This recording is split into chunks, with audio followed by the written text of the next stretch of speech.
Mr. Mayor, you are live. Thank you.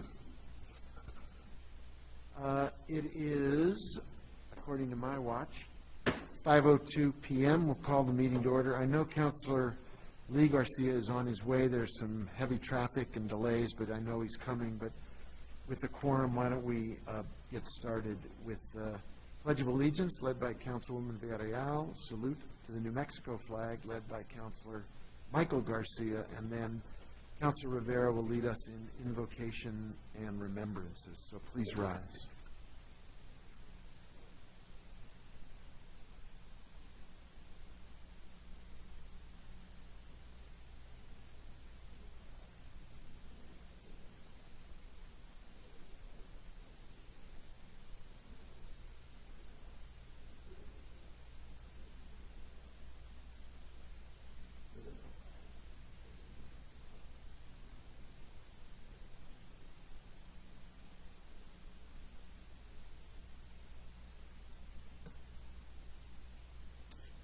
Bow our heads. Heavenly Father, we thank you for bringing us here this evening. We thank you for putting us in these positions throughout the city. We know that we're here because of you, and we thank you for that. And we know that we have great work to do in ensuring that we do the public's best work, that we have their interests in mind, and that we can do so with wisdom and respect, and that we just do some quick work tonight. In your name we pray. Amen. Mayor, would you like to do the remembrances? Yes, please. I'll start, and then I'll recognize anyone who wants to raise a hand. I've got a few people in particular I want to remember, and then, of course, the victims of 9/11 who we remembered over the weekend at Fire Station 1 in our annual remembrance of that tragic day. But more locally, we lost Michael Ann Perea in a tragic bicycling accident. She was doing what she always does, which is to help others and raise money, and was taken from us far too soon. She was in the inaugural class of the 40 under 40 top business leaders recognized by the Santa Fe Hispanic Chamber.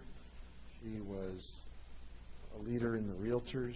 She was a leader in our community, and she leaves a young family and a lot of people who loved her. I'd also like to mention Riva Yaris, who was such a great part of our community for such a long number of years as a gallery owner, a champion of many great artists, knew them personally.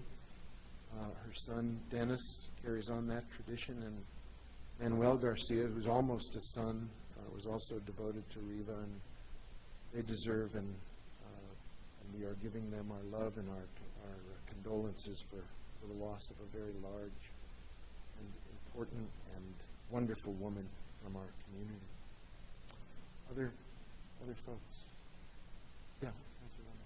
Thank you, Mayor. I'd also like to recognize the brilliance of Michael Ann Perea, and those of us that were salseras and salseros really got to know her in the dancing world, and that's how I knew her, and just really brokenhearted for this loss in our community and all the contributions that will continue to show in our community, not just the past, but they'll still show into fruition what she's done for our community, and just sending a lot of blessings and prayers for her family and friends. Thank you.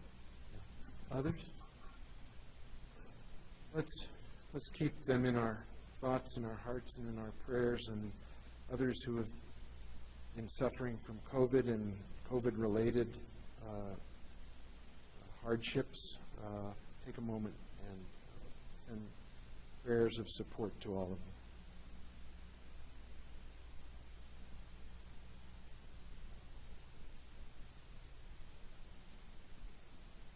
Thanks, everybody. Please be seated.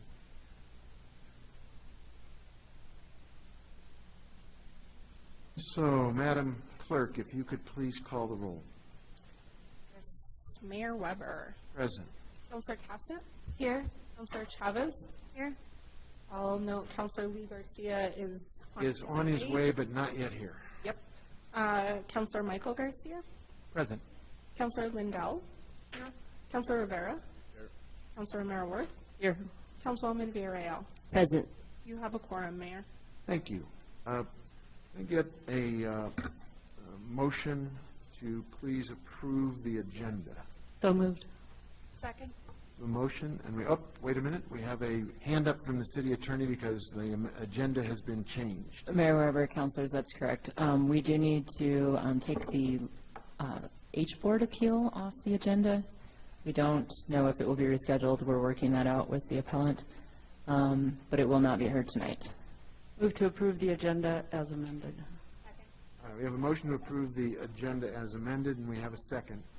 Could we please, all in favor, say aye? Aye. Opposed? Motion carries.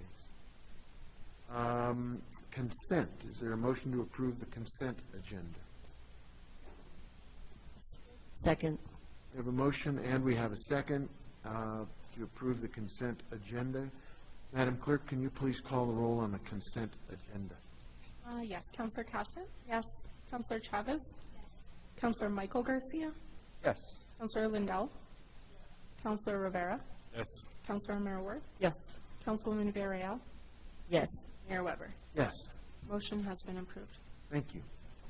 At this time, then, Madam Clerk, we'll turn to item 8 on the agenda, which is a series of presentations, and we'll start with 8A, please. Yes, Mayor. 8A is a presentation of the check from the 4Kids annual golf event. Jonathan Wise, our Recreation Complex Manager, is available for that item. You want to step up to the microphone, and we'll come down and join you presently. Yes, sir. I think it's on live. You're good to go. Good evening, Mayor Weber, esteemed council members. My name is John Weiss. I'm the manager of the golf course and the MRC, and I'm joined by the 4Kids Tournament Committee, who is here and can love to have come join me, and they will introduce themselves to you.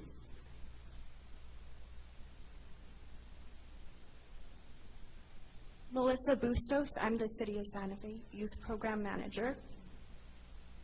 Mr. Mayor, members of the council, Jeremy Pineda, Recreation Complex Manager, and Oviva Chavez. Michael Ogeen, I am a Recreation Supervisor for the youth programs. Mr. Mayor, Council, I'm Kylan Stanfield, Youth Program Coordinator. Thank you. Since 1998, 4Kids Golf Tournament has raised more than $250,000 for Santa Fe youth and given out more than 36,000 scholarships so that the youth of our community can live more purposeful and active lives. This year, the 24th iteration of this event has arguably been the most successful by many accounts. We have 130 participants this year, which was the most ever. We also raised more money than we've ever raised before. So for that, we're grateful for our many sponsors, our many participants, and the many volunteers that joined us. So we would like to present the City of Santa Fe with the proceeds in the form of a very large check, which is in the amount of $17,220. Thank you.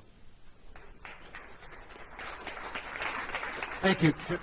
Why don't we come down and join them, and we'll have a photo. Come on, everybody. Members of the governing body, let's assemble below for the check.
Okay, Madam Clerk, I believe we're ready for item 8B, as in boy.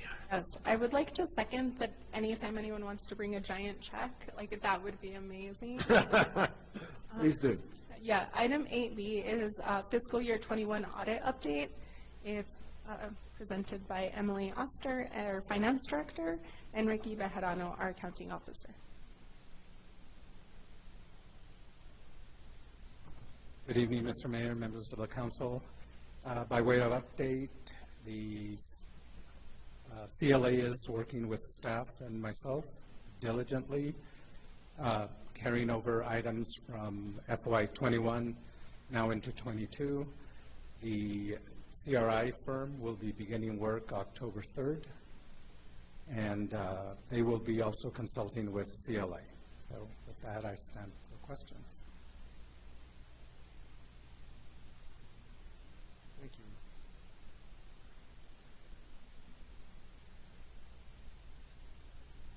Mayor, members of the council, I just wanted to update you all that we did meet with Pinon Ventures to discuss the report. We will be working on some formatting updates so that the report is more user-friendly for not only internal but also external, because we do want to make sure that in that report we'd like to showcase a roadmap that we've been on and where we're going. That is a brief update. Questions? Thank you. Oh, Councilor Garcia, sorry, I didn't see. Thank you, Mr. Mayor. I know last time we met, and you provided an update in regards to the Pinon Ventures report, said it would be delivered at this meeting. Any update, given that it wasn't provided today? No, I do believe, though, that we do plan on presenting it at the October, so that we have some time to update the format on it. Oh, in a month from now at minimum. Yes, sir. Okay. Thank you so much. Thank you for bringing that up. Anything else concerning audit or finance reporting? Thank you, guys. Appreciate it. Madam Clerk, I think we're at item 8C, as in Charlie. This is the City of Santa Fe ITT department update on cybersecurity. Manuel Gonzalez, our ITT director, is available, as well as Joe Abeta, and supporting staff is all coming down.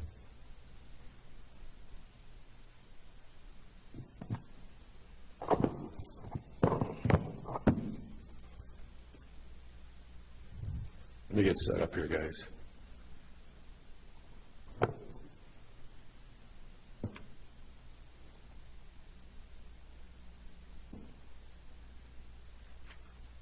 Hey, I know how to work this thing. Remains to be seen. All right. I got that one. I heard it. I was talking to Councilwoman Villarreal. All right. Well, it's nice to be back. Mayor, governing body, hope you guys are doing good. Everyone's looking very sharp tonight. Very cool. I'm Joe Abeta. I'm a project manager in the project management office at the IT department. And I'm here to talk to you about, give you a report on what we've been doing cybersecurity-wise at the office. And for the city of Santa Fe, of course. As you know, yes, sir. I'm sorry to upset your rhythm. I just think you've got such a great team here. Would you yeah. please introduce everybody? It's our team. Could you? Well, I was going to get to that, but it's in the slides, sir. It's in the program. But we can skip to that since you're the boss. So, You really missed your presentations, Joe. Behind me is our IT department. Would you guys all like to maybe stand up and introduce yourself, since, you know, we're the audience, so we can let them know who we are. Go ahead, come on up. My name is Audrey Abeta, and I'm the Project Management Office Manager. So you'll hear PMO a lot. My name's Galen Dobbs. I'm a network engineer for the City of Santa Fe. My name's Jackie Henley, and I'm a project manager in the project management office. Evening, Ramon Cameron. I'm one of the information security analysts at the city. Larry Worstel, manager of the ITT infrastructure team. Good evening.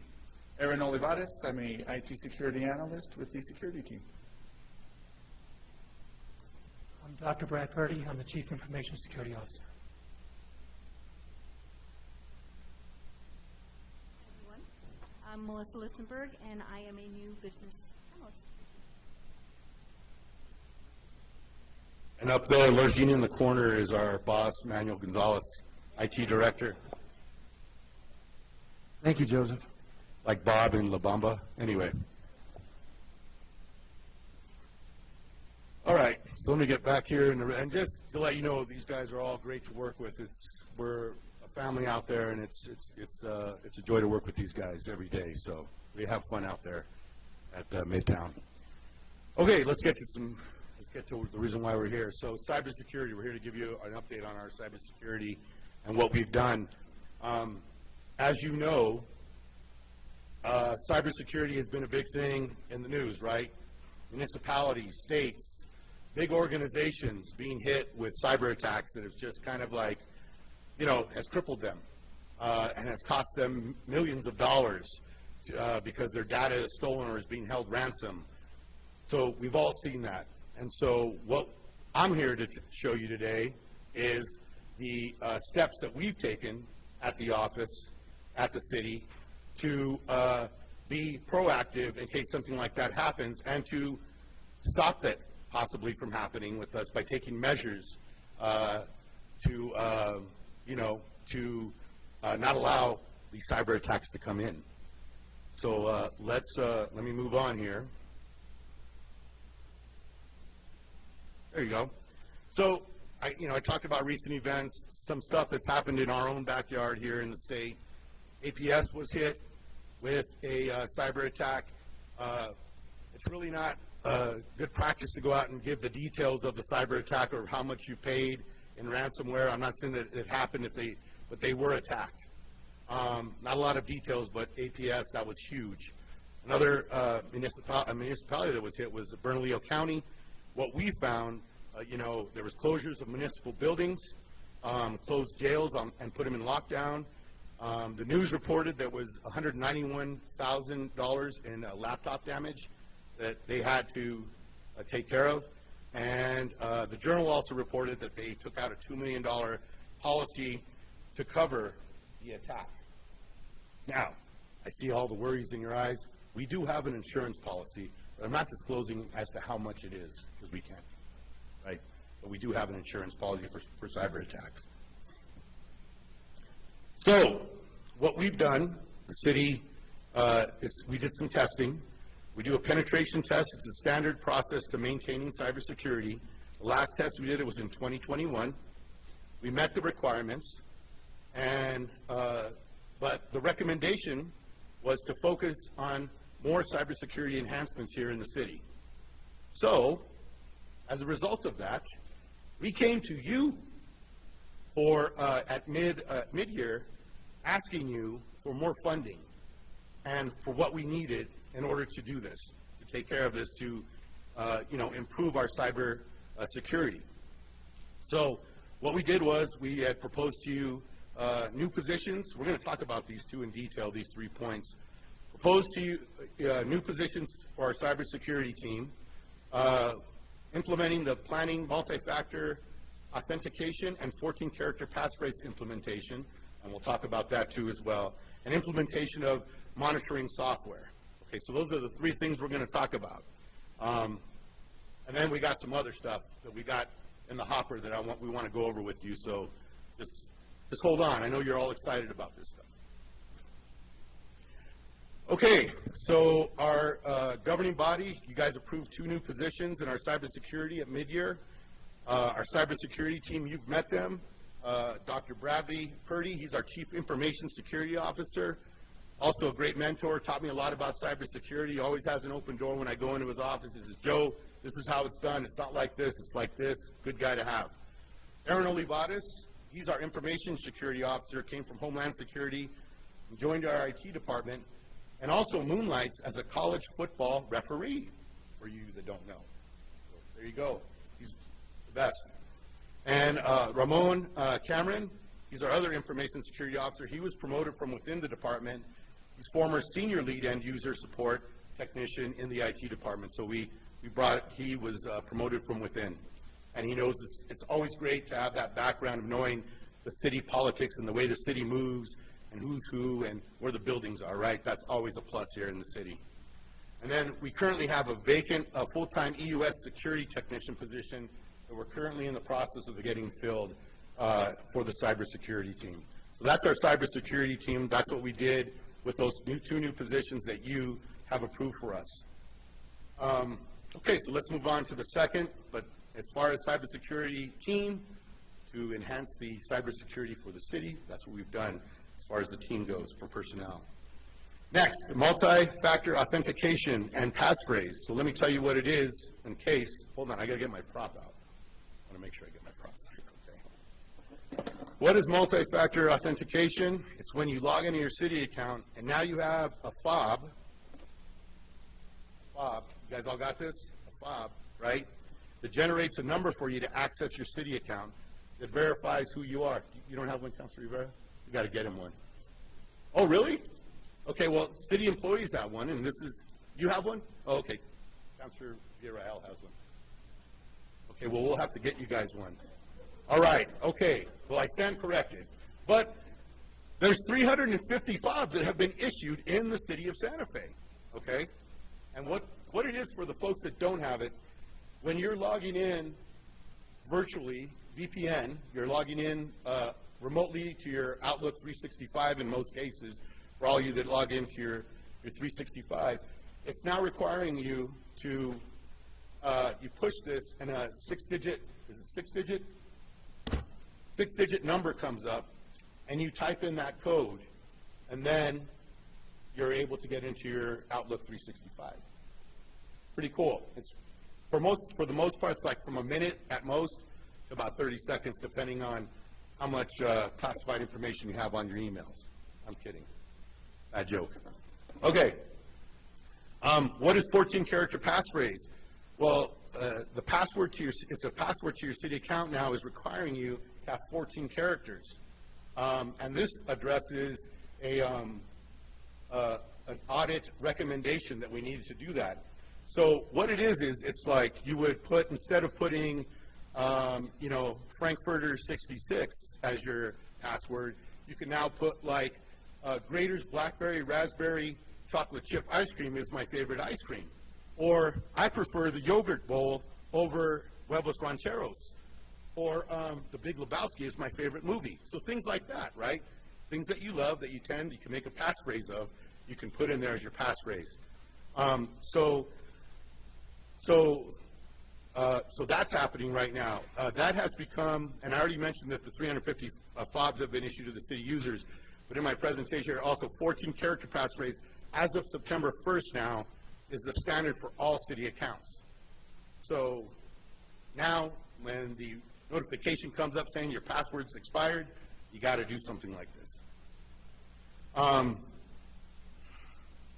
Training has been provided by cybersecurity and EUS teams to city staff on creating the 14-character password in case you don't know what you love. So we can help you figure that out with the 14-character password. All right. That's another step here. That was our second step that we took in the original points that I was making as far as improving cybersecurity for the city of Santa Fe. All right. Next. Arctic Wolf software. What is Arctic Wolf software? And Councilor Lindell, I know that you were heavily involved in, asking questions about it. I remember when we were going through it, so you're going to love this. I know you are. So, what services does Arctic Wolf software provide? It's a security monitoring service that analyzes data, traffic, and specific City of Santa Fe locations. It analyzes and logs events and provides scans of our city network. The status of implementation, it's complete. Monitoring devices have been installed successfully at designated city locations. Scanning agents were installed throughout entire city networks, and total time frame of the project took us 2 months to implement. That's pretty good, right, for city, considering I know I've worked for the city now for over 20 years, and when you can start a project and finish it in 2 months, that's a big deal. So, good job, and it was a lot of these guys here that really, they worked on weekends and nights to make sure that it happened and troubleshooted, and so just want to give them kudos. So, it makes my job easier as a project manager, right? So, that's the third and the last thing that we had come to you for at mid-year. Now I want to get into next steps as far as what we're looking at, what's in the hopper of what we're doing to continue to improve cybersecurity in the city of Santa Fe. So, this is pretty awesome here. This is our Lumen Adaptive Network Security. And Lumen is CenturyLink. It's a CenturyLink company, but now they're calling themselves Lumen. And what an adaptive network security is, and it's short ANS, it streamlines our threat, and just real quick, this is a mouthful, guys, and I'm going to show you diagrams of what all this stuff is. So just, you know, I know it's a mouthful. ANS streamlines our threat management with network firewall security delivered from the cloud. It's a cloud-based solution that streamlines threat management by enabling consistent policy deployment, monitoring, event management across hybrid security environments. All city traffic flows through it first. Security internet connectivity for business agility and creates redundancy. Okay, I'm going to get to the slides, but let me just kind of put it in Joe Beta layman's terms of what we're getting with this thing. We're getting an advanced firewall security, redundancy and resilience in our internet connection. It doubles our bandwidth, and ANS will give us 24/7 coverage of our internet connection, which means, and usually, you know, cyber attacks aren't happening in the middle of the day when all of us are at work and we're kind of chilling and we're, you know, looking at the monitors and stuff like that. Cyber attacks usually happen at night when we're asleep, so they can get the most out of the attack, right? For us, when we show up like at 7 or 8 o'clock in the morning, they'll attack us early morning and late evening. So ANS will give us 24/7 coverage. Now, we're in the process of doing this. This is what we're going to get once we implement this into our city network, okay? These are the next steps. So, currently, this is how our internet network looks, our system looks. We have our city site here, as you can see, and we currently have a connection, a 1 gigabyte fiber connection to New Mexico Do-It, which is located here in Santa Fe. And then that connection and then we have a connection, a redundant connection to the Albuquerque Data Center. Okay, so we see that there. Now you see these two clouds up above here. This first cloud, it represents, oh, Surrey just popped up. I don't know why. That's weird. This first cloud represents public access, the internet that we give to the public. They allow them to access the internet for free, like at the libraries or at GCC or in here, you know, the free stuff, or even at Midtown too, right? The Promise, what was it called again there? I Promise Santa Fe or something? Altogether Santa Fe. Sorry about that. All right, and then this cloud over here, over the Albuquerque Data Center, that represents, I'll tell you what it represents. It represents all the data that we get from Microsoft 365 access, remote access users like VPN users, Kronos, Tyler, and computer-aided dispatch. So that's what that cloud there represents, okay? So that's our current system. Now, after, watch this. We have one cloud now that's administering both those clouds, and it's now going through this advanced firewall security, one of the best that anyone has to offer. And there's one in Phoenix, and there's one in Las Vegas. So if the one in Vegas goes down, we go to the one in Phoenix. If the Phoenix one goes down, then we go to the one in Vegas.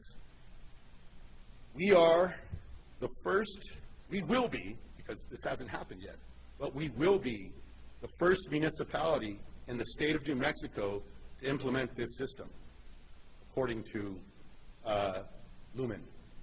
So that's huge, right? We're ahead of the game. We're ahead of the game with the big boys. I don't know if Las Cruces would be considered a big boy because I think we're a bigger boy than they are. But Albuquerque, you know, the bigger municipalities. John's going to have to do some calling after this presentation, I think.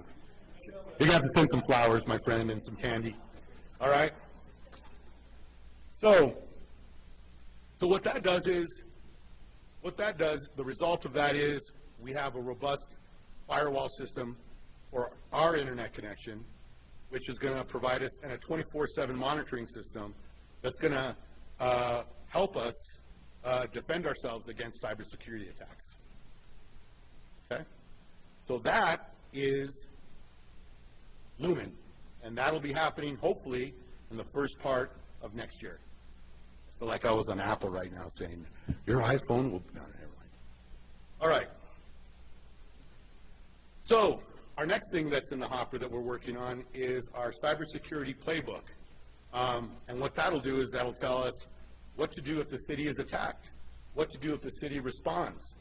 How does the city respond to a cyber attack? A step-by-step guide. We're in the process of developing a playbook that's specific to today's threats. So we're working on that, and we're looking on getting that one done in the first part of next year as well.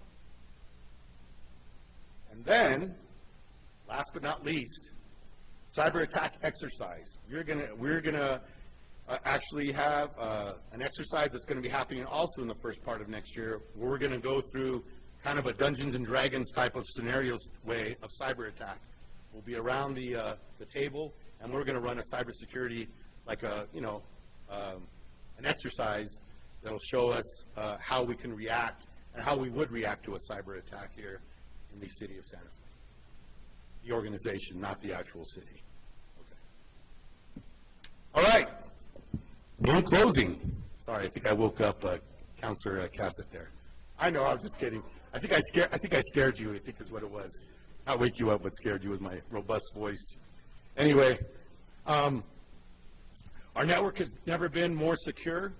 The city is the first municipality in the state to implement, that will implement ANS.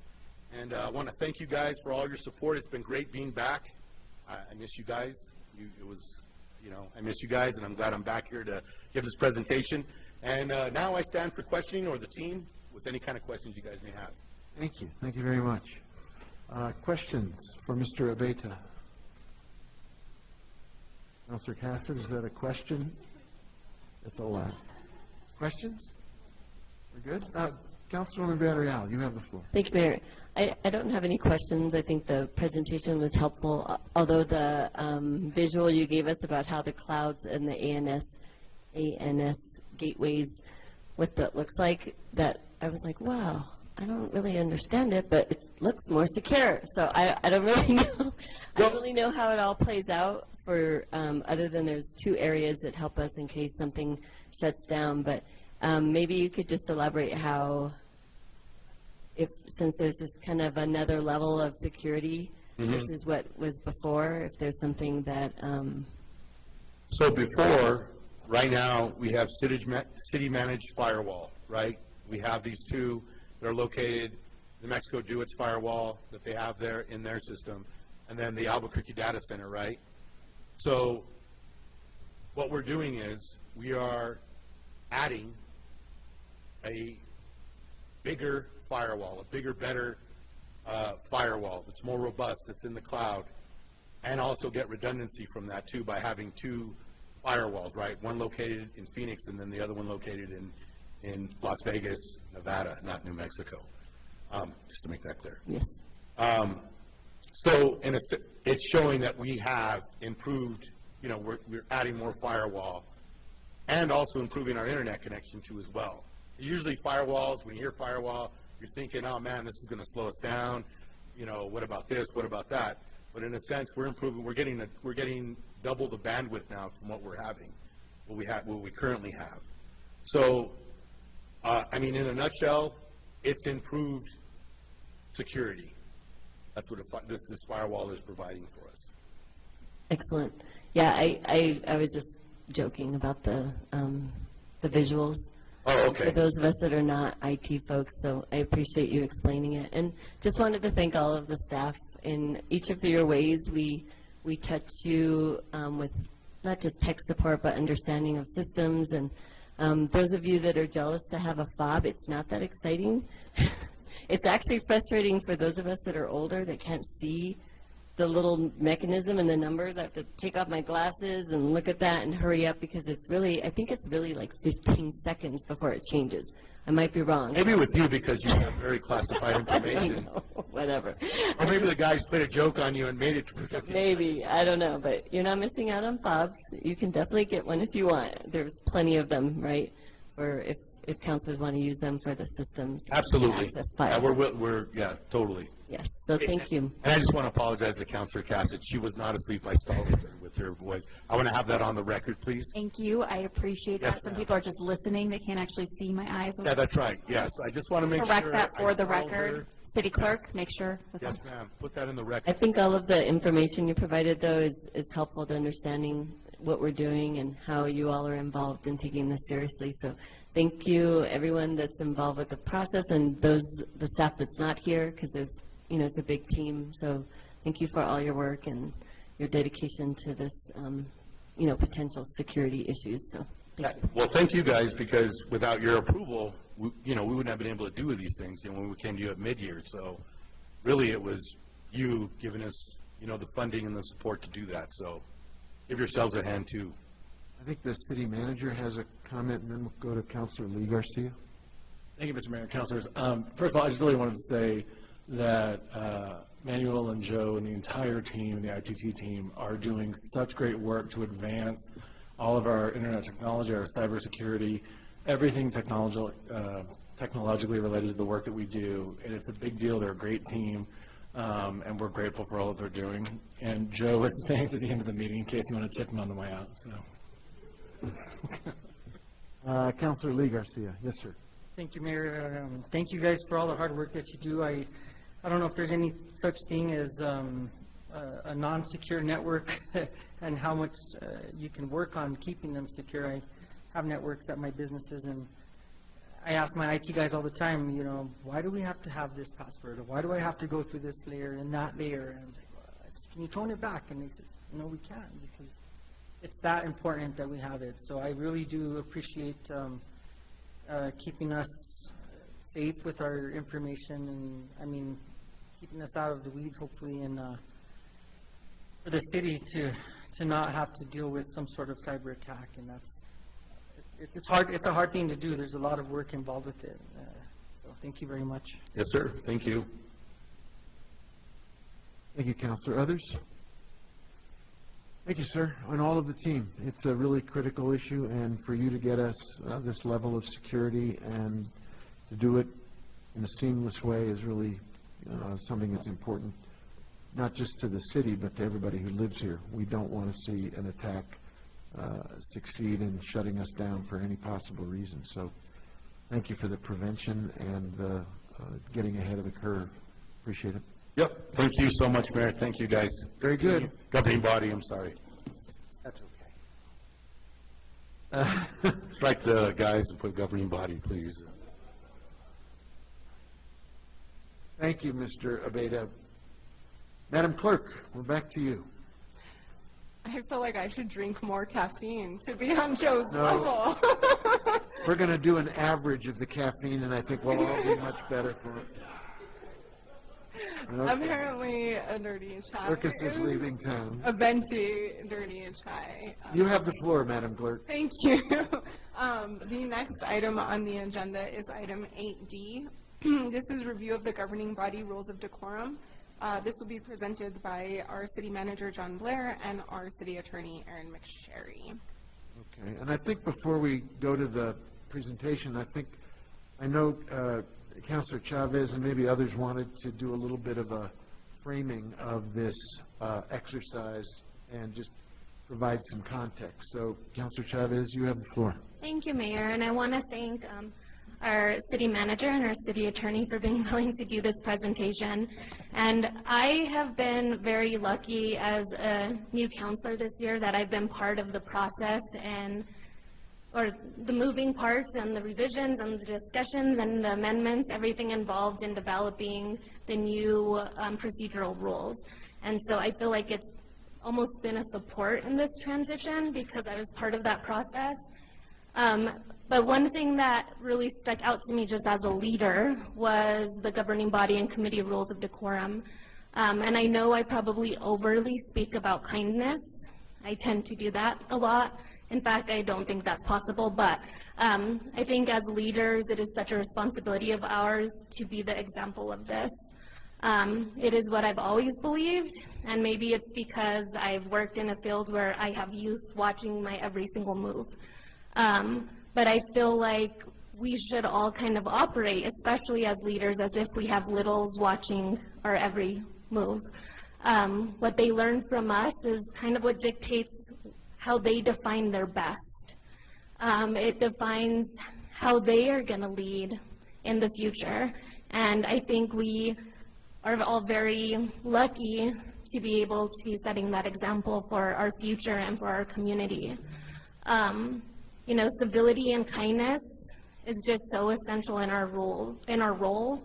And I don't, like I said again earlier, it can't be emphasized enough, especially right now. I think, Mayor, you mentioned how there's like a heaviness. We still have COVID sticking around. We still have the challenges of so much sticking around, and you feel the heaviness of the world. And I think we're all in dire need of kindness. And luckily on this board, we have so much diversity and knowledge, wonderful hearts that I've had the pleasure of working with and learning from.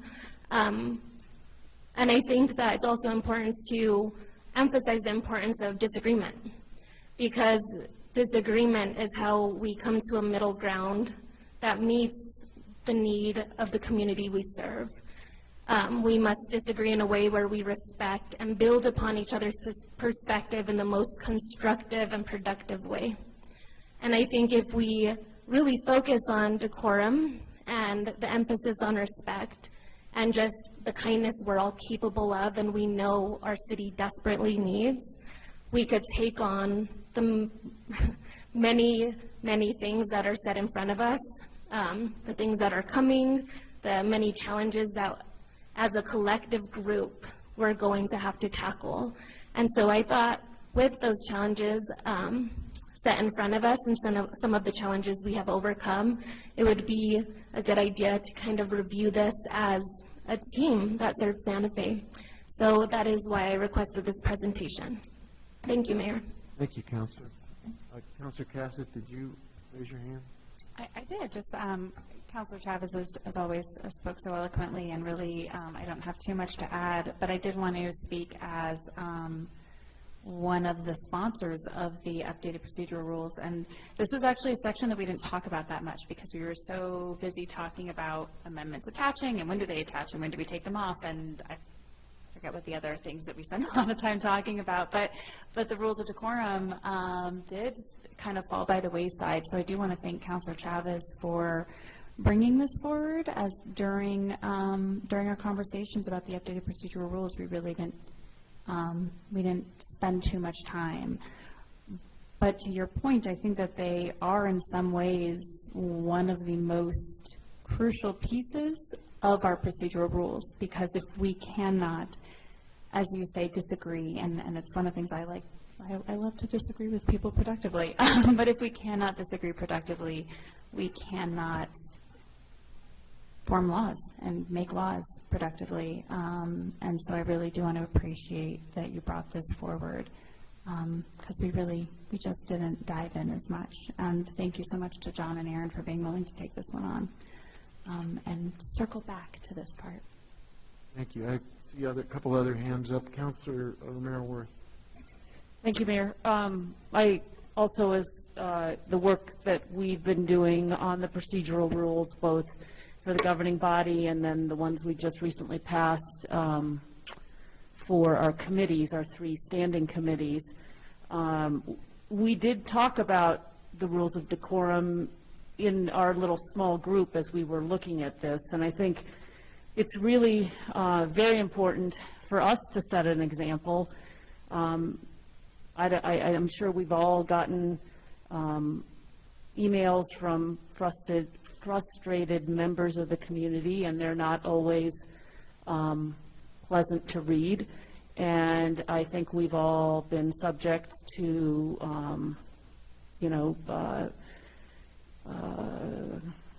I don't know, behavior that's not as good as we would like to see from in our work, whether it's with our community members or with staff or with colleagues, and I just think that we're in the world too is grumpy and dealing with a lot, and I think it's good to pause for a moment and just remind ourselves that we do set an example and kind of shore up our own behavior as we do these very difficult jobs. And so I appreciate Councilor Chavez bringing this presentation so that we can take a moment and, just reflect on what our rules are and how we want to work in the world, and that we are reminded to do it in a way that, again, sets an example. And I do like what you said, Councilor Chavez, about young people watching us, and how we set that example for the young people in our community. So appreciate that. Thank you, Mayor. Thank you. Councilor Lindell? Thank you, Mayor. Thank you, Councilor Chavez. Just a little historical perspective on this. When I first joined the council in 2014, one of the very first votes was on anti-bullying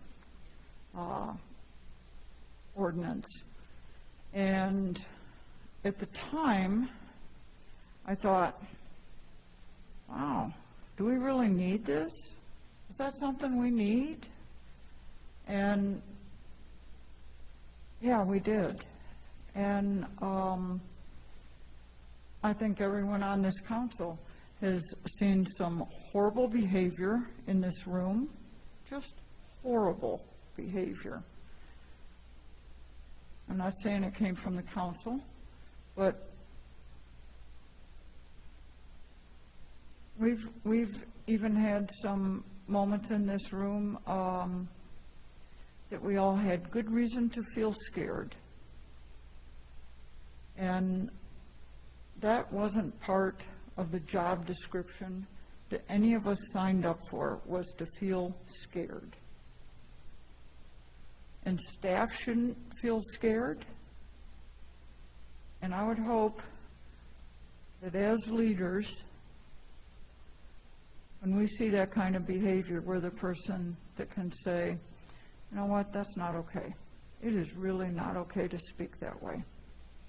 And I think that these are good reminders, but some of us have seen a lot in this room, and I hope never, ever to see it again. So thank you for making the effort on this, and I would wish that none of my colleagues ever have to feel scared for doing this job. Thank you, Councilor. I would just add my thanks, Councilor Chavez. Sometimes something is important, but it's so important we don't even see it.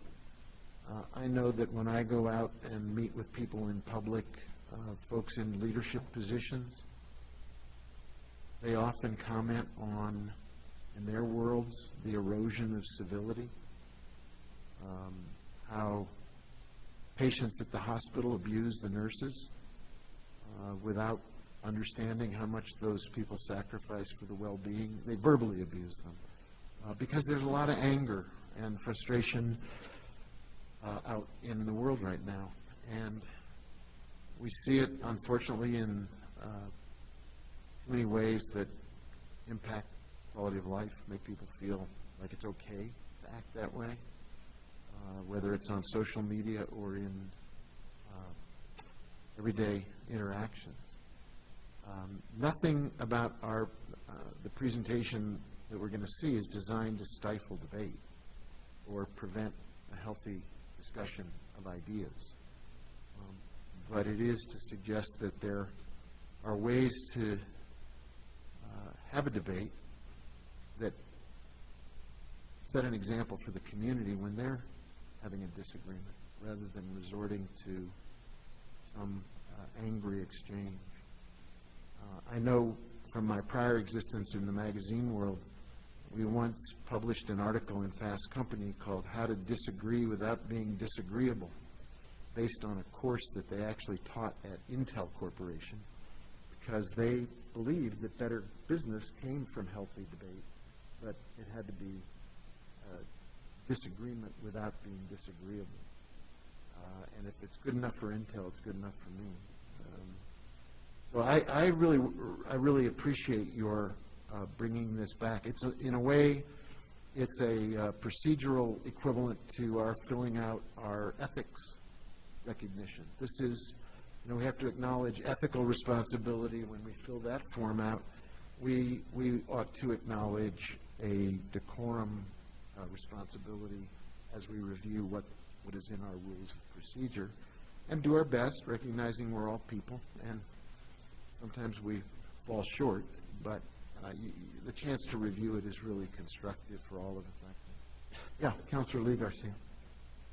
Thank you, Mayor, and I apologize, I'm trying to raise my hand, but just wanted to make a couple of comments before I hear the presentation, because as I did state during the previous meeting that we had, that there was a lot of emotions in this room. And my hope is that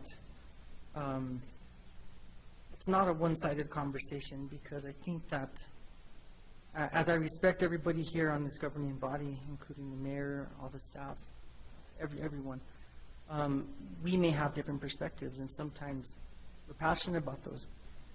And so, there were some instances in that meeting as well where, I felt that difference of opinion, and I ended up being on the other side of it and saying, okay, what's going on here? Didn't raise my voice, but I do want to hear this presentation. I want to see what, I agree with you that we have to keep it civil here as leaders of our community. And so, as long as we all understand that it can go both ways. So let's just, I hope we keep that in mind and be respectful of each other. So thank you. No, I think, and we can set an example. I'm old enough, probably more so than anybody else on this governing body, to have watched televised Senate hearings over multitudes of years.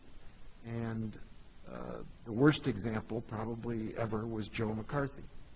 And finally culminated in the Army hearing where the counsel said, "Senator, have you no shame?" because of the way he was personally attacking and destroying the career of individuals who had done nothing wrong. On the other hand, we've all witnessed really constructive hearings at the level of the Senate where the real effort is to get at information and to get at a public exchange that furthers the education of people across the country. And hopefully we never go anywhere near Joe McCarthy, and we instead find the example of our better public servants who have successfully used the opportunity for give and take for everybody's benefit. So with that, unless there are other comments, framing, Councilor Chavez. I just wanted to say one thing. I feel like, and I know that the word kindness isn't referenced in the rules of decorum, but I feel like we have the power of kindness, and our community needs that. And I think more than that's like approaching this difficult task we have in front of us with kindness is something that I think we're responsible for, and the hearts within each of us are capable of that. Like, I see it, the way we serve, the way you will serve, it's beautiful. And we need to go out of our way to be kind. My son is always asking me these days why I over-compliment serving staff. And he's like, why do you tell them that so much? And I'm like, because more than anything, these people need to hear words of kindness. It's going above and beyond during very difficult times to not only be an example of kindness, but just make that your choice in every action that you take. And it is. We have to be mindful, because I have bad days and I have to force myself to be kind. But it makes a difference, you know, people smile, and it's unfortunate that people are more caught off guard with an act of kindness these days than an act of aggressive behavior. And so the fact that we hold the power to be this example is something that is very exciting going forward, because I value each of my co-counselors. I look forward to working with each co-counselor. I look forward to disagreeing and building upon those disagreements and making a difference. That's why we're here. But I wanted to just emphasize that if you look deep at these roles, they really are setting us up to be that example of kindness. And so with that, I just wanted to emphasize that word. Thank you.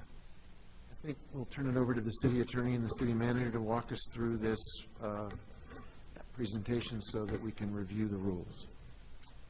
Thank you, Mr. Mayor, members of the governing body. I was tasked with doing the introduction, and I don't think that's necessary anymore. And so I am going to turn it over to the city attorney, and I will be happy to stand for questions or participate in any discussion when she's done with the presentation. Thank you. Thank you, Mayor, members of the governing body. I think we have the presentation ready to put up on the screen. I took a broad view of the request.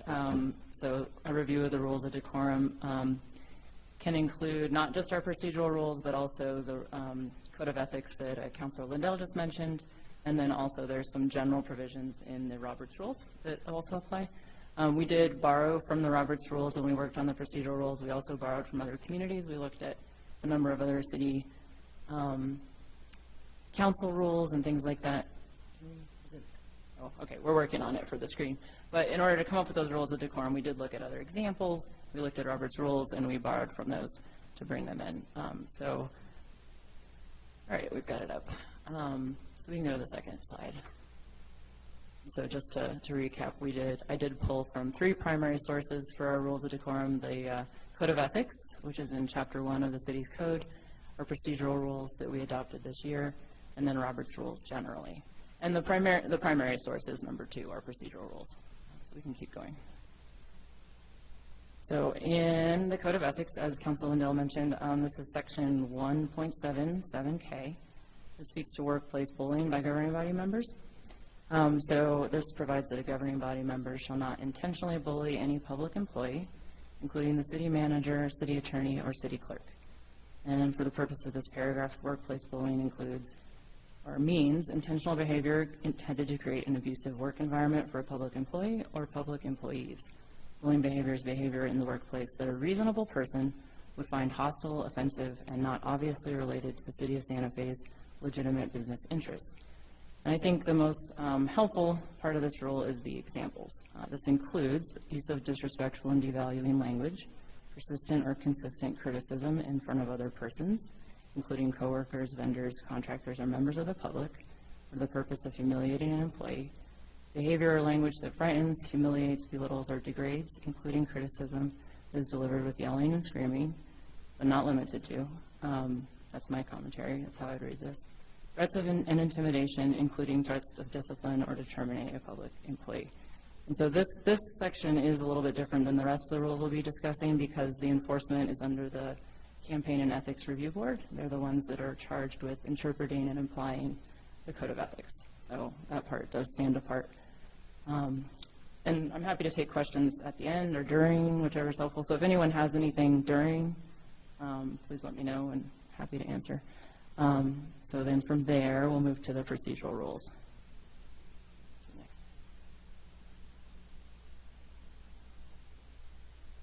Yes, and I will email this to the counselors too.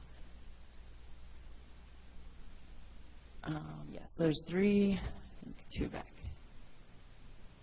Oh.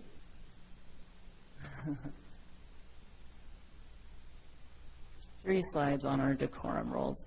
And this is section 5 of your procedural rules. So in the packet or in your procedural rules, if you need to reference it, it's section 5. So the members of the governing body shall set an example for the conduct of the public's business, showing respect for the governing body as an institution and showing respect to its members, city staff, and all members of the public. While the governing body is in session, the members shall observe civility and public decorum at all times. And each member of the governing body has the following duties. And so these duties span from this slide to the next one. It's to provide fair and equal treatment for all persons and matters, learn and study the background and purposes of important items of business before voting, maintain the confidentiality of confidential information concerning the business of the city and/or information received during any closed session of the governing body, and that refers to executive session. That's the only type of closed session we would have, or session that's permitted to be closed. So this continues on the next page. These are continued duties of each member of the governing body. Refrain from abusive conduct, personal charges, accusations, or verbal attacks upon the character, motives, ethics, or morals of other members of the governing body, staff, or the public, or other personal comments. Listen courteously and attentively and avoid interrupting others. Oh, we're on the right slide. Okay. Including other governing body members, except as may be permitted by established procedural rules. And I guess I'll do a sidebar on this part. The way that you would enforce these rules is by a point of order.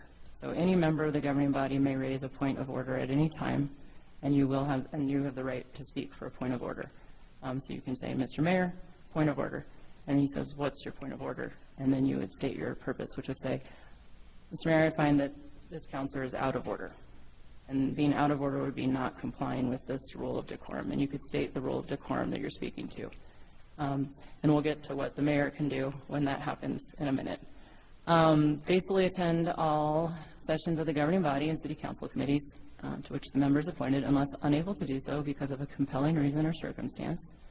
Maintain the highest standard of public conduct by refusing to condone breaches of public trust or improper attempts to influence legislation, and by being willing to call a point of order when a member who negligently, willfully, or intentionally violates the procedural rules of decorum contained in these rules.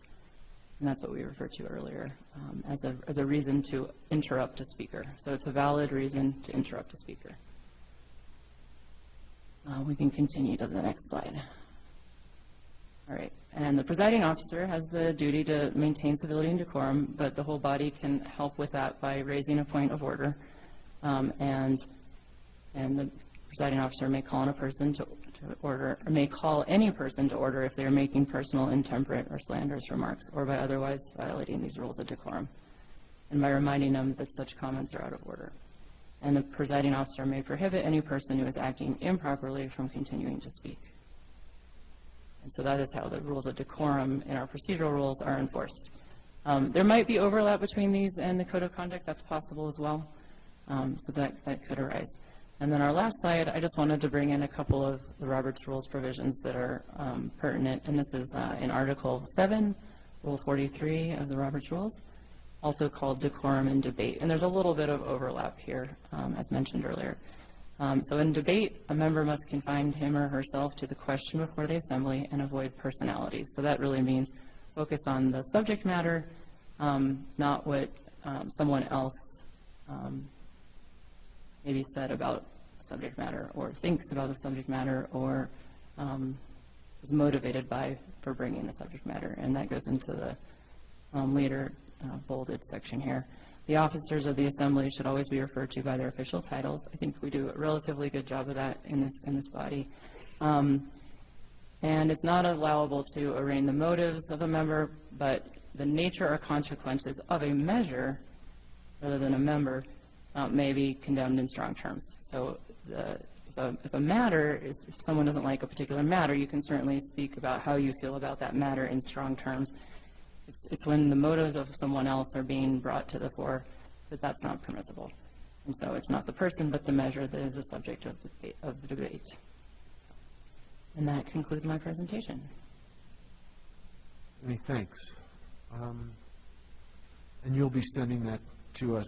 It's a lot of small words on a piece of paper, so it'd be good to have that in our inbox. Councilor Rivera, you had your hand up. Better call Joe, because I think our system's flipping out. Maybe it got penetrated and hacked. Go ahead, Councilor Rivera, you have the floor. I wasn't going to say anything, but this just keeps bothering me. But I think several of the comments tonight, I think directed to this body, were also examples of bullying and disrespect. Just because it's done in a soft tone or a calm demeanor does not mean it's not bullying. And it goes both ways. I think sometimes it's also in the words you use, and I'm not sure they needed to be done. I think the presentation by itself stood alone and would have sufficed. I'm not sure it needed the rest of it. Thank you. Thank you, Councilor. Councilor Garcia. Thank you, Mr. Mayor, and I appreciate the presentation and the conversation on the topic. I think we can all agree that our jobs are hard, and the conversations we have are forced to have are difficult. And that, by pure human nature, brings out uncomfortable and tension-filled situations, emotions, and I think that's where the term sausage making comes to mind. We're all here making the sausage. Those of us that might not know what that term means, it means we're doing the work that nobody likes to see. Sometimes it gets messy. Folks don't like to see what goes into their sausage. It's the difficult, tension-filled, hard conversations that we are charged with having. The public elected us to have those conversations because they have the faith in us to do that. And so I don't want that to go unrecognized, that when those difficult conversations happen, it should be understood that the purpose is to have that better end out product. I completely understand a lot of the rules and that are in place. Understand that, but I think that's where I just want to make sure that I make that point. Another point that I think we sometimes fail to recognize is we, as a governing body, are charged with ensuring that we are holding processes, people, contracts, whatever it may be, we are charged with holding that product of accountability, which ultimately leads to uncomfortable conversations. Because think of it in the sense of when you are being, as an individual, being held accountable, folks automatically become defensive and say, well, this, that, or the other. And we need to understand that that is going to happen. Councilor Chavez brought up the point, I think it was the last meeting, of having her son say, why are people doing that? I've had similar conversations with my children in the sense that this is how we work towards ensuring people are doing what we are supposed to be doing. People are doing what we've hired them to do. People are doing what we've agreed for them to do. We're holding each other accountable. And those lead to uncomfortable situations. And I think those are teaching moments not only for us, but for the public. And it kind of circles back to that sausage making. Yes, we can approach this process with kindness, with love, with well intentions. But there are going to be those situations where it is going to be a very tension-filled conversation, and we have to understand that that is okay. It is the process. It is the process that the public entrusted us with, and the public entrusts us to figure it out. I don't think I've said on this body where folks have been calling each other names. I don't think, I definitely know I've felt intimidated myself, as Councilor Rivera said, because we should all be allowed to come with our own voice, our own perspective. And even if you disagree, and that disagreement leads to tension, understand that that can be okay. We've got very, very serious tasks in front of us, especially with the whole chart process. That is a process that we've asked the community to engage in very difficult conversations, and if we can't do that as well, then I see that process not leading to a successful outcome. I think, again, we need to ensure that we are okay with having difficult conversations. We are okay with tension-filled situations. And if we need to have a calming down, point of order is the process. I think that is the process, and it cools jets, and we can reconvene, reconnect, and say, look, I don't appreciate the way you did this. I don't appreciate the way you did that. It allows folks to refocus. But I just want to make sure that everybody on this body has an opportunity to voice the concerns, opinions, support, whatever it may be, of whether it's their own will or of their constituents. I think a lot of times it's unfortunate where I bring forth the concerns of my constituents, and folks don't like that. There's been mentions that I'm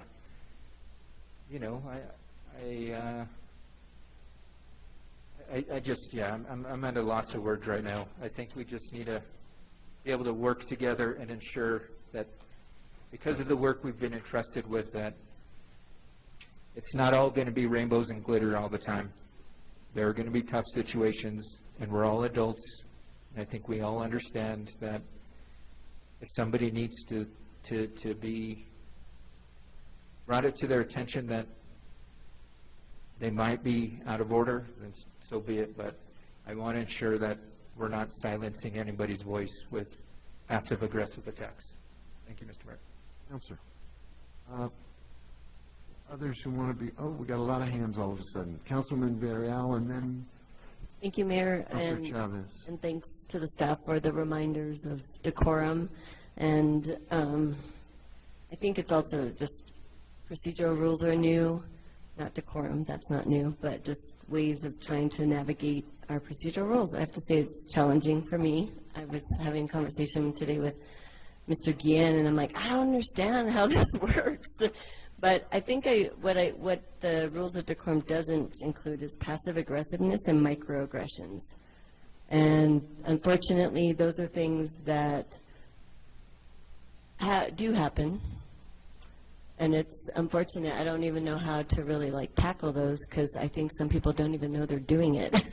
So I just want us to be cognizant of what those mean, like what microaggressions look like. They're different for every single person, and they do affect people, and it is a form of bullying. So I just want us to be cognizant of that. There's been times in committee conversations with legislation that I was hoping the chair would step in some instances, and no one said anything when I felt like I was being bullied by a colleague. So I just think that we need to be cognizant of it. It happens. And the other thing is, we all are experiencing difficult times in our own way, and to try to be empathetic about what people are experiencing, and even if there's some things like, I'm having a bad day, and you can express that to somebody, and that what you're experiencing is not personal, but you're experiencing something that's hard to deal with. And I think every single one of us, especially during COVID and even today, we're all dealing with difficult things. And the public is too, and it comes out in ways that are challenging, and it isn't civil. And so I just want us to be cognizant of that, because we all, like even just talking and someone not listening while we're talking, that's hard too. I mean, so I just want us to be cognizant of those microaggressions on and off the court, so to speak, because they're challenging. I think we all are dealing with stuff, and to share that and the shared humanity we are experiencing is helpful. And I think it would be helpful for me, for like my colleagues, to be like, hey, this is challenging for me, or talking to each other, because then it comes out in ways that are really awful and not feeling good. Like right now, it doesn't feel good right on the council talking about this, because I'm trying to figure out, why didn't we have this conversation outside of this public forum, so it doesn't feel like shaming for some people, and that every single one of us needs to, this applies to every single one of us.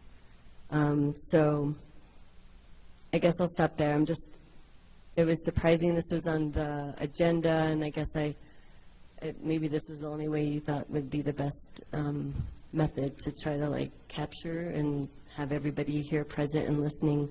So I think we all have an ability for improvement on how we like try to navigate an already difficult job with already difficult issues, and to be more empathetic with each other and understand that there's things that we're going through and we're trying to figure it out, and we're not perfect, and we're human. So I'll stop there. Thank you. Thank you. Councilor Cassett? Thank you, Mr. Mayor. I just want to make sure, you know, again, as one of the sponsors and the architects of what we have passed as our rules of decorum, that the intention was never to not have hard conversations, and that we don't disagree. And so I just want to make sure that intention is very clear, that there was never this like, well, we can't disagree. But there was, within the course of some of our disagreements, some things that were, that we witnessed both, you know, on this council or from the public, or just, you know, taking rules that we saw from other cities that were like, hey, good point, that's probably something that we should, you know, make sure that our council is adhering to, and that we do have a place to point to when somebody is out of order. But it was never intended to be, well, now we all have to agree with each other. And so I want to make sure that this body does understand that. Because these aren't easy issues, and there are no, in a lot of them, there's not really a right answer. There's, you know, there's more right answers maybe, and we disagree on which the more right answer is, and that the intention was really never to erase that aspect of disagreement. It was to, how do we ground ourselves in having productive conversations, and recognizing that everybody has a different communication style, and everybody has kind of different things that they get, that they find to be not productive. And what are some baseline rules that we can all agree on? Even within this conversation, one of it, it's not being outwardly said, but there is this kind of idea of, well, the purpose behind this was to shame somebody, or to, you know, that it's targeted at somebody. And so it's, again, this assumption of intention that, and speaking of an assumption of intention, and so just to kind of bring our awareness that is something that we all have, that we kind of say, well, obviously this person's just trying to pull this one on us. And I would say that everybody does it, you know, from time to time, and for us to be more aware that we all have those ideas of like, well, they just said this, and putting our own screen and interpretation on something that is happening. This is an uncomfortable conversation, because, to be honest, we've not done a great job in a lot of our meetings, and I say that we, including all of us. You know, we've all fallen off what we would hold this. So of course it's an uncomfortable conversation, because you do have to hold the mirror up to yourself, and where have I fallen off? You do have to do very hard work in public. we do get very passionate, and it is not about erasing passion. It is not about erasing how much we all care. It is not about making sure that we all agree and we just kind of smile and nod our heads. That's by no means when we were drafting these rules of decorum that the sponsors had in mind. Well, I can speak for myself. I will let the other sponsor speak for herself. But that is not what was really coming to the forefront. But really, how do we have these hard conversations in a way that gets us closer to good policy? And that doesn't mean that it is comfortable, but it does not mean that it has to be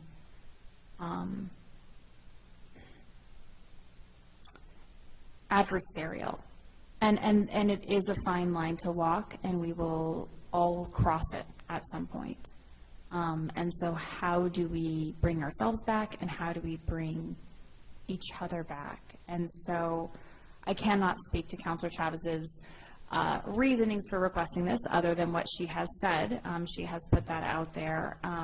But I can't again speak to why I was happy to see this, which was that this wasn't something that we talked about. We had all these other, kind of technical details that we looked at, but I do think that this was probably one of the more important pieces of our updated procedural rules, because it allows us to do those other technical things and allows us to move through the messy, uncomfortable, challenging process of policymaking in a way that does allow everyone to bring out their opinions and their voices. And I think that it is important that all of us can bring out our different opinions and voices and the opinions of our constituents, which vary, of course, like even within our districts, our constituents vary. I always, those conversations with constituents was like, well, you obviously didn't listen to your constituents because you disagree with me. I said, would you guys like to talk? Because I've had very different conversations, and I think it's always like a really wonderful reminder to me when I get like the back-to-back emails of like, this is the best thing ever, thank you so much for passing this, or how could you possibly pass this, or whatever it is, of how different the opinions are across our community, and that we have this incredible challenge of trying to navigate all those differences of opinions. And in many ways, the variety of opinions that sit on this governing body really do a beautiful job of illustrating that. And so how do we, as a whole, find ways to move through that is a good example, that does get us to better laws, and that doesn't leave us feeling terrible? Because I know all of us have left this dais at one time or another feeling disrespected, cut down. I mean, every single one of us have felt that. Every single one of us have probably been the cause of somebody feeling that. And I think that it's important that we look at that holistically. So, thank you. Councilor Chavez. Thank you, Mayor. I want to start by apologizing if this made anybody feel that way. And I wish that we could have conversations as a group that aren't public. I think that is what interferes with the type of leadership I practice, with just collaborative leadership, because we have rules that limit our collaboration, which then limit getting to know one another, which then kind of interfere with the personal bond that is really essential for your coworkers, and in my other job, I have a co-director. We spend a lot of time together. We know each other. We recognize when the other one is feeling a hardship, and it's unfortunate that as a united team, we have to make decisions together while going through a disagreement process and uncomfortable conversations, but we don't get that opportunity other than these small clusters. I know I've had conversations with counselors about, gosh, I wish we could do team building of some sort, but it would all have to be public, I believe, and so it's just the challenge of some of that essential work to just have a team that this comes easy with, where there's trust to be built, where all those essential things. And the reason why I asked for this was really for the emphasis of kindness, because without having that team building opportunity, that's something we all possess, as we all have the ability to be. And if we align our conversations with an intent to be kind to one another, an intent to be kind to the public, then even uncomfortable decisions will end in a much better way. And that was really my intent. So I want to publicly apologize if it was interpreted in a way that made any one of you feel uncomfortable or bullied. I feel privileged to work with every single person here. I very much so admire the passion and advocacy that's present here.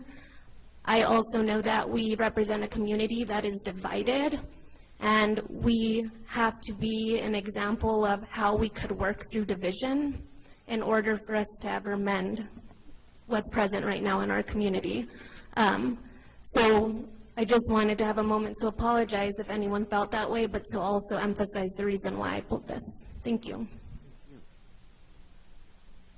I think it's a very healthy conversation. I also think that this kind of hard work that Councilor Garcia mentioned takes practice. About 9 months ago, I bought a book for all of the heads of our departments called Radical Candor. And the title of the book tells you what it's about. How do you express yourself honestly without demeaning other people? How do you use radical candor as a constructive management tool so that people say what's on their minds but don't do it in a way that destroys the cohesion of the organization? It's a book written by a woman who has worked in some of the best corporations in America and whose examples really bring home this often stark either-or choice that we force ourselves into, where you either practice a kind of a passive aggressiveness and consider that healthy, or you bite your tongue and say nothing, or you just blurt it out and destroy another person. And her notion of radical candor sounds kind of like an oxymoron, and yet when you read the book, you realize that there are practices in corporate America and in very high-performing organizations where people who work at this as a skill, as a managerial capability, build organizations that are much more likely to perform at a higher level because people can do this work that is difficult and challenging in a way that expresses the aspirations of the organization rather than the assumptions that are often left to about other people. I recommend it. As I said, I bought a copy for every one of our department heads because I think it's something we need to do better as a city government. And take a look at it and see what you think. Thank you, City Attorney, for the work, and everybody on the council for the conversation and the discussion. Madam Clerk, could you take us to the next item, please? Yes, Mayor. The next item is 10A. It's approval of a memorandum of agreement with the Consulate of Mexico in Albuquerque regarding a permit to celebrate El Grito in the Santa Fe Plaza on September 16, 2020, and the subsequent Septembers of 2023, 2024, and 2025. Get a motion? The city attorney is going to correct my process here. Mayor Weber, I'm just going to ask for a procedural motion before that because the packet material wasn't included in the agenda on Friday, and I do apologize for that.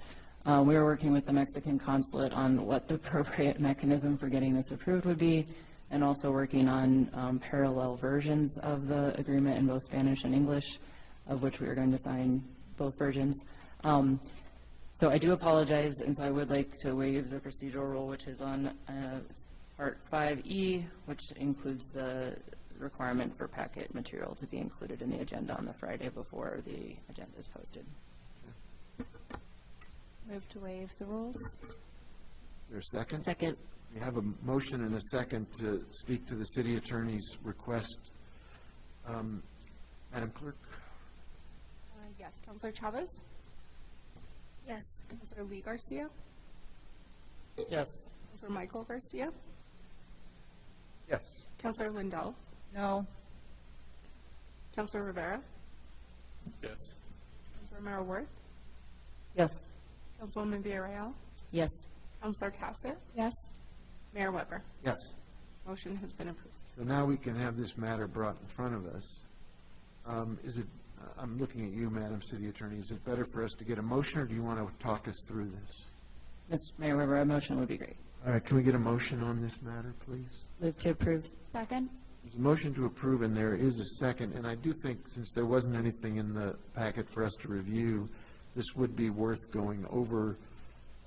Madam City Attorney, I think you were, for reasons of, because we needed an MOU to move forward, it ended up in your department, but there's nothing specific about the City Attorney's Office that requires it to have come through you. It just, when we looked at how to work with the sovereign government, we thought you would be the best element in our city government to do that work. So, not to require you to do all the heavy lifting, maybe you can walk us through the story behind this agreement and what it actually entails. And Mayor Weber, there was a bunch of volleying of what the best legal mechanism for this is, because a permit to use the plaza generally doesn't come to the governing body. In this case, we're facilitating the permit, or the only way to allow it for free under the resolution we passed back in 2013, which is 2013-0103, which is mentioned in the last whereas clause. That resolution provides a specific mechanism for government-to-government fee waivers, which is different than other types of fee waivers, and that's in Section 5 of that resolution, and it speaks to a waiver through a government-to-government agreement, and that those are dealt with separately. So we decided this made the most sense here. The consulate is a representative of the Mexican government, and then our city manager authority excludes city manager authority for memorandums of understanding with other governments, regardless of the value, and so that's why this is here. We were hoping to find a mechanism where we didn't get this until after the last governing body meeting, and it was not possible to bring it through the full process. The Mexican consulate also wanted to bring hard copies, and so you're seeing a scanned version of the hard copies with initials on every page, which I understand to be their preferred practice, and we got those on Friday. So that is the reason for the delay, is to elaborate on that a little bit. But basically, this is for a 4-year agreement to use the plaza for the celebration of El Grito on the plaza, which is a celebration of the Day of Independence for Mexico. Apparently, celebrations do start on the 15th, which is why the whereas clause mentions the 15th. I was asked about that earlier today, but continues on to the 16th, which is the actual day of celebration, and this allows for a waiver of the fees and for support of the event. We have done this previously prior to the pandemic, but not in the last couple of years. So if there's any questions, I'm happy to answer them. Thank you. Councilor Lindell. Thank you, Mayor. Yeah, at noon today, we didn't have any attachments to this packet. It just came today after noon? Mayor Weber, Councilor, I signed it at 3-something today, and then it was posted. Okay, why isn't there an FIR? So that we know the amount that we are supporting this event with police and et cetera. Mayor Weber, Councilor Lindell, there's not an FIR because there's not legislation.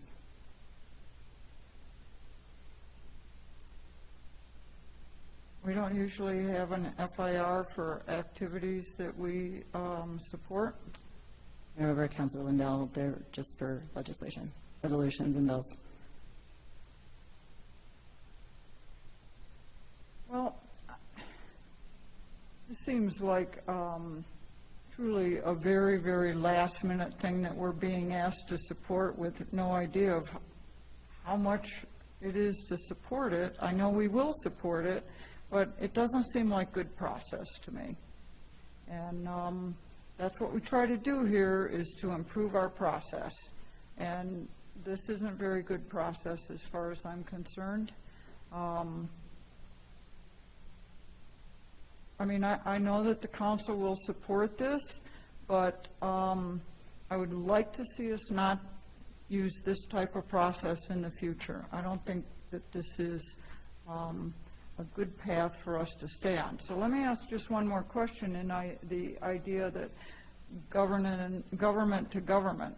So what other group would be able to come in and ask to use the plaza, and we would be willing to forego all fees and provide police and fire protection? Any other sovereign government that would want to do that, that would be covered?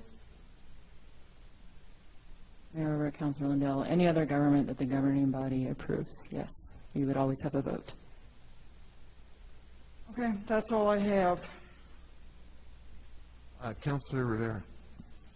Thank you, Mayor. I agree with Councilor Lindell. With regards to the fees, usually on one-day events like this, police and fire, maybe not police, but fire, don't typically participate in this. Does this now mean that police and fire will have to? Mayor Weber, councilors, I actually do not know for sure that there are police and fire fees for this. That is included in the section on fees, but I have not been involved in the permit itself. Does not require there to be fees. If there are fees, it is covered. But it doesn't force police and fire to be there either. If they're requested, their fees are waived.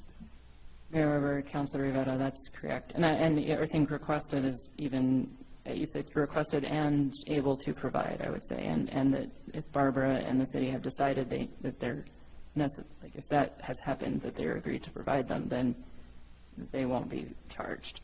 I don't know for sure if they're requiring them or not, or even have requested them. And again, since this came so late, I'm not sure if it's in here or not, but I think typically barricading and other things of the plaza are usually contracted out. Does this mean waiving of those fees as well? Mayor Weber, Councilor Rivera, this would include that, and I'm not sure if they're doing that. They are coordinating anything that's required with our event staff. So now organizations have to contract out with people to provide porta potties, to provide barriers to block. So it's not the city contracting with them, it's those organizations. So what would happen in this situation?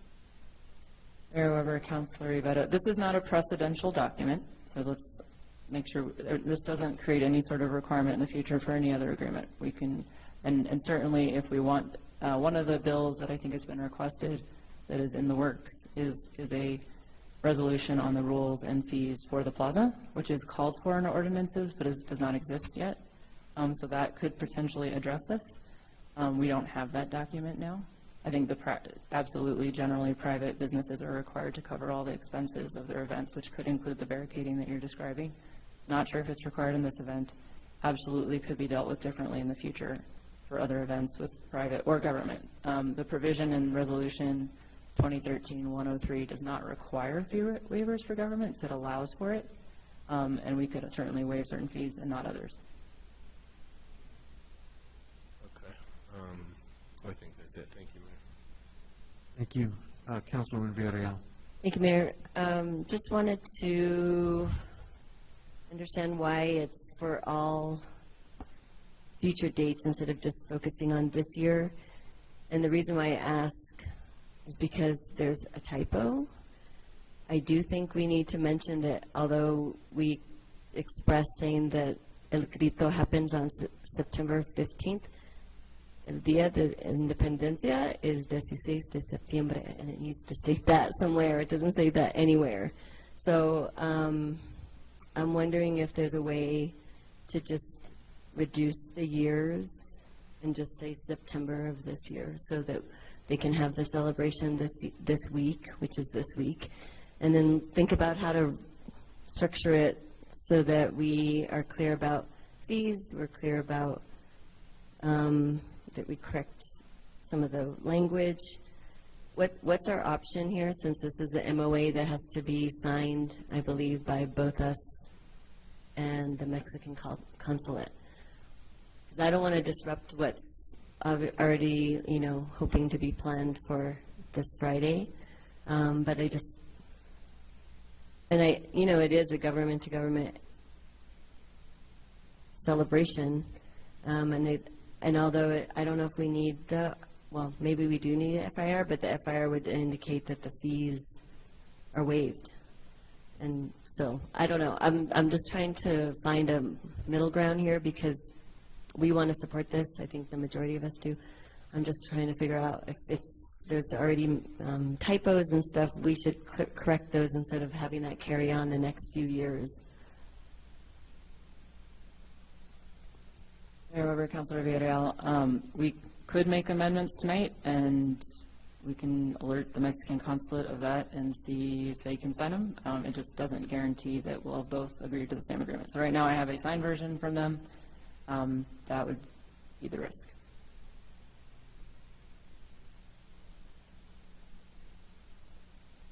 Councilor Garcia. Thank you, Mr. Mayor. I think the consulate would be okay if we set forth the amendments, as Councilwoman Villarreal mentioned, that if we're not canceling this year and we work towards next year, I think there's that good faith attempt on our end that we would be able to host this event on Friday and they would sign the contract if we presented the amendment. So that's just my opinion. I do got a question around the fees, and my question revolves around, we fought tooth and nail for the city to hang the banners, the veterans banners. And there was that argument, the city can't, it's anti-donation, the city can't support any organization. And now I'm seeing we're waiving fees, we're providing police presence, potentially providing fire presence, and how can we do that when we couldn't do the other? And I guess that's a question for the city attorney. How is this allowable when the prior requests in regards to the veterans banners were not allowable? The attorney. Mayor Weber, Councilor Garcia, thank you for the question. It is because governments are expressly excluded from the prohibition that is the anti-donation clause. It is only private entities that have that restriction. And also, I'm sorry, I just wanted to build on that. We had put into our own resolution the stipulation that we would not pay for the banners previously. That was a matter we voted on. So it was a double dip. On the one hand, it was a different category, not government to government, and on the other hand, it was also something the council had put into our own vote about whether we would or wouldn't pick up that cost. And Mayor, thank you for the reminder on the ordinance that provides about the fees. That ordinance is about government speech in relation to the banners, so the city could decide to cover costs related to banners. The city made a conscious decision not to do so in its ordinance, and that was an amendment to the ordinance. So it started off not making that prohibition, and because it's government speech, meaning speech of the city, we actually could pay if we wanted to. But it's a collaboration, right? It's a request from an outside party. But then the city makes it its own speech by adopting a resolution for the banners. Okay, thank you for that clarification, and that brings me to, thank you, you set up my second question regarding the third-party beneficiaries, and that was the big hang-up in the ordinance, that due to the city attorney's interpretation, the city of Santa Fe was a third party.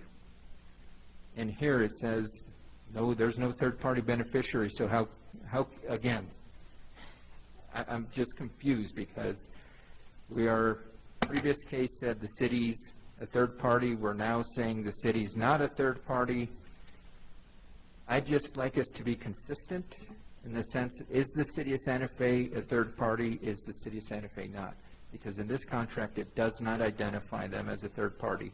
This is the way I typically interpret third party, whereas the previous interpretation I just was very confusing.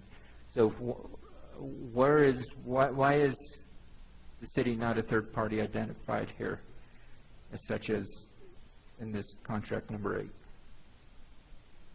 Mayor Weber, Councilor Garcia, the banner situation did not involve a contract. This situation does. The banner situation is governed by a different ordinance. This is governed by Resolution 2013-103. There's a very specific banner ordinance that governs that section that speaks to third parties, and it's not in relation to a contract. It is the outside organization that's the third party in that context, not the city. And here, the parties contracting are the city and the consulate of Mexico. So they're really just entirely different categories of city actions. Okay, thank you for clarifying it. I think that's where the disagreement was, because there was contracts involved, not directly with the city, but with the whole Veterans Banner process, because there was contracts to purchase the banners, contracts to purchase the materials, et cetera. So again, I was just asking for clarification. I definitely support this. I do think that there needs to be the corrections made, and we can send it off to the consulate, letting them know that in good faith, we do hope to host these events for the foreseeable future, and we can work to figure out what that looks like, because I definitely want the community to participate in the Independence Day that's celebrated on Friday. I think that's part of who we are as a community, and providing that space on the plaza for that celebration to occur I think that's what we need to do for our community. So with that, no other questions, Mr. Mayor, thank you. Thank you, Counselor. Counselor Cassett. Thank you so much, Mr. Mayor. You may have already, your previous answers, I apologize, to Councilor Garcia's questions might answer this one as well.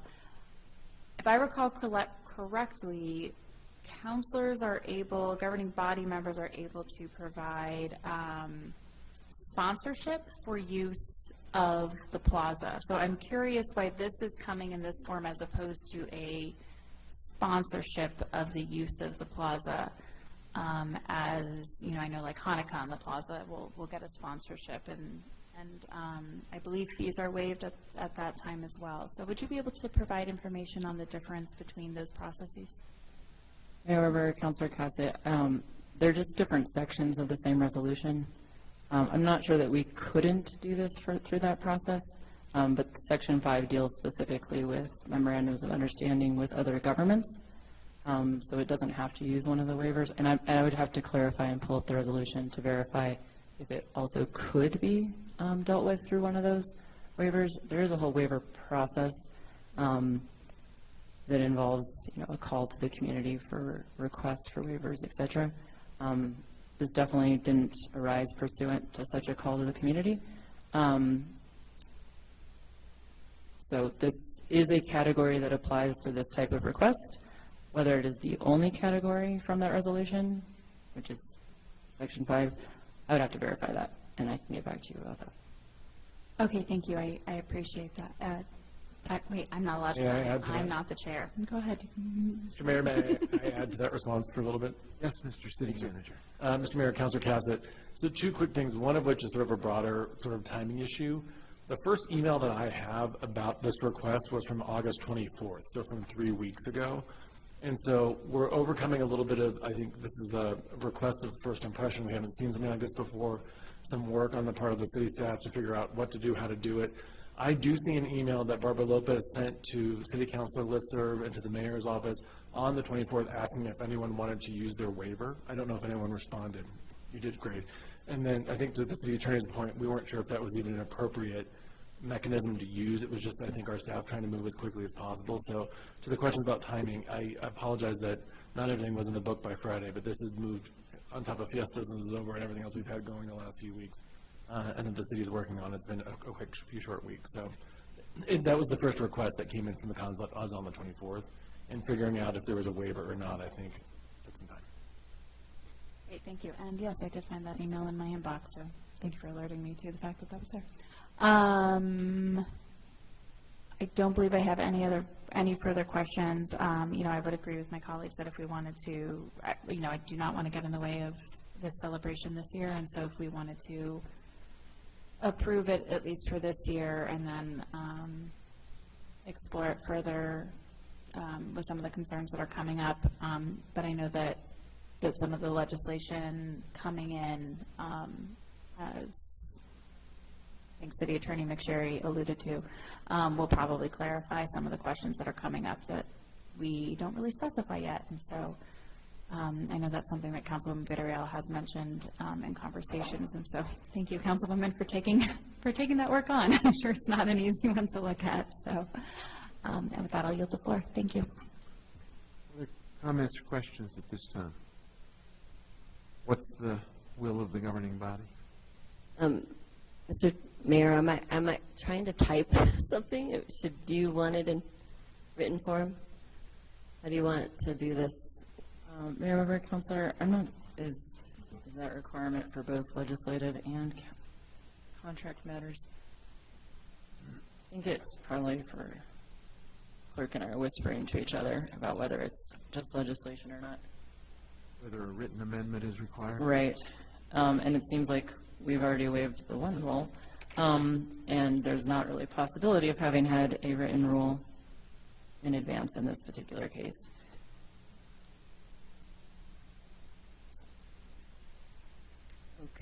Okay, so what should I do? I'm typing it as we... Keep working, she's covering for you. I think this is in TV and radio, they do this when they're trying to bill. Right, I think it's my understanding, I don't know how other It is under, Mayor Weber, Councilor, it is under legislative matters that says amendments must be written and included in the government body packet. So, although we are still supposed to, well, that's still under legislative. So perhaps if you can verbalize it and if folks can understand it, we can go. I'm guessing you're going to add an I to grito in whereas clause 3, where an I is missing. Correct. You would like to add a whereas clause about the 16th of September being the Dia de Independencia. Yes. And you would like to strike the additional dates in Part A, 1A, and just leave September 16th, 2022. Is that accurate? So that use of the Santa Fe Plaza A that says the city shall issue the consulado a permit from the city for the purpose of celebrating El Grito in the Santa Fe Plaza, the event on September 16th, 2022. And then end the sentence there. Okay. Is that accurate? Yes. Is that all 3 changes? Yes. And just for clarification, where were you going to place September 16th?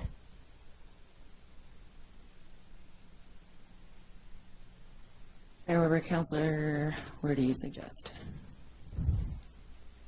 Are you saying adding it or changing September 15th to, September 15th to September 16th?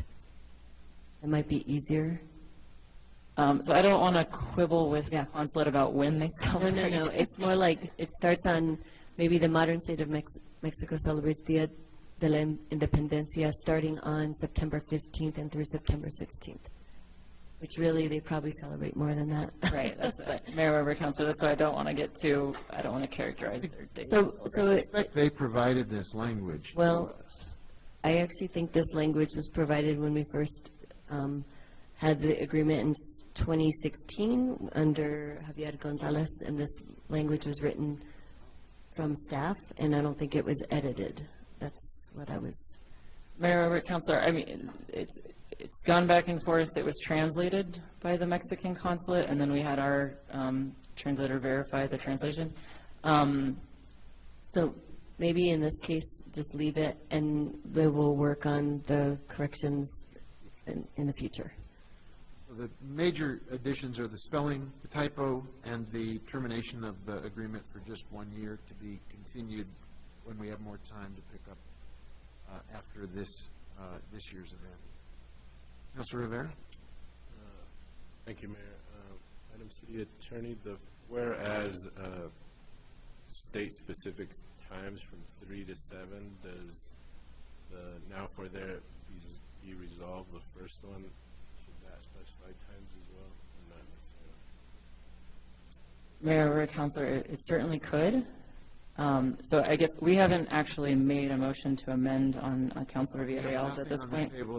Do we want to do that first, or are we just still discussing? I just want to make sure we're keeping track. I was just, if the times needed to be, was going to add it to the end of 2022 on Mayor, Councilor, we certainly can add that, and I don't think there would be disagreement about that, given the discussions that have occurred. It doesn't need to, I don't want to create more issues, but since it has it on the whereas, I didn't know if it needed to be on the therefore be it resolved. And Mayor, Councilor, there will be a permit as well, which will describe these things.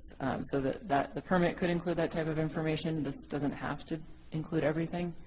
If the council is very concerned about the times that we permit, then certainly we should add it.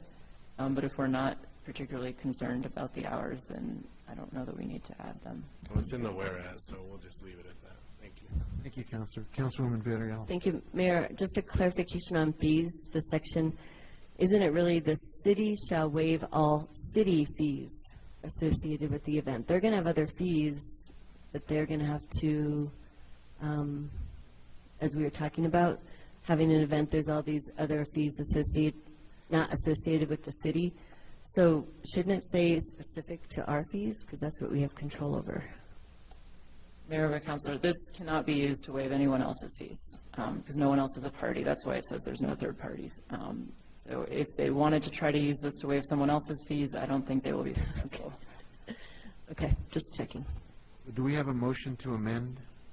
I move to amend the MOA with the changes expressed. Do I need to repeat them? Mayor Weber, Councilor, let's just, for the record there, to add an I to the third whereas clause and to amend Part 1A to limit the years and dates to September 16th, 2022. Correct. Excellent. Thank you. Second. There's a motion, there's a second. Any further discussion? Madam Clerk? Counselor Michael Garcia, Yes. Counselor Lindell, Counselor Rivera, Yes. Counselor Marworth, Yes. Councilwoman Villarreal, Yes. Counselor Cassett, Yes. Counselor Chavez, Yes. Counselor Lee Garcia, Yes. Mayor Weber. Yes. Amendments have been approved. We have a main motion as amended. Is there further discussion of the main motion as amended? If not, Madam Clerk, can you please call the roll? Yes. Counselor Lee Garcia, Yes. Counselor Michael Garcia, Yes. Counselor Lindell, Counselor Rivera, Yes. Counselor Marworth, Yes. Councilwoman Villarreal, Yes. Counselor Cassett, Yes. Counselor Chavez, Yes. Mayor Weber. Yes. Motion has been approved as amended. Thank you. It's 7 o'clock. I wonder if we can get a motion to change our agenda, take up petitions from the floor at this time. So moved. Second. There's a motion to change the agenda so that we would take up petitions from the floor at this time, both people present and people on Zoom. Councilwoman Villarreal? Just a clarification. So does that mean, because we have public hearings right after, are we going back into executive session, or can we move the executive session after our public hearings? Madam City Attorney, is there a preferred order of business for you if there are guests coming to the executive session? Mayor Weber, Councilors, I would like to do the executive session when we planned, if possible. We do have outside counsel on one of the cases here, traveling from Albuquerque, and we have Marcos Martinez coming for the other matter, and Alexander Ladd. I know Alexander Ladd will be here for her hearing as well. But if we can try to get through that, I would appreciate it. Does that answer? So there's a motion to change our agenda so that we would take up petitions from the floor at this time. Is there discussion other than the question just raised? Madam Clerk, can you call the roll? Counselor Lindell? Oh. she walked He has out. stepped away for a moment, so let's come back to Counselor her. Rivera, Yes. Counselor Marworth, Yes. Councilwoman Villarreal, Yes. Counselor Cassett, Yes. Counselor Chavez, Yes. Counselor Lee Garcia, Yes. Counselor Michael Garcia, Yes. Mayor Weber. Yes. Motion has been approved. And we'll excuse Councilor Lindell from this vote. That means we are moving now at about 7:02 to the petitions from the floor. If you're here for a matter unrelated to something that involves a public hearing, but is something you want to call to the governing body's attention, please come to the microphone, or if you are on Zoom, we will recognize you on Zoom. for a chance to speak to the governing body for 2 minutes.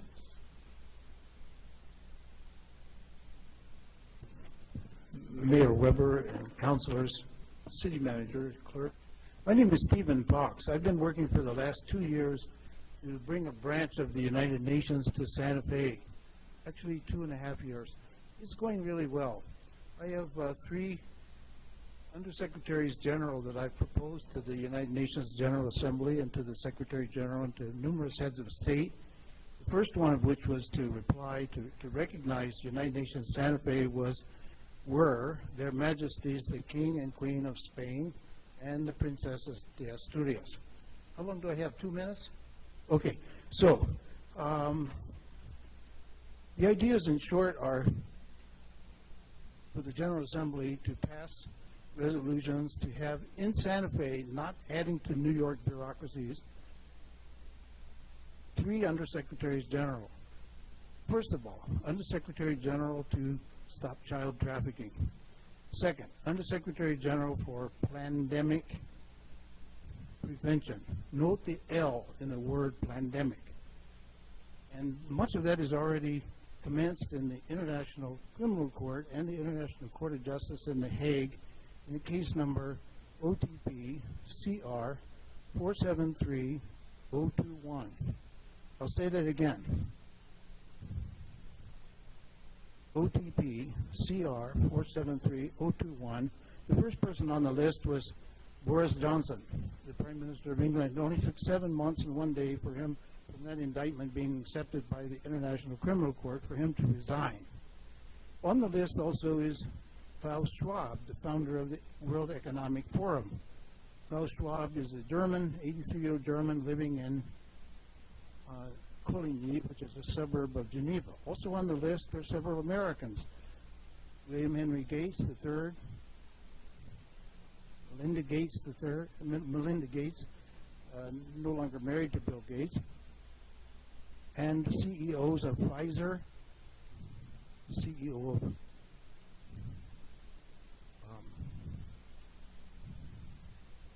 Moderna, and the charges are genocide.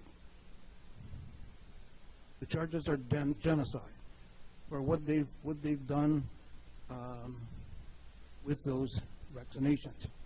And it's a kind of chromosomal implosion, which is a term that I've developed and cleared and got accepted by the chairman of the Department of Genetics at Albert Einstein College of Medicine in the Bronx, New York. So, is my time about up? Thank you very much. I hope all I'm asking you to do, individually or severally or as a group, is that the General Assembly starts tomorrow in New York City. And if you can take the time to write a letter to the USA Secretary of State,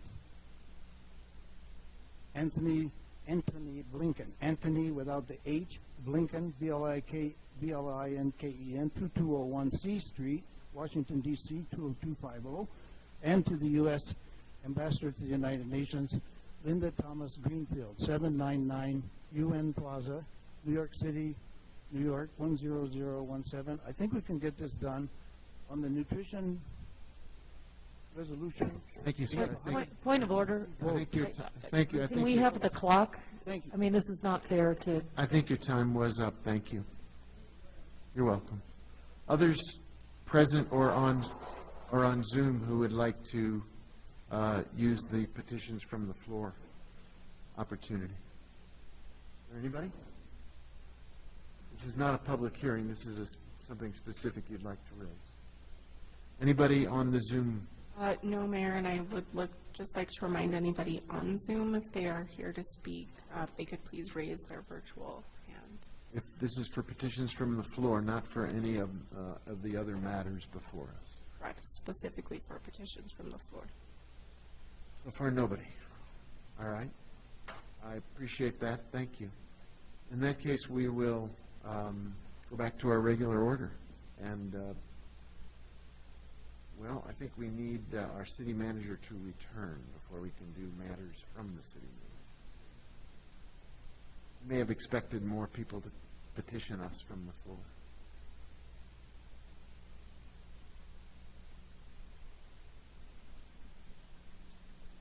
Mayor, do we have an idea of when we would be back? Because there's folks here for the public hearing, and we should let them know how long they need to wait for our executive session. Yeah, that's a great question.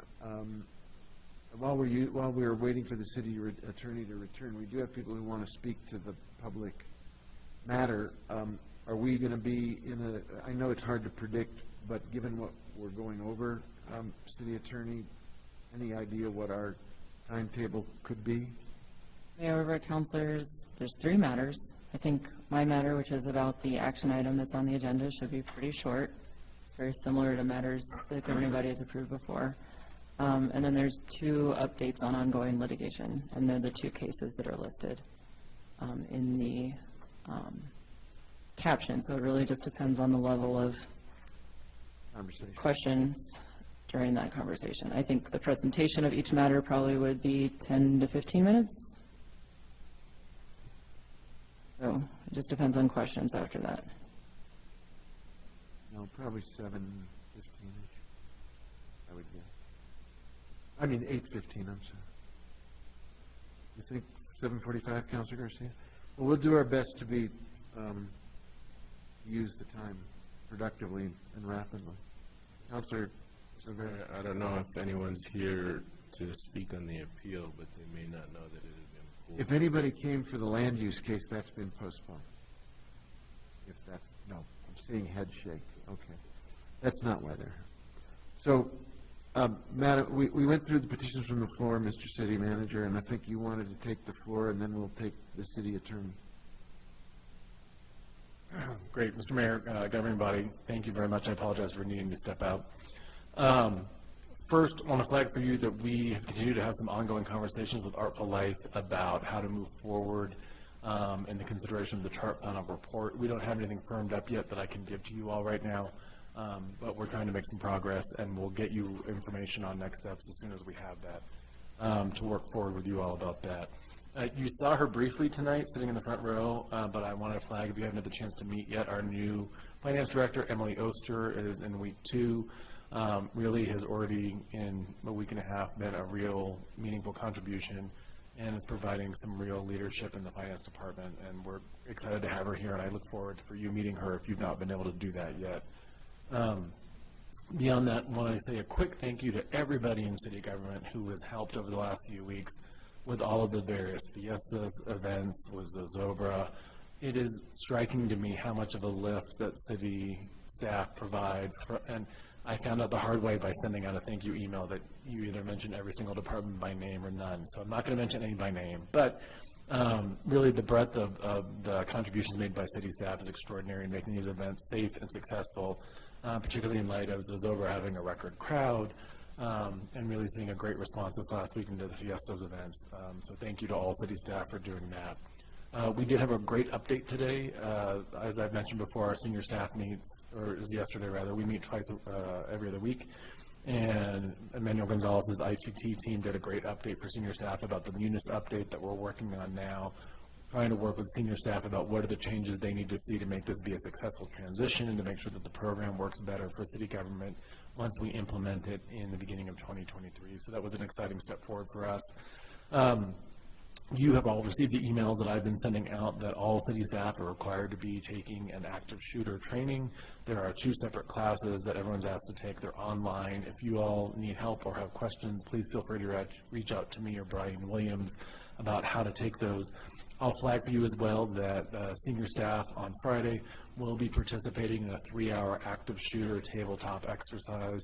Again, this is to put staff in a position of walking through a hypothetical scenario where there is an active shooter in a city building.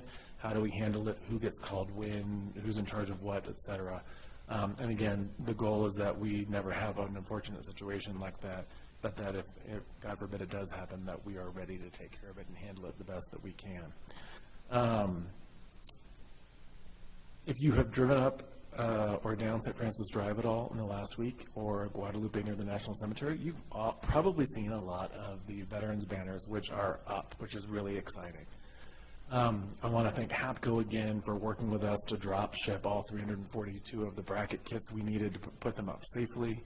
I really would be remiss if I didn't thank Carmela Quintana and the American Legion leadership for helping us get this across the finish line. She's been out there with, personally with the crews from P&M to get the banners hung. We are on Cerritos Road now, and so I think they started close to I-25, and they're working their way in towards St. Michael's Drive, but the expectation is that all of the 342 of the banners will be up by Friday. And I can tell you, just driving up and down St. Francis Drive, it really looks extraordinary to see them hanging on both sides of the road. We recognize that some of the banners, that there are trees nearby or some limbs. We are working with our parks team to work to mitigate some of those branches. We're not going to cut trees down, but we'll work to cut things back so that people can ensure that their family members and the veterans are able to be seen as people drive by, which is really great. And last and least, for you all, of interest for all of you, is that we have now signed the contract with our new lobbyist. And I can tell you that we have hired J.D. Bullington on contract to represent the city of Santa Fe for the next few years. He knows that we're going to announce him tonight. He is so excited to work with us. And I know that there were some questions at the last meeting about some counselors wanting to get working with him quickly, both on ICIP and other matters. And we're going to work to get him onboarded as fast as possible so that we can get that ball rolling. That's it for me. Thank you, Mr. Mayor. Thank you, Council. Thank you, City Manager. Matters from the City Attorney. Thank you, Mayor Weber. Everybody, members, I just wanted to highlight that we've got folks appearing in all sorts of tribunals in the state. Today we had an argument in front of the Court of Appeals. Marcos Martinez argued that with Richard Katanek related to an enforcement matter from back in 2015 for an 80-foot tower that the city filed an enforcement action against because it did not have a building permit. We are still, it was in federal court, it's been back in state court, but I think it went very well today. It has such a crazy procedural history. I think the city is well positioned. If anything, it might be remanded, it sounds like, for another finding. But the arguments were good, and it was exciting to be back in the court. This was only their second in-person hearing in Santa Fe this year, they said, at least those judges. And then I would like us to go into executive session for discussion of a few different cases. This is pursuant to the Open Meetings Act, Section 1015-1, Part H7, attorney-client privilege discussions regarding threatened and pending litigation in which the city of Santa Fe is or may become a participant, including United States Supreme Court case, United States v. Texas, and First Judicial District Court cases, Union Protectiva versus City of Santa Fe, and Mayor Alan Weber, and Enterprise Bank and Trust versus City of Santa Fe and Santa Fe County. Councilor Rivera, could you take us through a motion, please? Thank you, Mayor. I move that we enter an executive session pursuant to the Open Meetings Act, Section 10-15-1H, Subpart 7, for discussion of threatened or pending litigation in which the governing body is or may become a participant. Second. There's a motion, there's a second. Madam Clerk?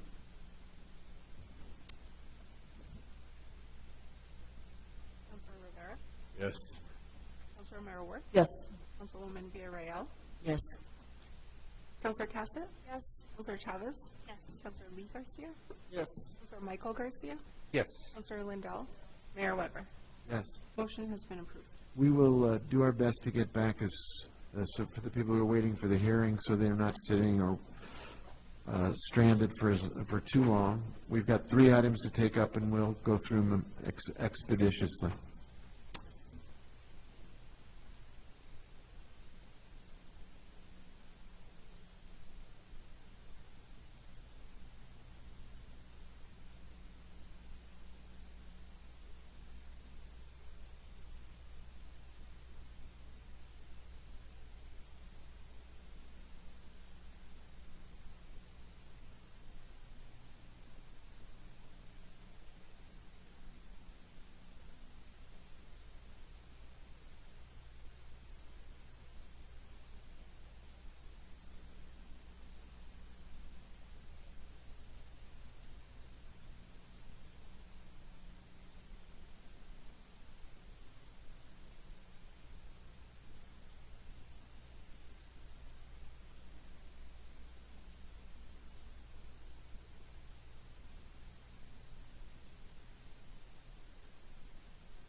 Okay, apologies to everybody who had to wait. We were as fast as we could be, and I appreciate your patience. Councilor Rivera, do you want to bring us back into session? Sure. Pursuant to the Open Meetings Act, Section 10-15-1J, I move that the governing body reconvene in open session and state for the record that the matters discussed in the closed session were limited to those specified in the motion for closure. Is there a second? Second. Is that you, Councilor Cassett? Thank you. Madam Clerk? Okay.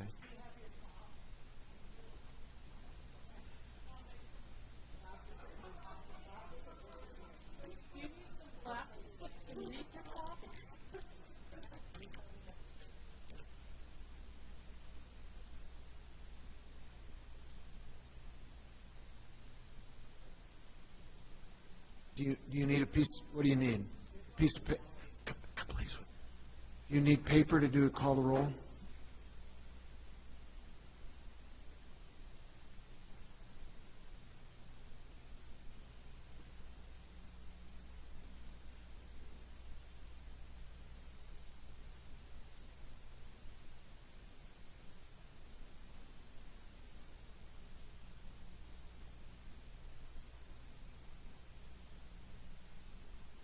Okay.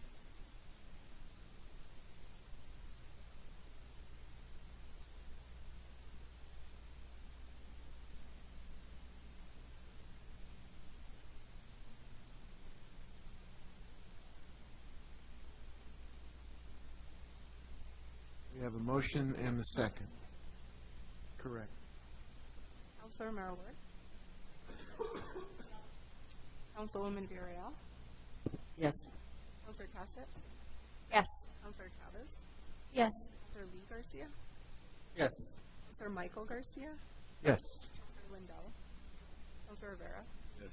Mayor Weber. Yes. Motion has been approved. Thank you. So we're back in business. Could you take us to item 13A, please? Yes. Item 13A is an executive session action item. It's approval to join the County of Los Angeles and other local governments in support of the federal government in the United States Supreme Court case, United States versus Texas, case number 22-58, in defense of the September 30th, 2021 civil immigration enforcement priorities guidance issued by the Biden administration, prioritizing the removal of non-citizens who are a threat to national security, who have recently arrived at the border and who have committed certain crimes. Move to approve. Second. We have a motion, we have a second. Discussion on this motion. Madam Clerk, could you call the roll? Yes. Councilwoman Villarreal. Yes. Councilor Cassett. Yes. Councilor Chavez. Yes. Councilor Lee Garcia. Yes. Councilor Michael Garcia. Yes. Councilor Lindell. Yes. Councilor Rivera. Yes. Councilor Marowart. Yes. Mayor Weber. Yes. Motion has been approved. Thank you. Councilwoman Villarreal. Mr. Mayor, I suggest, since folks have been waiting quite a long time, that we move to item 18, which is public comment on bills, so that we can then also follow final action on legislation and any other public hearing after that. So Sorry. go to 18A, 19A, 20A. 20A, 21, and then come back to the other, to matters from the governing body? Yes, please. Communications from the governing body and the clerk. So there's a motion to amend the agenda to move over city clerk and governing body and move directly to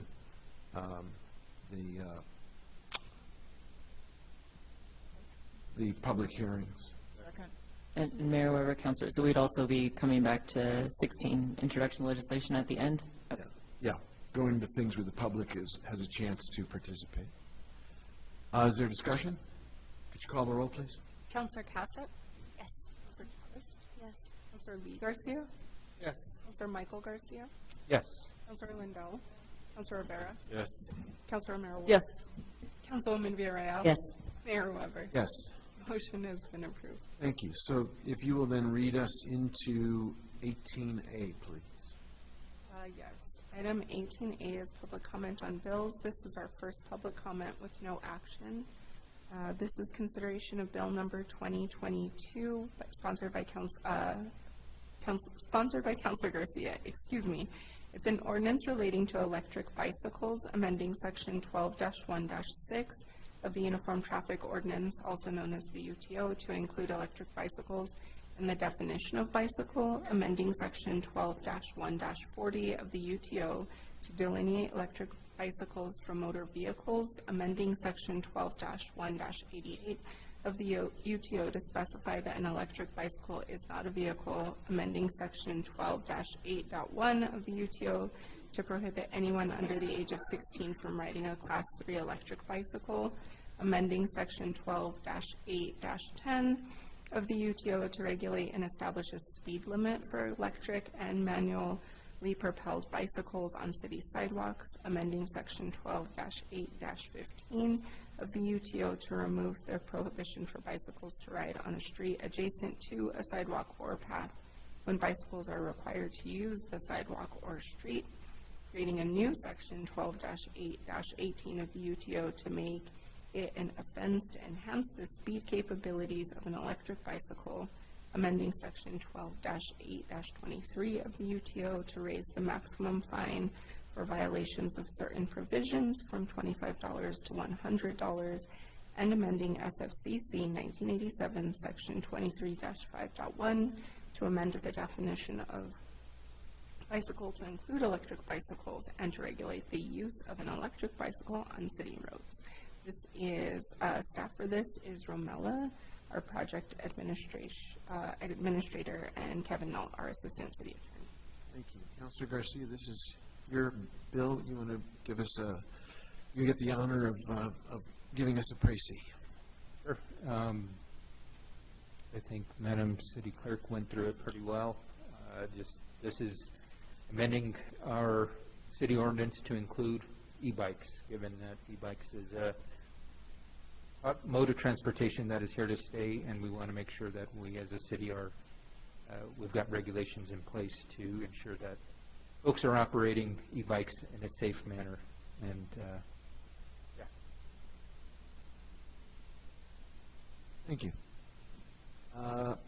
That completes, there's no public comment and there's no action. That's the introduction by Councilor Garcia. Next item, Madam Clerk. There is public comment.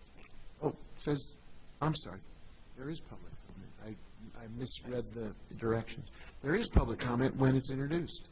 So if anybody here wants to speak to this bill, now's the time. No? Point of order. What am I doing wrong here? Okay, so the bill was introduced already.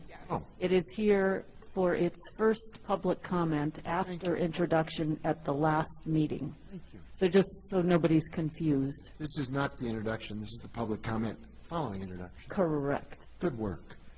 Does anybody want to comment on this bill? Because now's the time, if you didn't know it. Point of order. So just so everyone knows, there are two chances to comment on bills. The meeting after they're introduced, the public has the opportunity to give us kind of a first look, first comment about what they think of the legislation. Then it moves through the council committees, and then it comes back on final passage. When it is in front of the governing body for final passage, there is another opportunity for public comment, so that, you know, maybe it's changed in the course of its travel through the standing committees.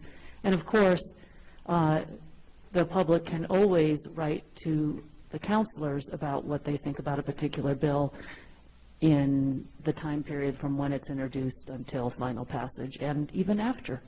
So just to be clear about the many, many ways that we engage and hear from the public. Thank you, Mayor. Thank you, and I appreciate the walkthrough. Yes, Madam Clerk. We do have public comment on Zoom. Okay, let's take it. All right, Mayor, Mr. Eric Abo.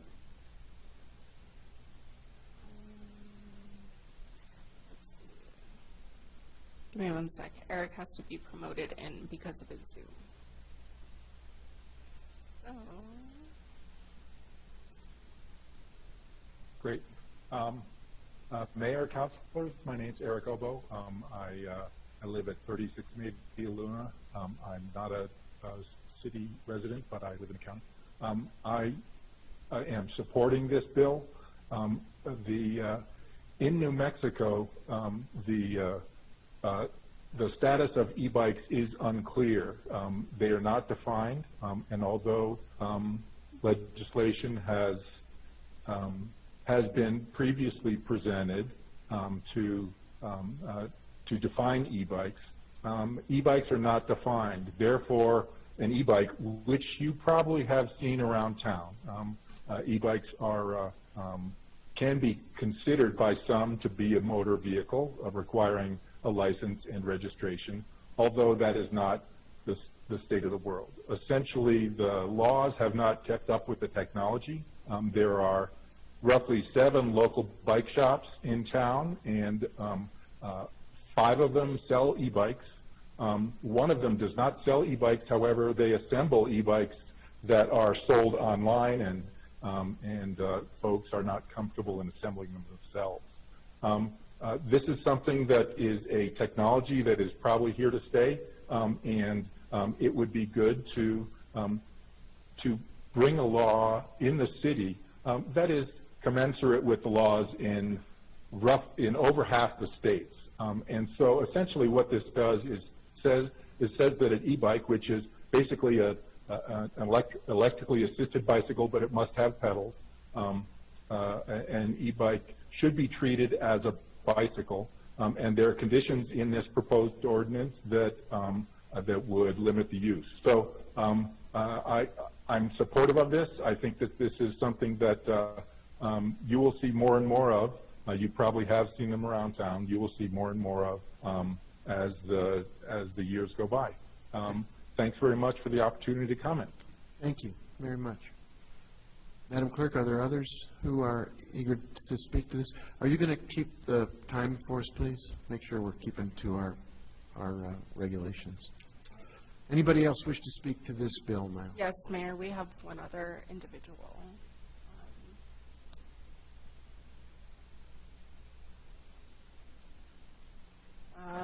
We have one more individual, Kelly Spencer.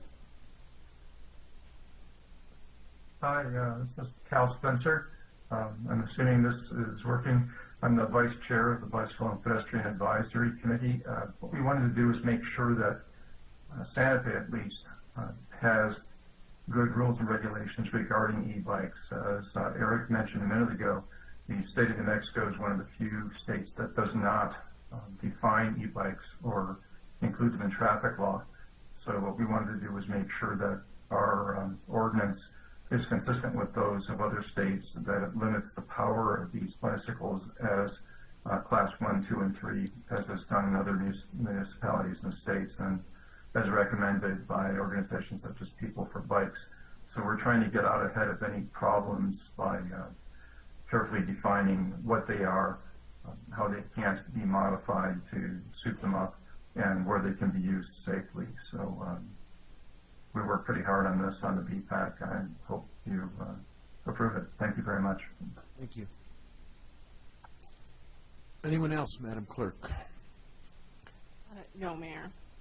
Okay, thank you. So that is public comment on this bill. Next item, Madam Clerk. Yes, the next item is 19A. It's final action on legislation. This does also have a public hearing. This is consideration of bill number 2022-17, sponsored by Councilwoman Villarreal and Councilor Rivera. It's an ordinance amending SFCC 1987, Section 23-5.1 to add definitions for cultural event and small commercial event, and amending SFCC 1987, Section 23-5.2 to allow up to 8 commercial permits for cultural events on the plaza, including Juneteenth, Pride, Indigenous Peoples Day, and 5 additional events selected by lottery. Melissa McDonald, our Parks Division Director, is available for this item. This is also a public hearing. Would you like us to start with you, since you're the sponsor of this bill, ma'am? Absolutely. Thank you, Mayor. Thank you, all of you that are here waiting for us for this item. I appreciate that you waited this long. I am going to just give a little context, some history and background, and then where we are today, and then what we're actually considering at today's meeting or tonight's meeting. And first, I'm just going to give you a little bit about how this change on the Plaza Park Events Ordinance came about. And for those of you, I think I've talked about this, some folks know about the Plaza Cultural Landscape Report from 2005, which provides a history of the historic plaza and its many iterations and uses of the plaza. It's been varied and diverse through history. However, the character historic to the plaza has always remained the same. It's been primarily for social and economic purposes, essentially for commerce. Goods and services have always been sold and exchanged on the plaza, both formally and informally, for hundreds of years.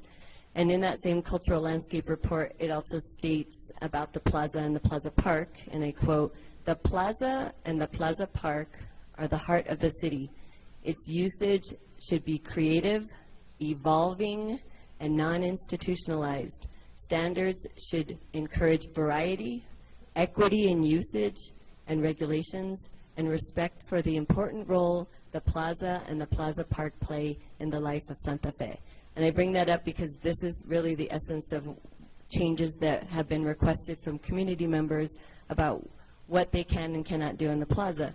And over the years I've been on council, we've had various existing cultural events held on the Plaza Park, and they've had a desire to incorporate vendors to enhance the event and to support the entrepreneurial spirit associated with that cultural event.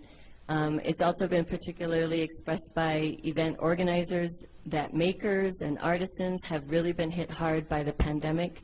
The plaza events section of the ordinance, as it stands, didn't ever allow vendors except for the 8 major events that were listed. So small events couldn't even sell T-shirts or memorabilia without making a change to the current ordinance. So in working with city staff, we crafted draft language to allow for small commercial event permits for cultural events on the plaza with limitations. And there was a first iteration. There's actually been a couple of iterations, but the iteration and the version that we're looking at tonight that actually has been amended initially allowed for 8 existing cultural events that would be able to have small commercial event permits on the plaza. And with changes and feedback from various stakeholders, there was another amendment, and essentially it explicitly named 3 existing cultural events that would be allowed for small commercial event permits, specifically Indigenous Peoples Day, Juneteenth, and Pride, and then 5 slots would be selected by lottery.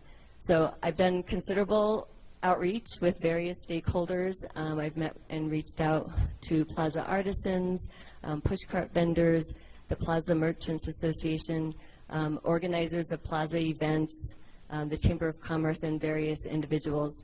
And because of the different, because it went through committee and we got different feedback also from my colleagues, we did make essentially changes to what we're going to be voting on tonight. And while I would have liked to see the 5 lottery slots allowed for cultural events to get permits, I realize compromise should happen and can happen in order to realize small incremental changes for our plaza and events on the plaza. And I think Councilwoman Cassett's amendment, which eliminates the lottery option for the 5 unnamed permits and instead allows 100 square foot contiguous commercial space for all other cultural events, I think that it strikes a compromise and balance which will allow for other cultural events that are not named in the ordinance to at least have 1 booth to be able to sell items. Just to cover some things that were in the amendments and limitations, vendors are limited to using only the Plaza Park and not the streets. Streets are not able to be shut down for vendors. The spaces reserved for plaza artists and artisans and the pushcart vendors will remain in place during the small commercial events. And another amendment that was made would allow for the artisans and pushcart vendors on the plaza that they're not charged additional fees to sell during the small commercial permitted events. And any other regulation that's permitted or not permitted on the Plaza Park will also apply to these one-day cultural events. I think at this point, I'll wait to thank all the folks that helped with this process, but I think now I think we'll go into public hearing. I don't know if staff had to clarify anything. Okay. Why don't you hang on a sec? Councilor Rivera, you are a co-sponsor on this. If you want to say a few words, I think that would be appropriate. Councilwoman Villarreal did a great job, but I'll wait to thank people as well, and let's get going. Okay. Is there anything the staff wants to add at this point before we turn to the public? No? I'm taking that as a no. All right. If this is an item that you came to speak to, again, apologies for making you wait so long. This is the time to get into some line or format so you can have an opportunity to testify on the measure, and the city clerk will be the timekeeper of people as they speak. Right, city clerk? Madam Clerk? You're going to be the timekeeper, Madam Clerk? Okay. So I think you can just line up, and I know you've waited a long time, and I'm sorry to limit your opportunity to speak, but we typically try to keep it to 2 minutes if you can do that. Madam Clerk? And there's the clock over there if you want to track it. Are there people on Zoom who also want to speak to this? So we'll have to go. Can we see their faces when the clock is up too? Perfect. Name and address, please. And the mic is yours. My name is Cindy Hall. I live at 410 Alamo Drive in Santa Fe. Good evening, everyone. I am the Vice Chair of the Santa Fe Indigenous Center and Director of Manitou Galleries in Santa Fe and on downtown and on Canyon Road. I'm speaking to express my support in favor of the proposal for ordinance changes to the Plaza Events Ordinance this evening.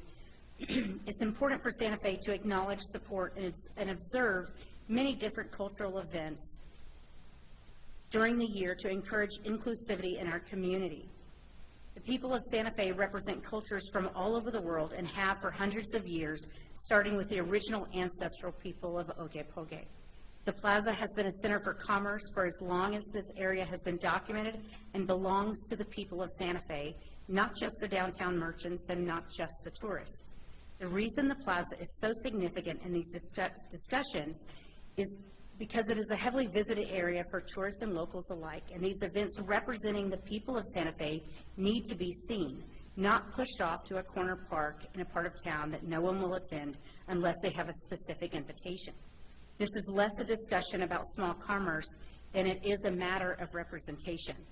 You wouldn't move Fiestas to Regal Park or Girls Inc. Craft Fair to Bicentennial. Why? Because only people directly invested in that event would attend. And the point of these events is to show people we are here, we are proud of who we are, and we belong in Santa Fe.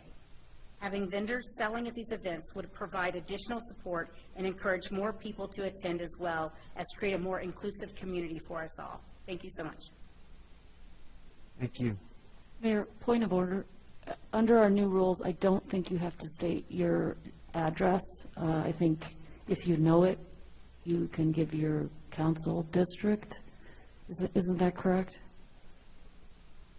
Mayor or Councilor, it's either council district or street of residence. Okay, so just so people understand, they do not have to give the number of their home in addition to the street. Thank you. Yat Shie Nolan Hall Yinshe, Chalagi do Japanese Mishle, Hanagafni do Chalagi Visachin. Hi, my name is Nolan Hall. I'm an enrolled member of the Navajo Nation, as well as a student at the Santa Fe Indian School, a missing and murdered Indigenous Women's and Relatives Task Force member for the state of New Mexico, as well as the Vice President of the Mayor's Youth Advisory Board. I am speaking in support of Councilor Villarreal's proposal for ordinance changes to the Plaza Events Ordinance to allow for small commercial event permits, specifically for Juneteenth, Pride, and Indigenous Peoples Day. as these are all impactful events for the minority groups of Santa Fe. Juneteenth is to commemorate the ending of slavery, Pride to create an accepting and welcoming environment for the LGBTQIA2S+ community of Santa Fe, and Indigenous Peoples Day, which is the reclaiming of Columbus Day and represents and acknowledges Native existence and perseverance throughout the ongoing struggles of colonialism within this country. For myself specifically, I have both been impacted by and seen my community be impacted by the acknowledgement of Indigenous Peoples Day. Native communities come together to celebrate our existence through a citywide event. Native people sell goods, foods, jewelry, etc., all of the indigenous goods you could imagine.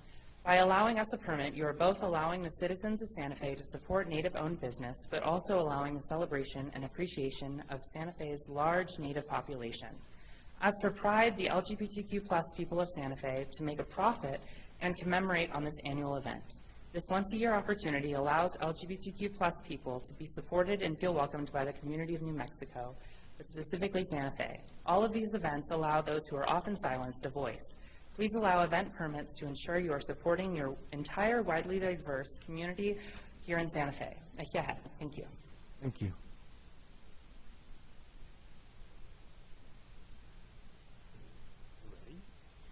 Good evening, everyone. Good evening, Mayor, Mayor Pro Tem, and councilors. My name is Kevin Bowen. I'm the president of the Human Rights Alliance in Santa Fe. We put on the annual Pride celebration every year, in addition to a few other things. And I am speaking in support of this ordinance because of what it will do for our community, what it will do for the indigenous community, and what it will do for Juneteenth, to allow representatives and business owners to be able to sell on the plaza. It's a very important aspect of showing who is in our city and who owns businesses in our city and who represents our city. I do want to tie this into something else tonight, though. New Mexico is one of only 4 states in the United States that has not put out this year any anti-LGBTQIA2S legislation. So it's something for us to be proud of.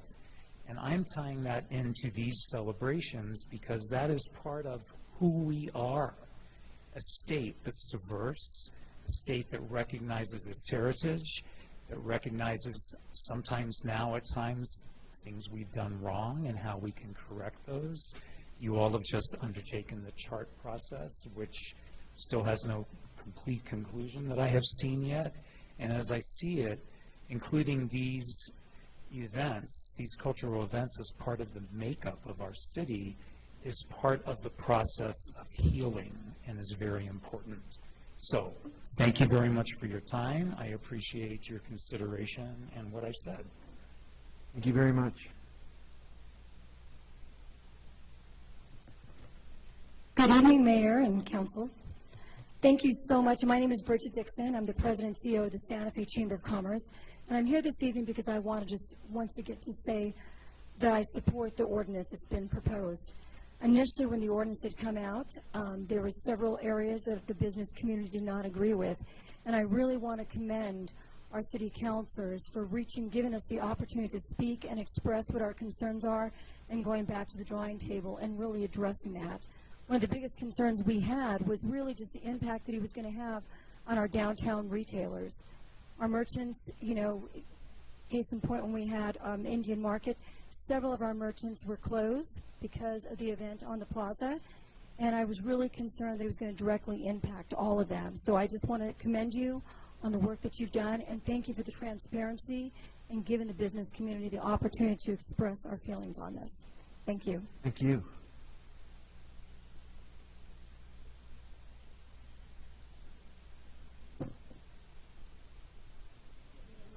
Claudia Chavez. I'm with the City of Santa Fe Plaza Artisan Program.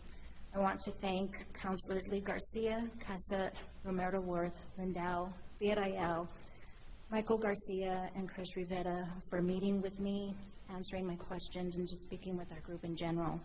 As a native of Santa Fe, I have a deep appreciation for the culture of trade and vending on the plaza.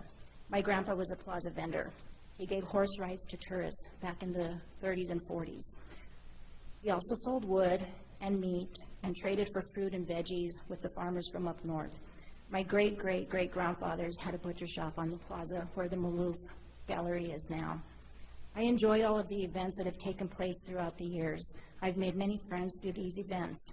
The events are not the issue. Throughout this process, I have continually asked that the arts and crafts to be sold would be handmade. So far, none of the show promoters have come forward to say that they will have handmade art. Now that these events are grandfathered in, they should have enough time to jury the art. Also, with so many worthy organizations in our city, why are events such as Lowrider Day, World Dance Festival, or Toys for Tots excluded? I hope that the rules and regulations will require handmade arts and crafts with the artist present at their booth.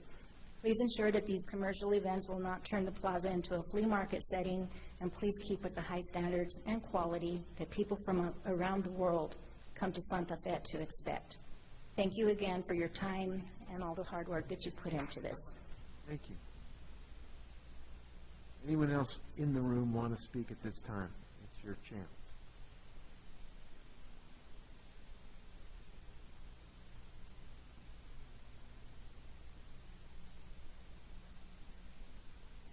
Ahait, Hantui, Abansa Taiva, Nananiatsa Karen Buller.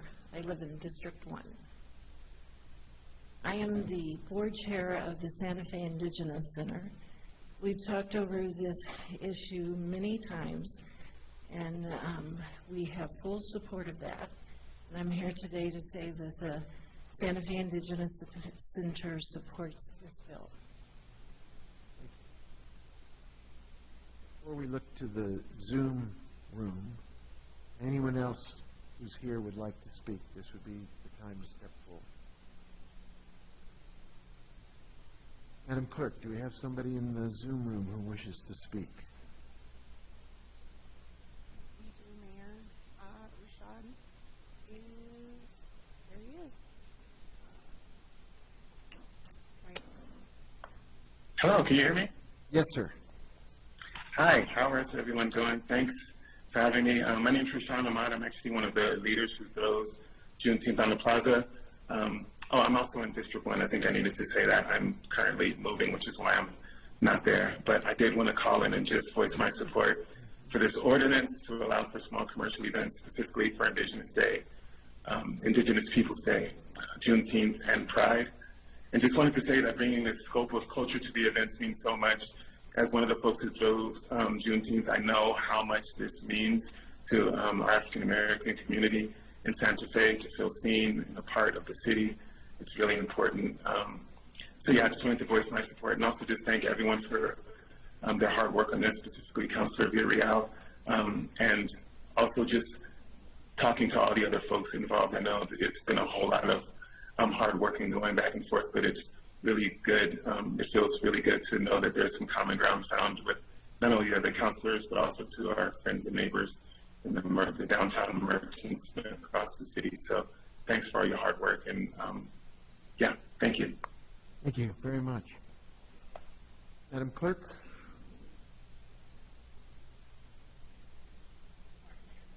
There's no other individuals on Zoom that have their hand raised. Okay. Very good.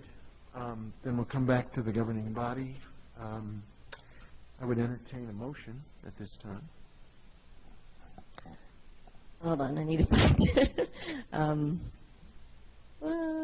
Help me out here. I need to read the title, don't I? Help me out, Jamie. No, you can just move to approve because it will approve what we approved at Finance Committee. We're looking just for the motion. Just did. Second. I was giving you direction, but yes, I will would you like to switch? Would you like the motion for your own? Okay, I've moved to approve. And we have a second. Is there discussion of the motion on the table, which is to approve the version that was amended and brought forward with those amendments? Councilor Castle. Mr. Mayor, I just want to confirm with staff that with that motion, we have that all the amendments are in place to approve what we discussed at Finance Committee, which is the 3 named events, and then any other cultural event allowing a 100 square foot contiguous commercial space. Is there anything Ian? else that would be changed? I think that's addressed to you, sir. Mr. Mayor, councilors, that is correct. All of the amendments that were approved at Quality of Life and Finance are incorporated into the bill. There's a red line in your packet that shows how they interact, and so does the 3 named events, and then the limited commercial activity at the other cultural events. Okay. Thank you. I just wanted to make sure that that was all captured. And if I'm not mistaken, the red line version includes a change to the title. So if you look at the red line version, it goes exactly to what you said, Jesse, about authorizing limited commercial activity at other cultural events rather than 6 additional events chosen by lot. So it's all included in what's in front of us now. Any other comments? Yes, go for it. I'm looking for, who's saying yes? Hold on. So the title says that we are allowing up to 8 commercial permits. The red line version says we're allowing up to 8 commercial permits. I thought we'd change that. Mr. Mayor, Councilor Marworth, that was in an oversight, I think, when we were drafting the amendments. That should read 3, and I have an amendment drafted to make that change. Yeah, so we're not quite ready to go, right? Do I need to introduce that, Jesse?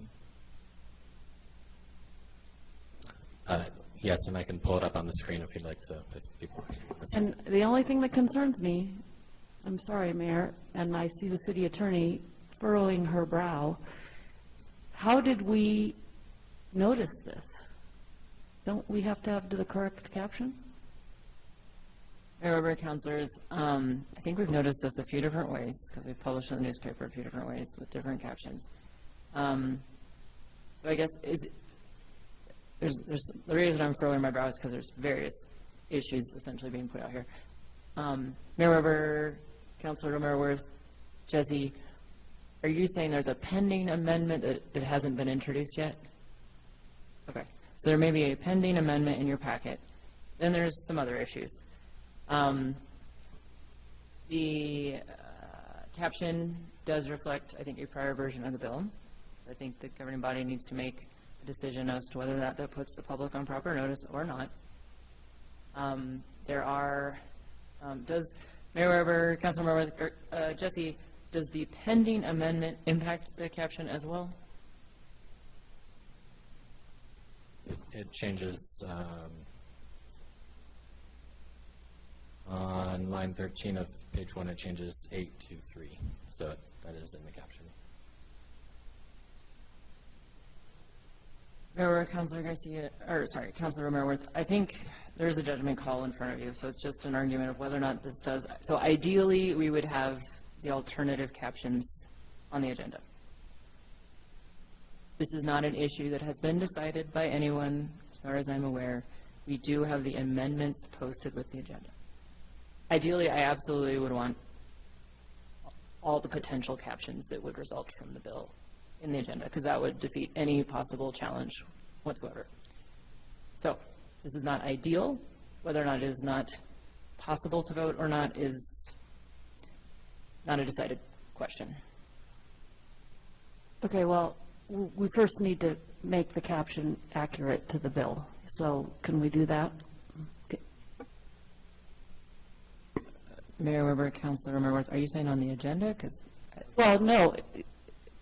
Question is, The bill itself does not accurately reflect, the bill's caption does not accurately reflect what the body of the bill says.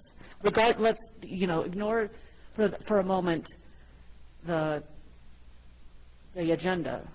Mayor Weber, Councilor Romeroworth, when you say the bill, what are you referring to? Jesse, I'm going to turn it to you.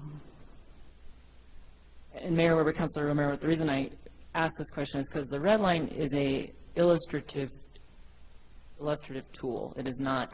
Okay, doesn't have any so formal- point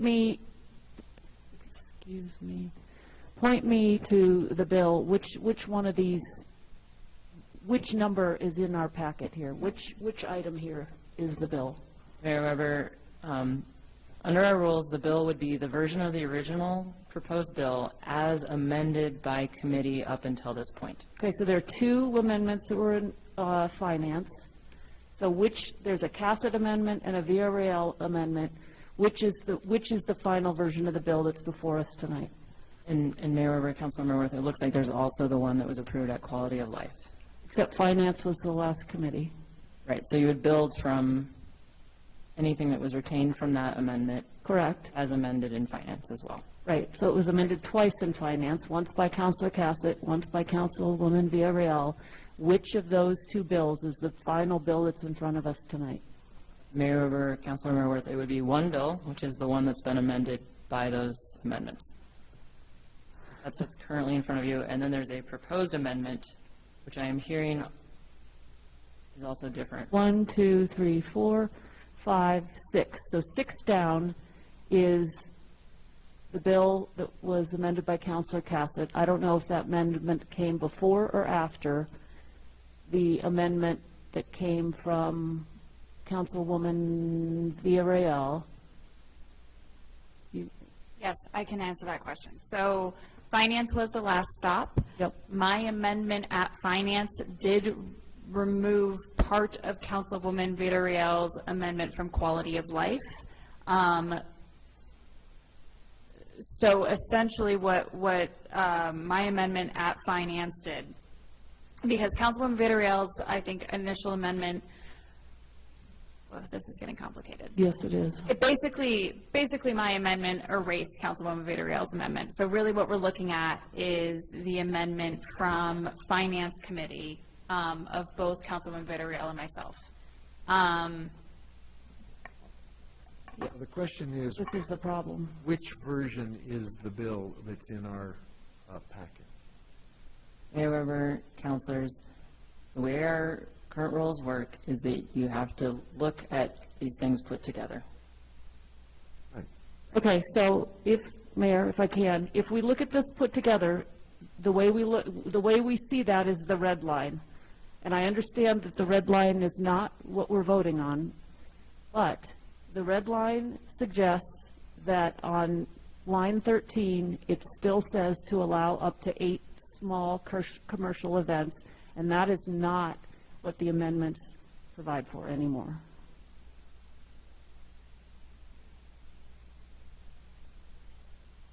And Mayor Weber, Councilmember Worth, there's an additional amendment that I believe also impacts the caption. The additional amendment that I believe Jesse was going to pull up, as this was just discovered very recently, would be just amending the caption to accurately reflect the amendments that were passed in Finance Committee. So it would be amending, I think, up to from 8 to 3 in the caption on line 13. So it would read, and amending SFCC 1987, Section 23-5.2 to allow up to 3 small commercial permits for cultural events on the plaza, including Juneteenth, Pride, Indigenous Peoples Day. And just to be clear, that amendment is pending. I don't know whose amendment it is. Is it yours, Councilor Cassett? It is apparently now mine, yes. Okay. Mayor Weber, councilors, I'm looking at one that amends 2 different pages. Wait, come on, I can't hear what's being said when there's people having sidebar conversations. Can we just all... Mayor Weber, councilors, are we talking about the one that's labeled Lindell Chavez Weber Amendment 2 that is posted? No. That is the additional amendment? Okay. But that one is posted, it was not approved at committee. Right, we're looking at something that, as Councilor Cassett just described, it speaks to the issue raised by Councilor Romero Worth, which is the caption doesn't accurately describe what's in front of us because it continues to use language citing up to 8 small commercial permits rather than saying to allow 3. And therefore, the caption doesn't match the legislation. My understanding is that staff recognized the oversight very recently, probably while we were in executive session, and that this was something that had to be changed in order for the caption to accurately reflect the content of the bill, how we passed it as amended in Finance Committee. So this is now the question as to whether or not, because despite the fact that the body of the bill was amended, the change to the caption did not occur. And so from my understanding from, well, city attorney, you can clarify whether or not I am correct in this, is whether or not we make the decision as to, since the body of the bill was changed and there was a red line, if this has been accurately noticed and if we are able to vote on it today, or because that amendment to the caption does need to be made in order to reflect what had been passed at finance, whether or not we would have to be postponing. Did I accurately state the question in front of us at this moment? Member Councilors, I think that's right. So thank you for that help. So I think it is a judgment call. We can amend so the judgment is between this. We can amend the caption so that it accurately reflects the amendments that came through at the end in finance and vote on it, or we can amend it or not vote on it tonight, but amend it so that it accurately, and then notice it so it accurately reflects the amendments that were passed most recently through finance. Those are the choice. That's the choice in front of us. Councilwoman Villarreal. Thank you, Mayor. I'm just clarifying. Councilor Cassett, I thought your amendment actually amended the caption. I was under the impression that it did it as well when we discussed this at finance, which is why we didn't hear it last governing body meeting. It was already delayed. And I believe that there potentially was a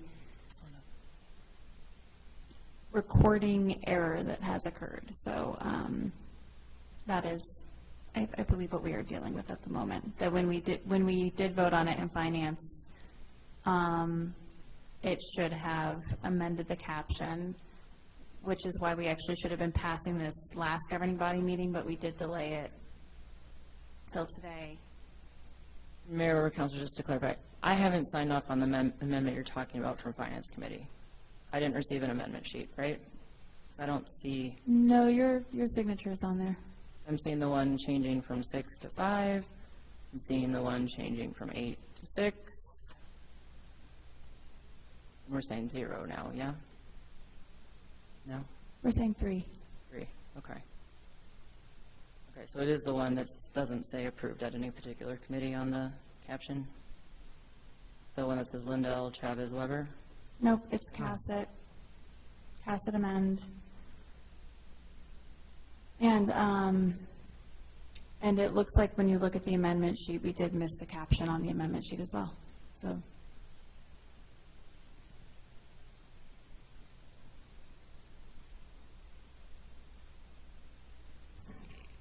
When I look at the Cassett one, it changes them from 6 to 5.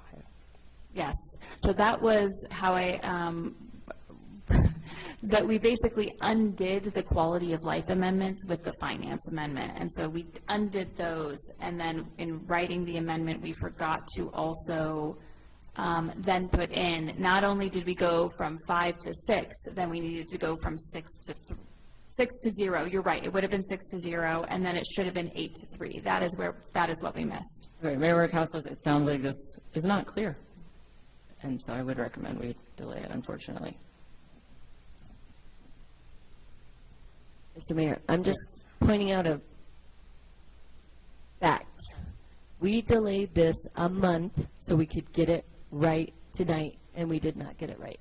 And there's only so much a counselor can do to track their legislation. We know our amendments, and the thing that's making it confusing is this whole new procedural rule. I hate to say it, but the procedural rule where it attaches at a committee and then moves on to the next one, and then we make amendments.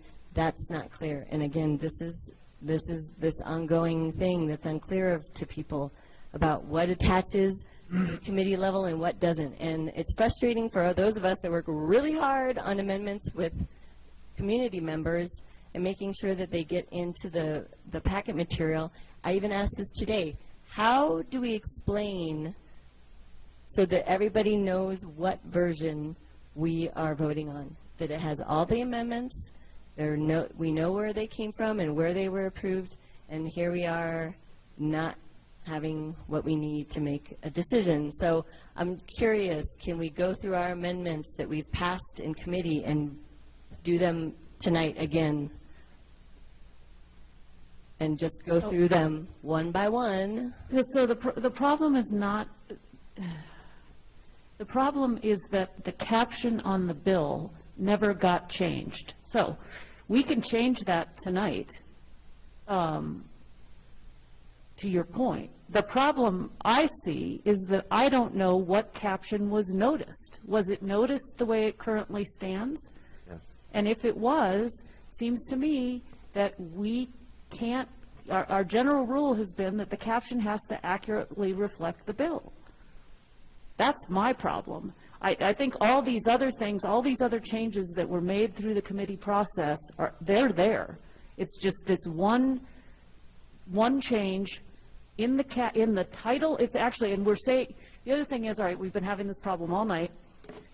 What we're talking about is the title of the bill was not changed. We're not talking about the caption, because the caption refers to what's on the agenda. What we're saying is the title of the bill was not ever changed anywhere in the committee process to accurately reflect the amendments that basically were made in finance. So there's no real need to go back and adopt everything because it's there. What we don't have is is a title reflecting the changes. And then we have the further problem of, I don't know what was noticed to the public. I think that the title that was noticed to the public does not accurately reflect the bill as it was changed in finance.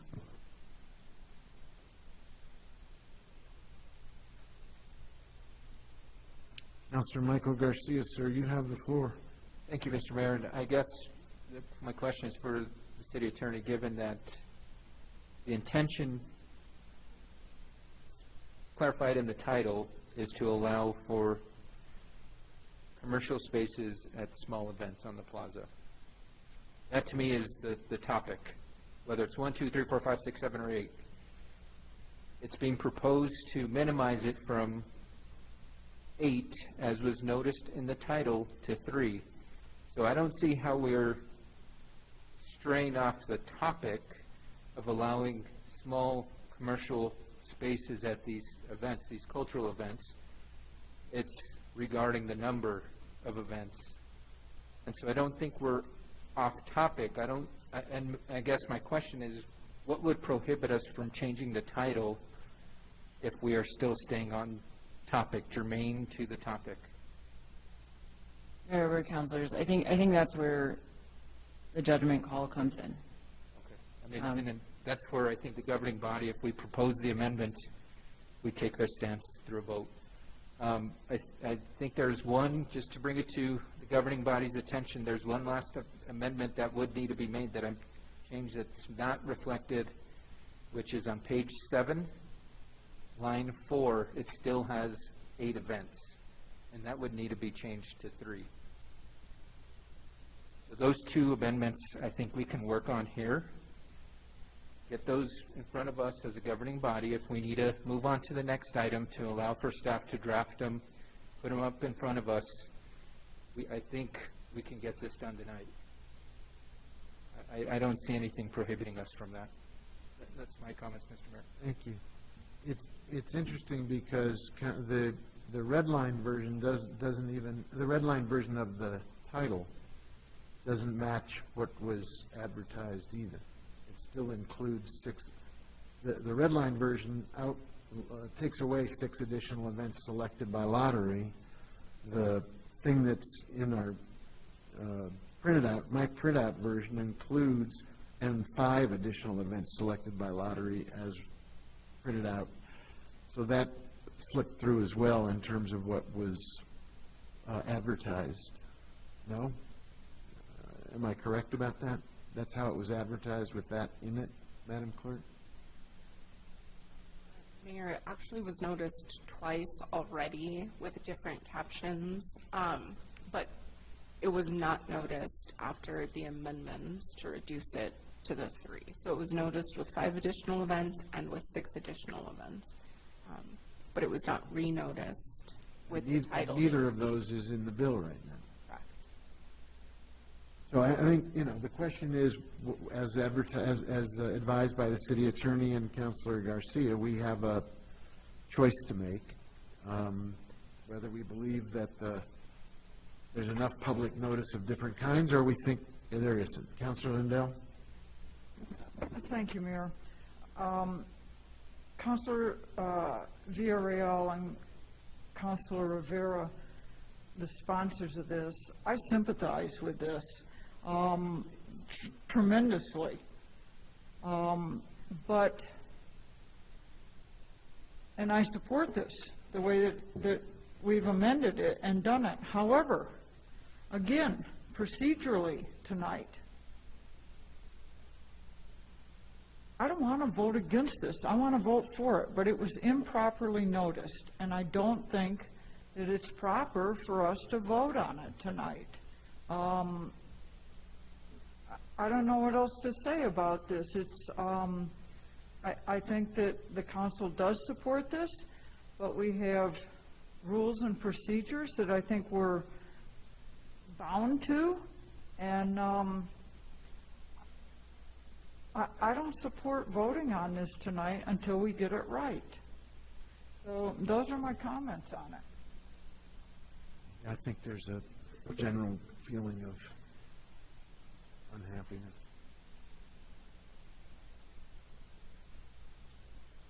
Any other thoughts on whether we, Well, we have to fix we have to fix it tonight. We got to fix all the places that it's wrong, correct? correct. I mean, there are inaccurate descriptions of what the measure includes at the top of the measure, period. It's not accurate.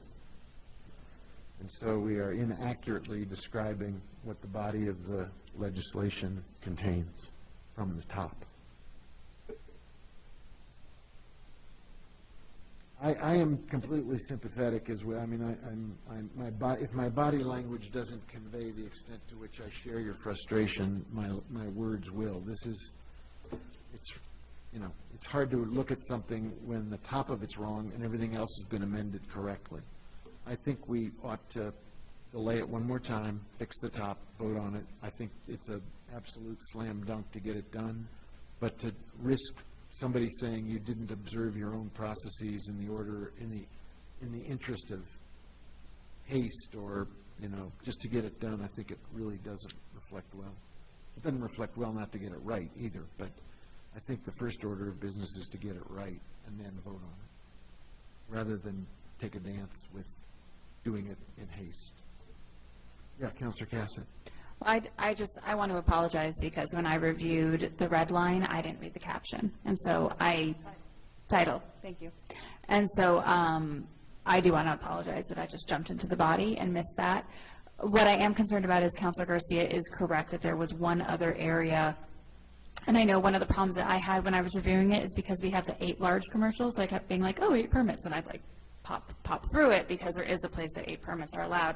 So I do want to get this, I think we do need to get this correct tonight, and I would ask that potentially we move on and come back to this, and if Jesse is able to really go through this and make sure we have hit every single place during that time that we are moving on to other pieces, because I would hate for us to delay this, come back in 2 weeks, and still be sitting there with this being completely incorrect, or not completely incorrect, but incorrect in certain places.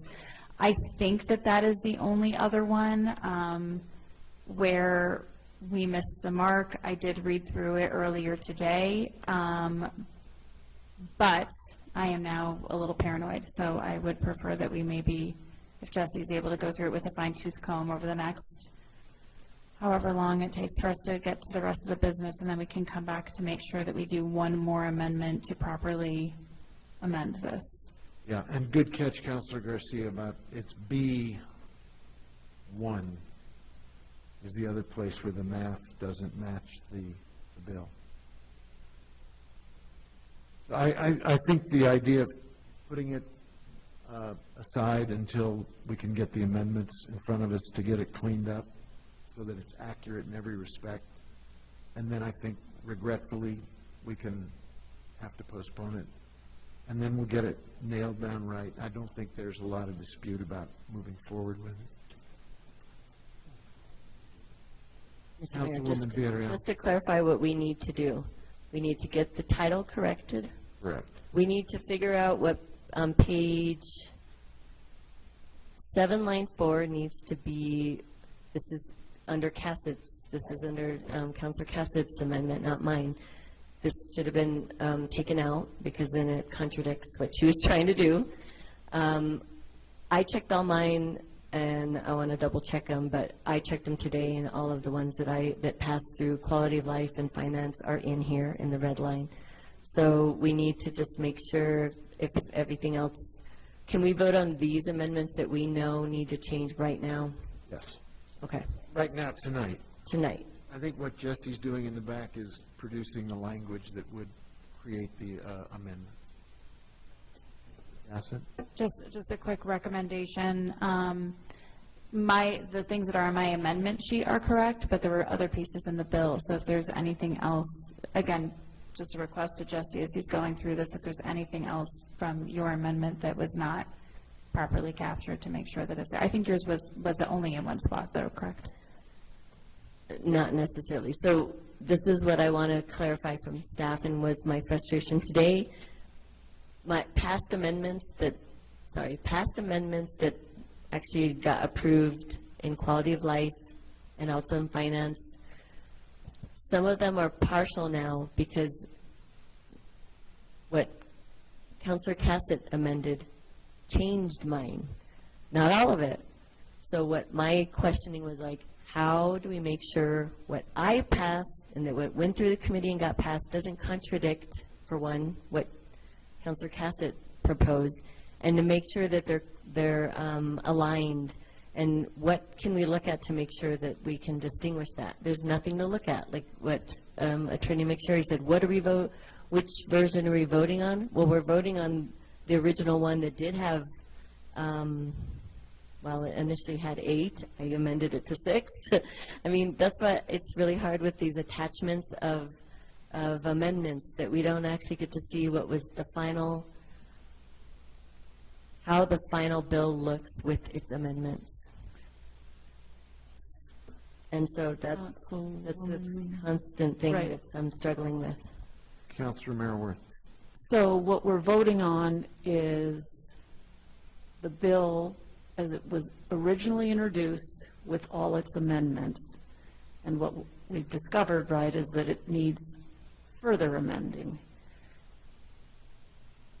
So you have to take the original bill and all its amendments.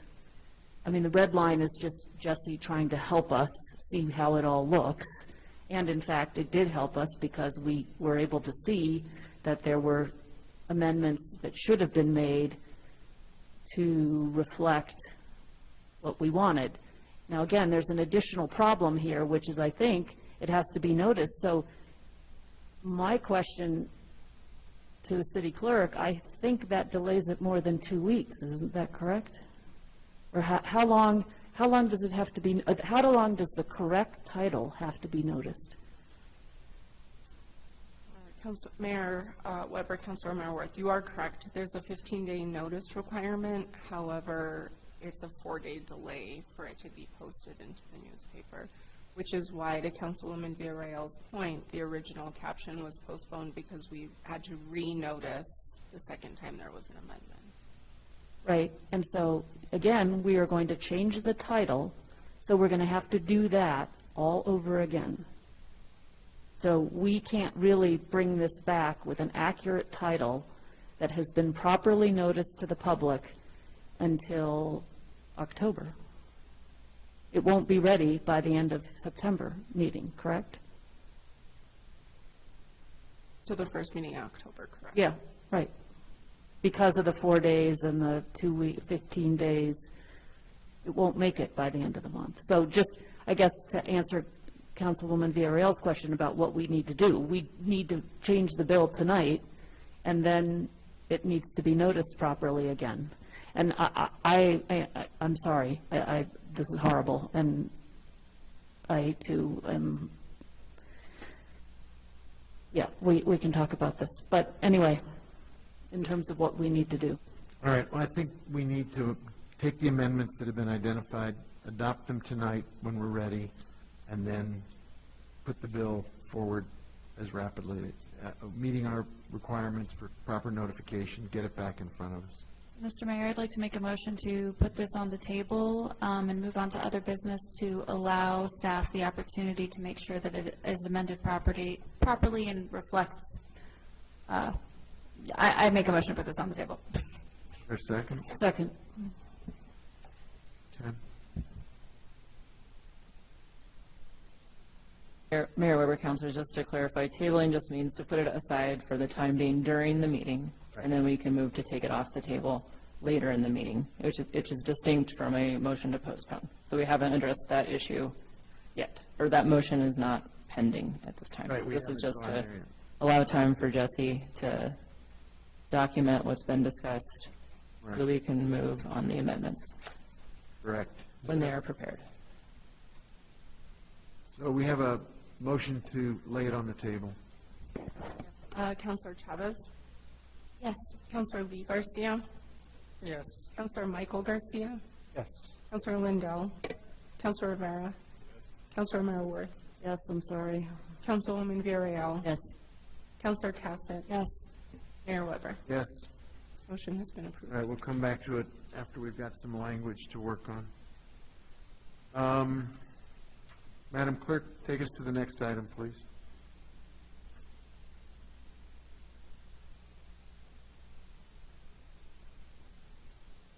Sorry, Mayor, the city attorney and I are trying to work through some additional solutions for this evening. So moving on to item 20A is request for approval of the 2021-2022 Consolidated Annual Performance Evaluation Report, the CAPER, for submittal to the United States Department of Housing and Urban Development, HUD, as a condition of the city's Community Development Block Grant. This is being presented tonight by Cody Minich from our Office of Affordable Housing. Very good. This is also a public hearing. Cody, do you want to give us an overview, and then we will go to a public hearing and then turn it over to the governing body? This is on. Yes, sir. Mr. Mayor, councilors, sorry it's a little tense in here, so let me cheer you all up with this presentation. Oh, Okay, we're getting used, we've decided that tension is a good thing. I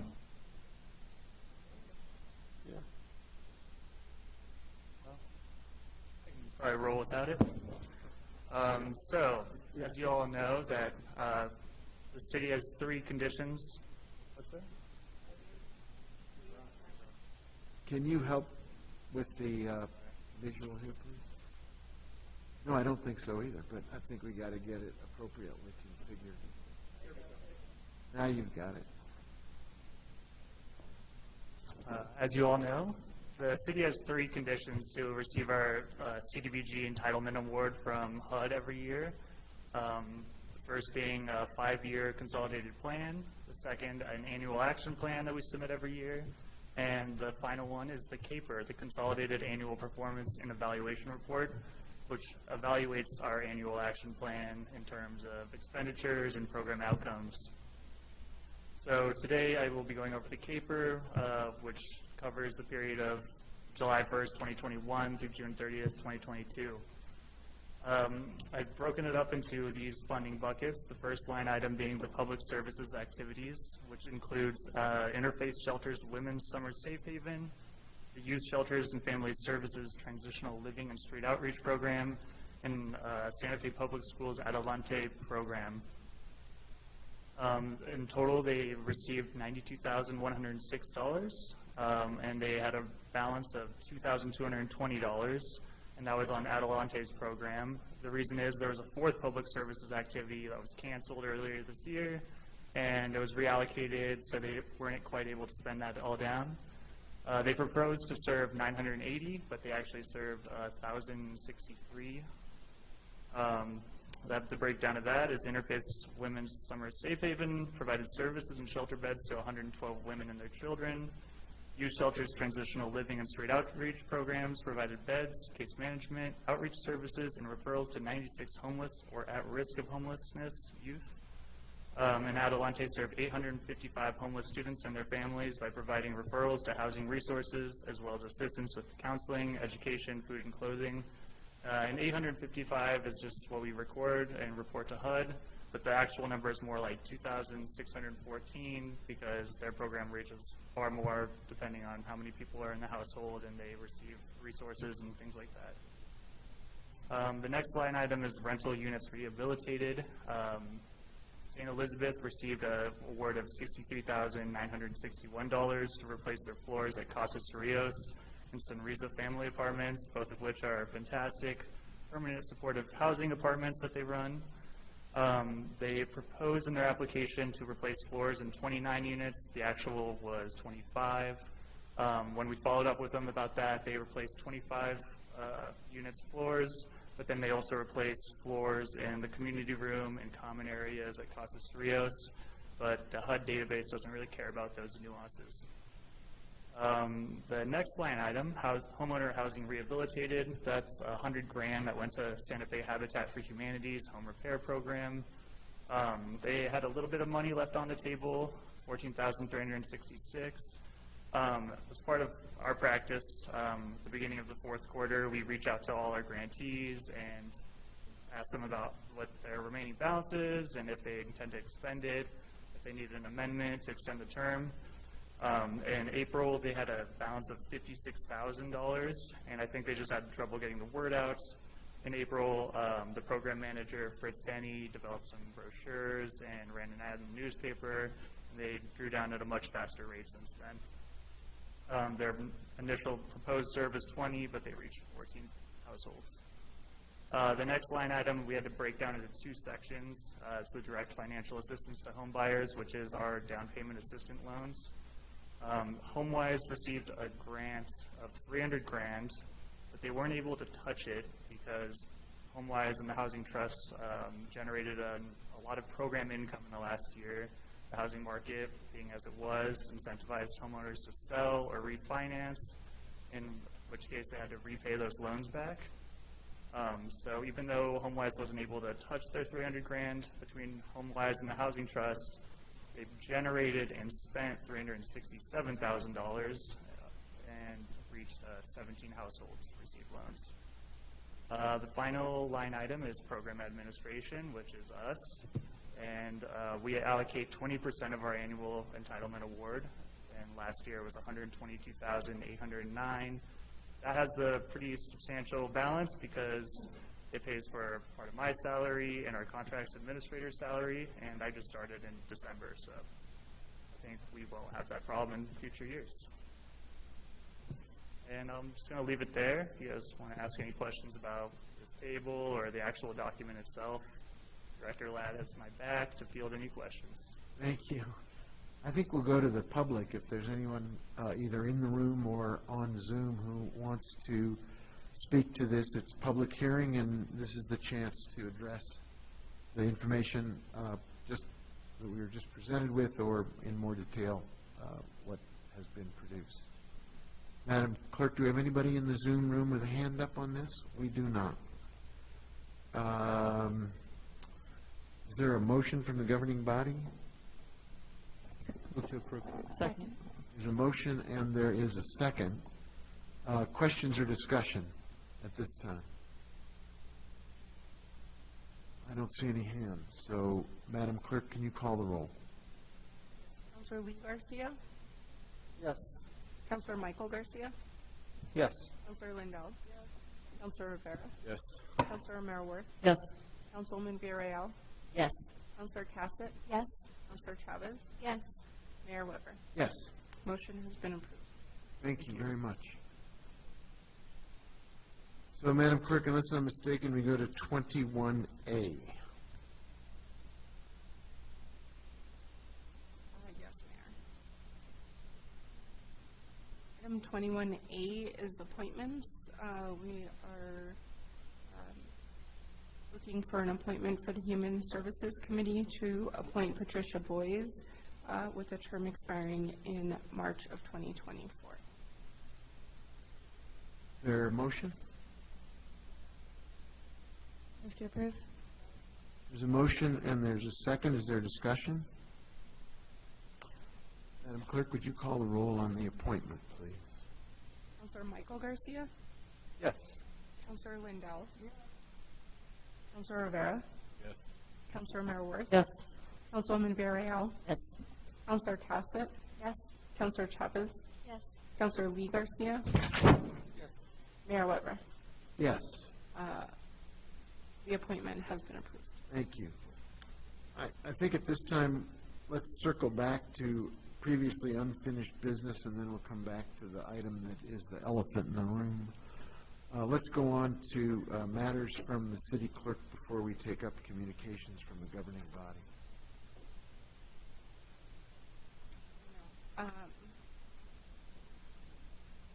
Thank you, Mayor. I was unfortunately looking for a document that I think, let's see,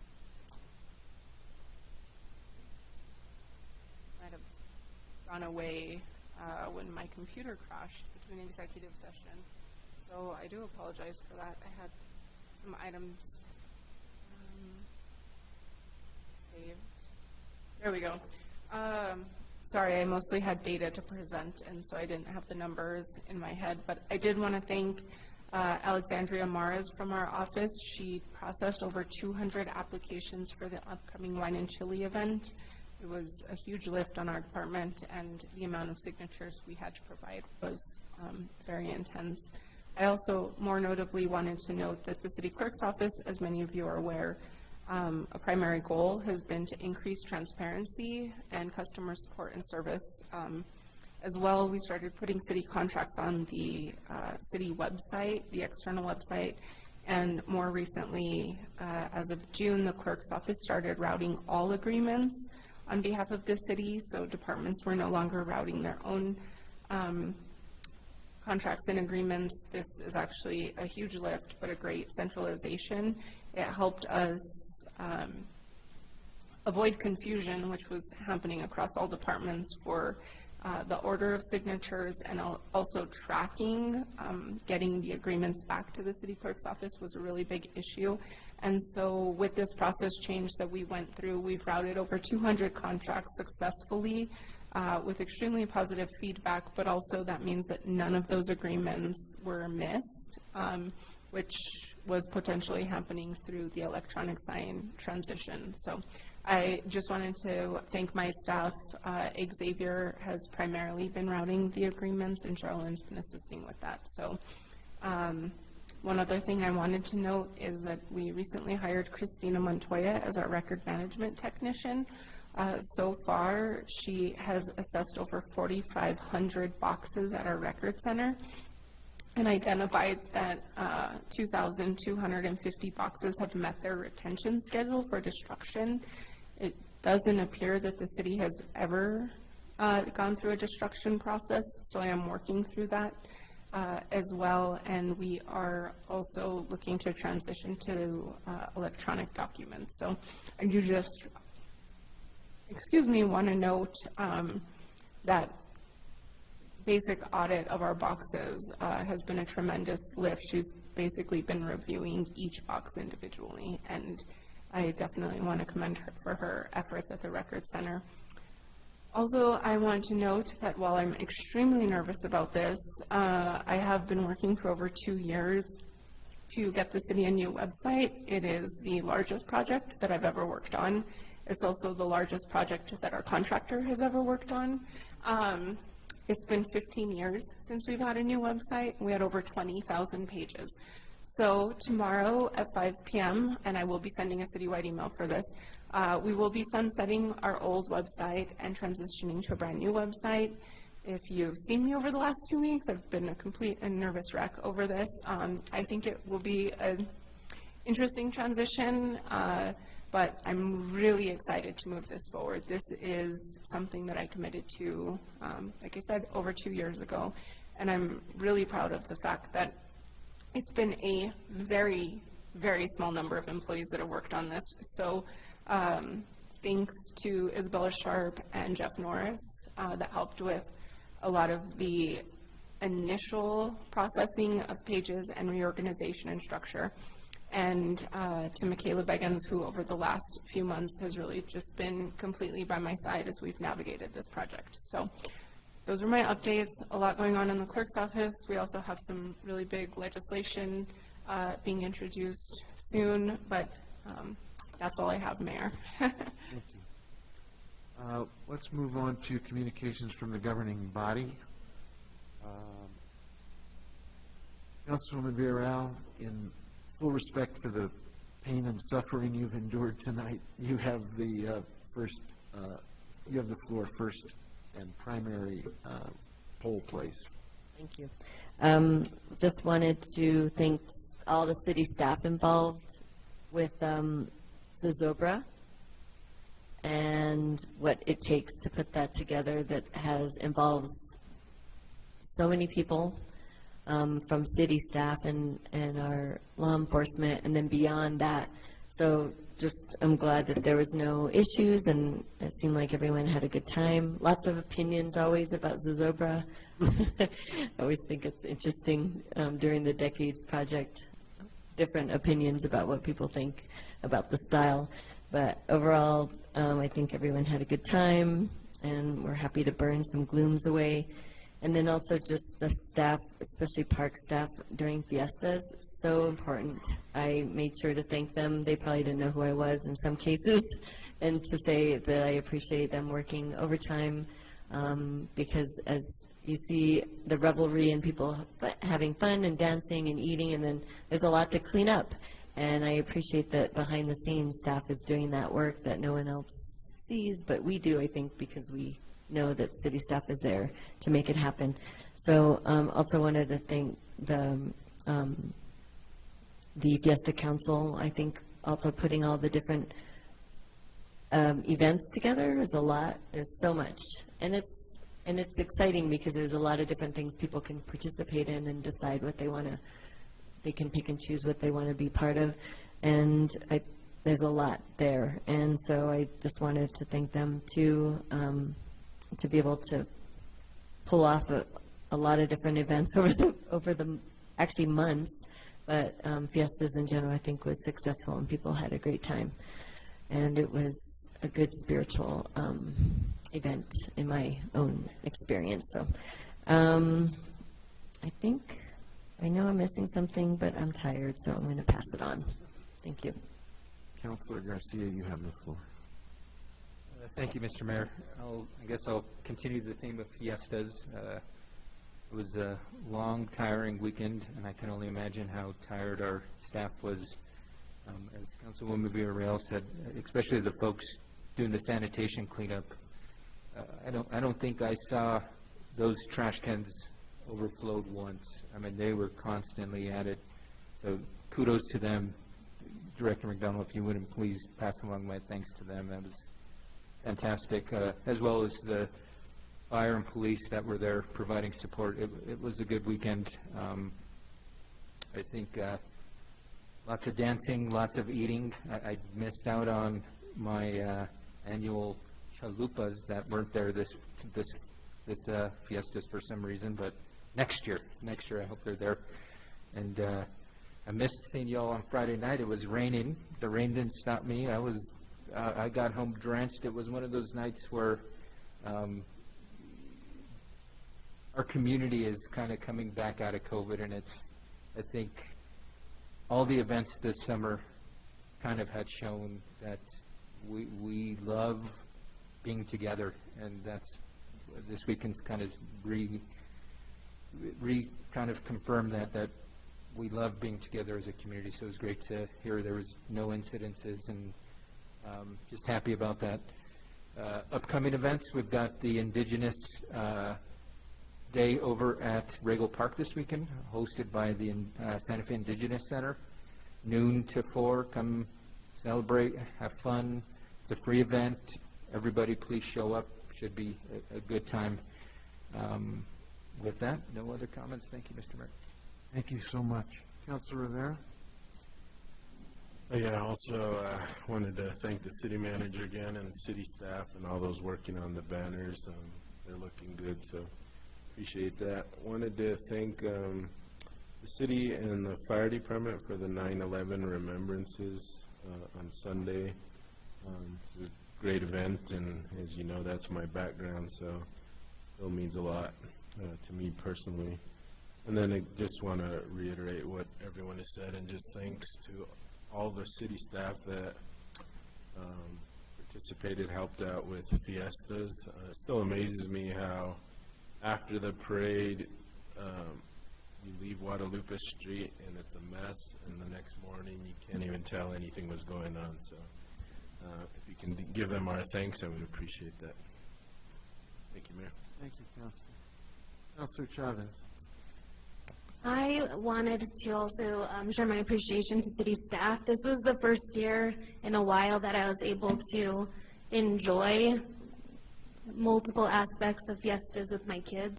And city staff was amazing. Zozobra was very eventful for my family. While at Zozobra, my daughter got sick. And the firefighters not only were doing everything they were doing, but they came to our rescue, got us into the fire station, gave me wipes and paper towels and everything we needed to navigate that. So it was just a positive experience despite that, because we're all just taking care of by our community. So it was an awesome experience despite her not feeling great. And throughout my career as a principal, I was always in the parade, but this year I got to sit with my kids and engage with the community, and it's been, I would say, 9 years since I've been able to do that. So it was really special, and it is also amazing that as soon as it ends, the street just gets washed and everything is kind of erased and people start dancing, and it's all done with city staff working in the background. So I just wanted to let everyone know I enjoyed it, and we wouldn't have that enjoyment without city staff. So thank you. Thank you, Mayor. Councilor Lindell. Thank you, Mayor. I'll just briefly echo everyone that it was a couple of weekends of a lot of fun, and I think that we should all be thankful that everyone stayed safe and we didn't have any incidents other than your daughter being sick. But it is an amazing thing. Saturday morning after Zozobra, I drove through Fort Marcy, and it was like, that happened here last night and it looks like this now? That's astounding. And same with after the parade, the volunteers and the parks crew. Great thanks to them, and I think it's absolutely terrific that it was such a safe weekend for all of us. Thank you. Councilor Mayor. Thank you, Mayor. I just want to say there are vacancies on the Water Conservation Committee. If you have interest in serving on this committee, you can email Christine Chavez, who's the Water Conservation Manager in the Water Conservation Department. Her email is cvchavez@santafenm.gov. You would submit a letter of interest and a brief resume. Again, cvchavez@santafenm.gov if you're interested. And I'll just tell you that Fiesta weekends, I wasn't able to attend very much, if any, of the events, but it does make an incredible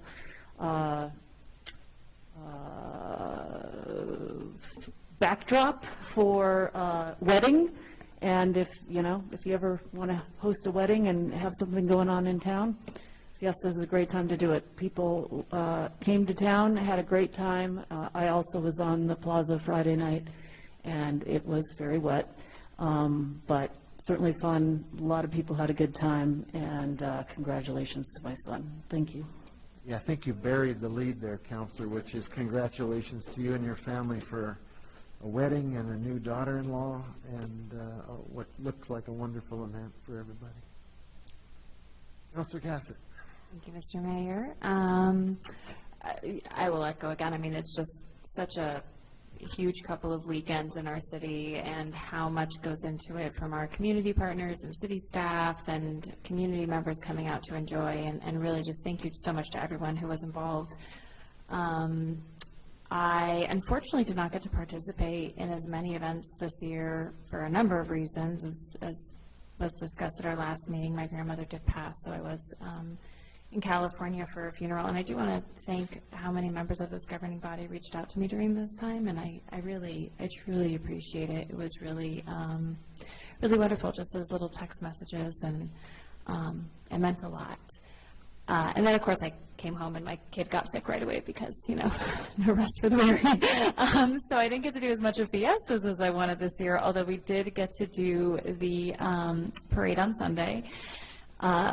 I loved that my son asked, why is this a truck parade, which just shows what his focus is on, is the fact that there were a lot of trucks. And now he has decided that we should always have truck parades. So, New idea. yeah, just shows where your perspective is, I guess, and what you're interested in. That's what he noticed. But it really was just a wonderful time. And hopefully next year I'll be able to do even more, because it really is one of my absolute favorite times in the city, and just exemplifies the uniqueness, is that a word? I believe so. It's kind of late and I'm hungry. Uniqueness of the city of Santa Fe, and really what we treasure here. And so it was truly beautiful having the Fiesta Council here on, what was that, Friday? Was so much fun, and so I want to thank them for coming and visiting us here as well. That was Thursday. I can't remember. Whenever they came, it was really wonderful. So whatever day that was. I do want to remind everybody that the Tas No Mas event, the Keep Santa Fe Beautiful Fall Cleanup, is this Saturday. You can still register on the Keep Santa Fe Beautiful website to sign up to, can you? I hope so. To clean up somewhere in your neighborhood. I'm sure that they will accept more volunteers even if the sign up is done. So that's a wonderful opportunity for everybody to come out and be part of the solution in our community. And I hope to see many of you there and see many of our community members there. And actually, I just want to thank my mother. My mother has been here for the past week, and there is no way I would have been able to do this past week because my kid got sick, and then his dad got sick. And so thanks to my mom, because apparently you're never done parenting. And she has just been an incredible rock star, really helping support me and she's just gone through so much, obviously, with losing her mother. And so I just want to recognize what an incredible mom I have, and she's in town visiting right now, and I'm very happy about that. That's all. Councilor Lee Garcia, sir. Mayor, and it's tough to go last because you want to reiterate all the wonderful comments from you guys. Same thing, fiesta, que viva la fiesta, we have to continue our community celebrations. That's a very soft que viva, but I don't know. Well, we can do it louder if you like. But again, thank you to all the city staff and environmental services, police department. The list goes on and on. And I hate to leave anybody out, but I do want to give a special thank you to Christine for getting that proclamation out for Darlene Baca Griego. It was the mayor for signing it, and it was special because she was special to our community, and we were able to read it on a very special night, which was the Mariachi Extravaganza. And so thank you, Councilor Amanda Chavez, Councilor Michael Garcia, and Councilor Rene Villarreal, who also, we all read the proclamation on stage on behalf of the mayor and the city. And so, again, thank you for doing that. I really do appreciate that undertaking, especially in a short period of time, and with what you were going through with the website and all the other work that you do. I know that was a tough lift there. So thank your staff as well for helping us get that done. I want to give a special thank you to our Native American brothers and sisters that participated in our annual fiesta, because I think that community building and bridging gaps is always important, and they come and dance and give their prayers to us, and as we do for them as well. I would like to, the 9/11 memorial was amazing. Thank you, counselors, for being there as well. And I do want to just mention that tomorrow, the NCRTD maintenance facility they're having a celebration and ribbon cutting tomorrow, and I will be in attendance to that. The blue buses, as we all know them, are very vital to transportation and for our northern cities connect, public transportation. It really is important for all of us and for the people who do rely on that. And so I sit on that board, and tomorrow there'll be a ribbon cutting I will be attending on behalf of the city. So that's all I really have. Thank you all for all the work that you do, and que viva la fiesta. Que viva! Always. Now we're talking. Thanks, everybody. I want to also just celebrate Santa Fe for a minute. Anybody ever doubted the amazing community we live in? The last couple of weeks are just outstanding, incredible, remarkable, and people are back. They're excited to be out. They love being with each other. We love being with them, whether it's at the Grand Ball or at the Pregón Mass. I'm grateful to the Fiesta Council for all the work they do, and I also want to recognize the Archbishop for being here and for presiding in his own way. His sermon he gave about the mote in your eye versus the little tiny splinter in your neighbor's eye couldn't have been more apropos in the world we're living in right now. I also want to recognize two individuals who have so far been, you've named almost everybody. You did not name Pico and Caffey, my two dogs who dragged me through the pet parade, which was always one of my favorite events. They were not particularly well behaved, but that was okay because nobody was very behaved at all. But what a blast to see all the people out with their favorite pets and their costumes and their candy and their kids and their. I just can't get enough of that. And I also get to celebrate my puppies, which is a good thing. To Norman Naranjo and Angie Miller, who were recognized as bridge builders in our community at the part of the Fiesta celebration that recognizes community building. As Councilor Lee Garcia said, that's really essential to what's going on. And those two individuals, one for her contribution in food and cooking and cross-cultural cuisine, and the other for dance, really, I think, captures the spirit of what's going on. Big shout out to Jennifer Dickey from the Santa Fe Fire Department, who celebrated 25 years of service with the city of Santa Fe. And so many firsts, first woman to hold so many positions in the fire department. And she's just a great person who tries every single day, as she told us, to give 150% of what she's got. National Hispanic Heritage Month, September 15th through October 15th, something to also recognize. Something we're not all aware of, International Equal Pay Day kicks off on September 18th, as does Banned Books Week.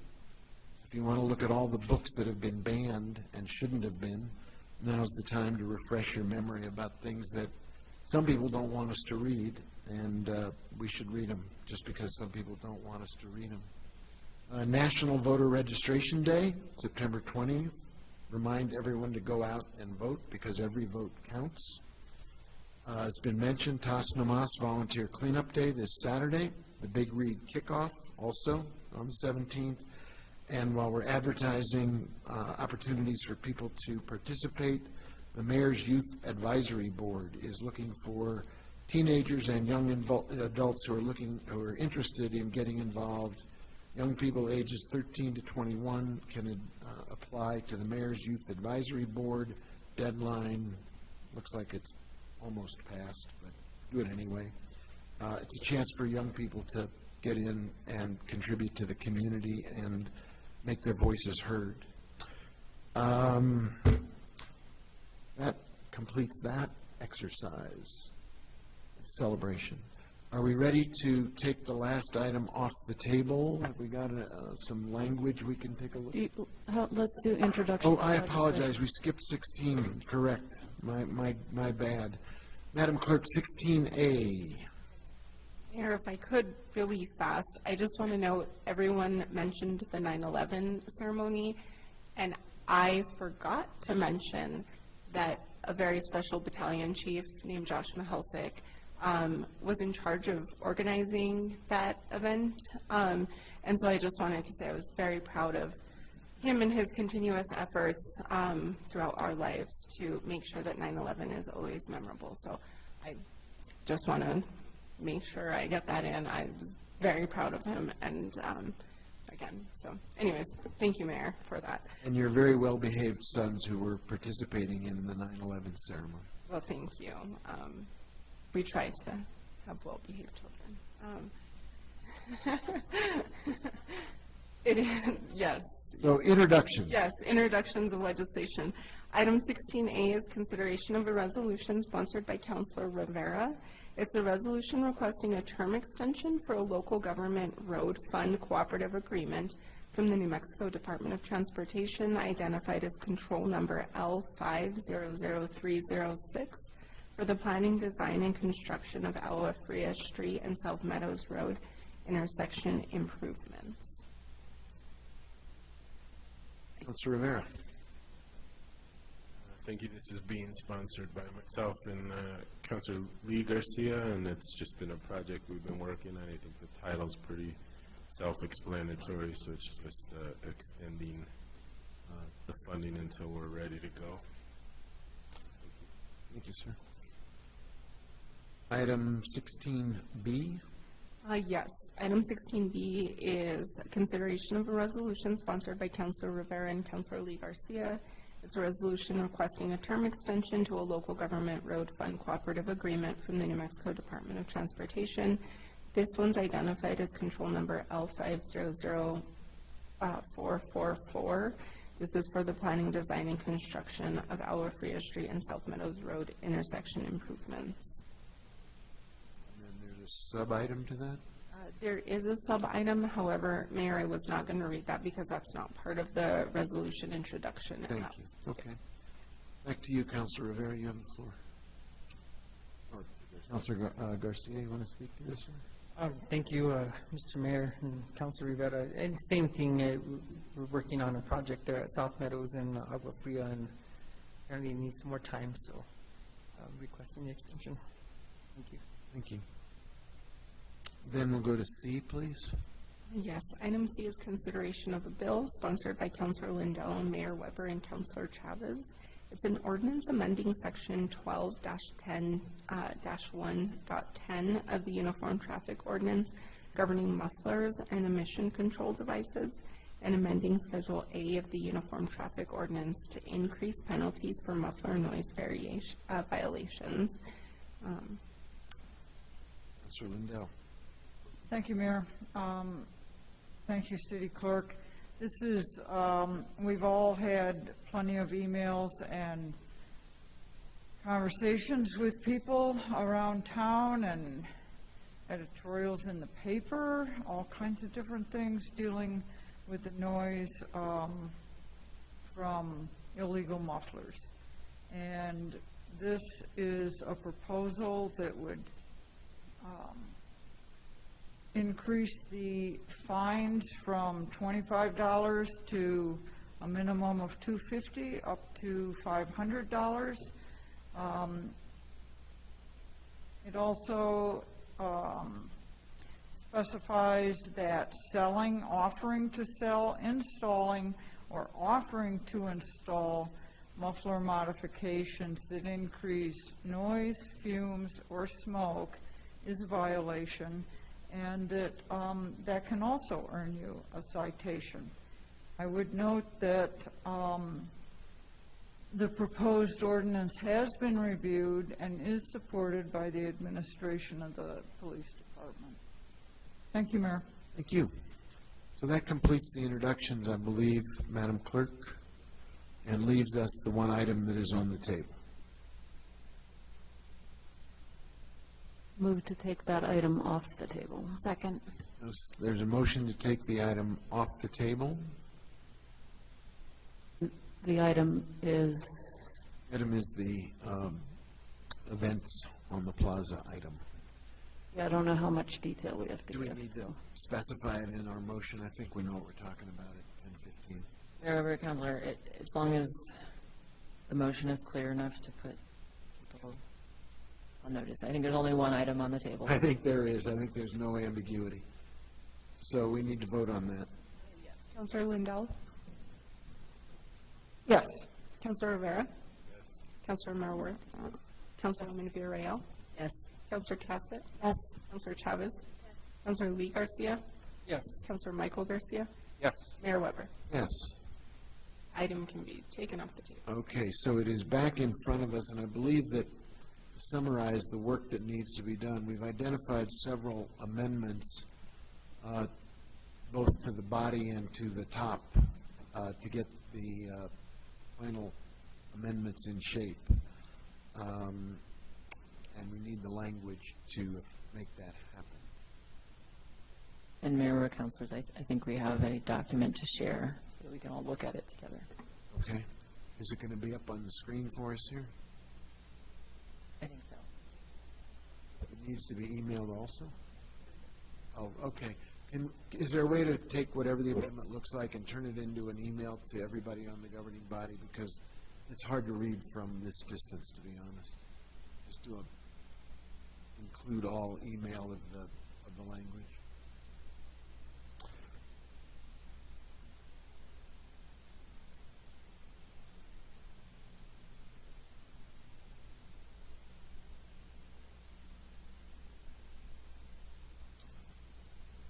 There you go. That's flying through the air right now?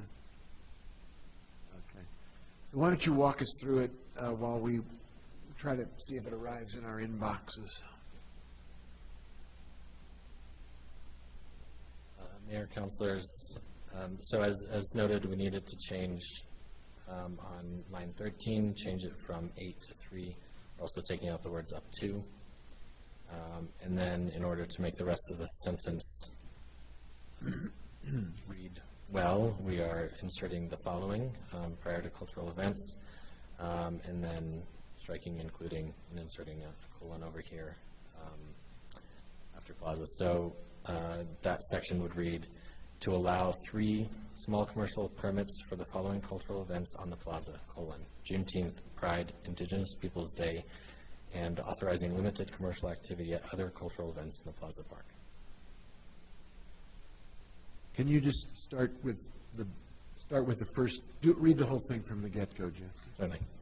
An ordinance amending SFCC 1987, Section 23-5.1 to add definitions for cultural event and small commercial event, and amending SFCC 1987, Section 23-5.2 to allow 3 small commercial permits for the following cultural events on the plaza, Juneteenth, Pride, Indigenous Peoples Day, and authorizing limited commercial activity at other cultural events in the Plaza Park.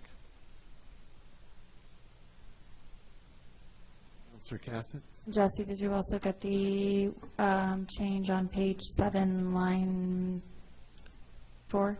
Thank you. Mayor, Councilor Cassett, I was Oh, just doing I the apologize. captions I right now. sorry, and I then thought it we would were doing them all One at a together. time. My bad. Still hasn't come through. I think I have to move that, right? So this is part, Jesse, is this, are we amending my amendment, or is this a new amendment that I'm putting forward? Okay.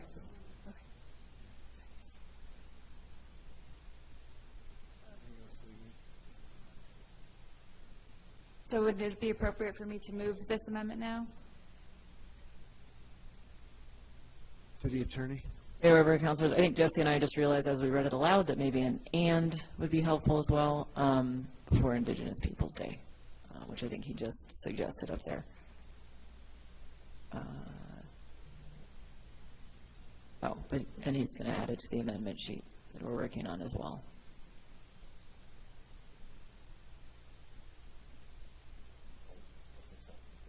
I think the main point is we have to have the written in front of us, and then we'll make sure the amendment sheet reflects it. So there would be an "and" between Pride and Indigenous Peoples Day. So maybe read it one more time. I'll start with the second clause, since that's what we're amending.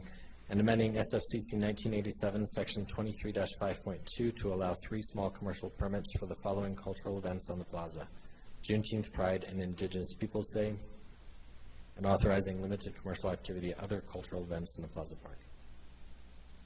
Does that do the job, Councilwoman?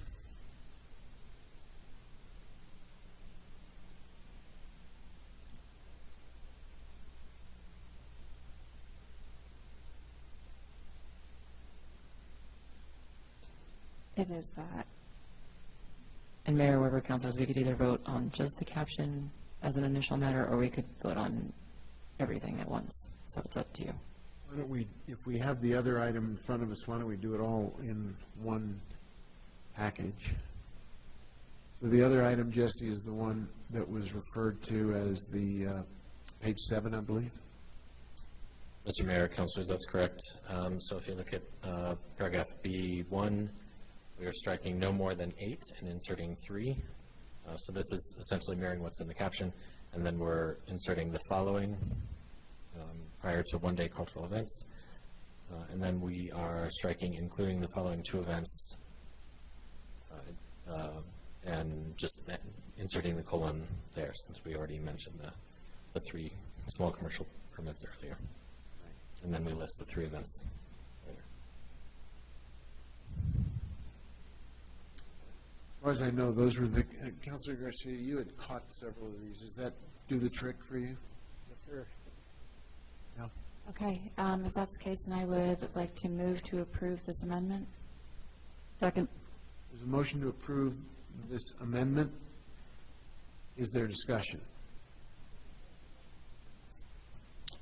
Paragraph B1 would read, 3 small commercial permits per calendar year shall be issued by the city for the following one-day cultural events held in the Plaza Park.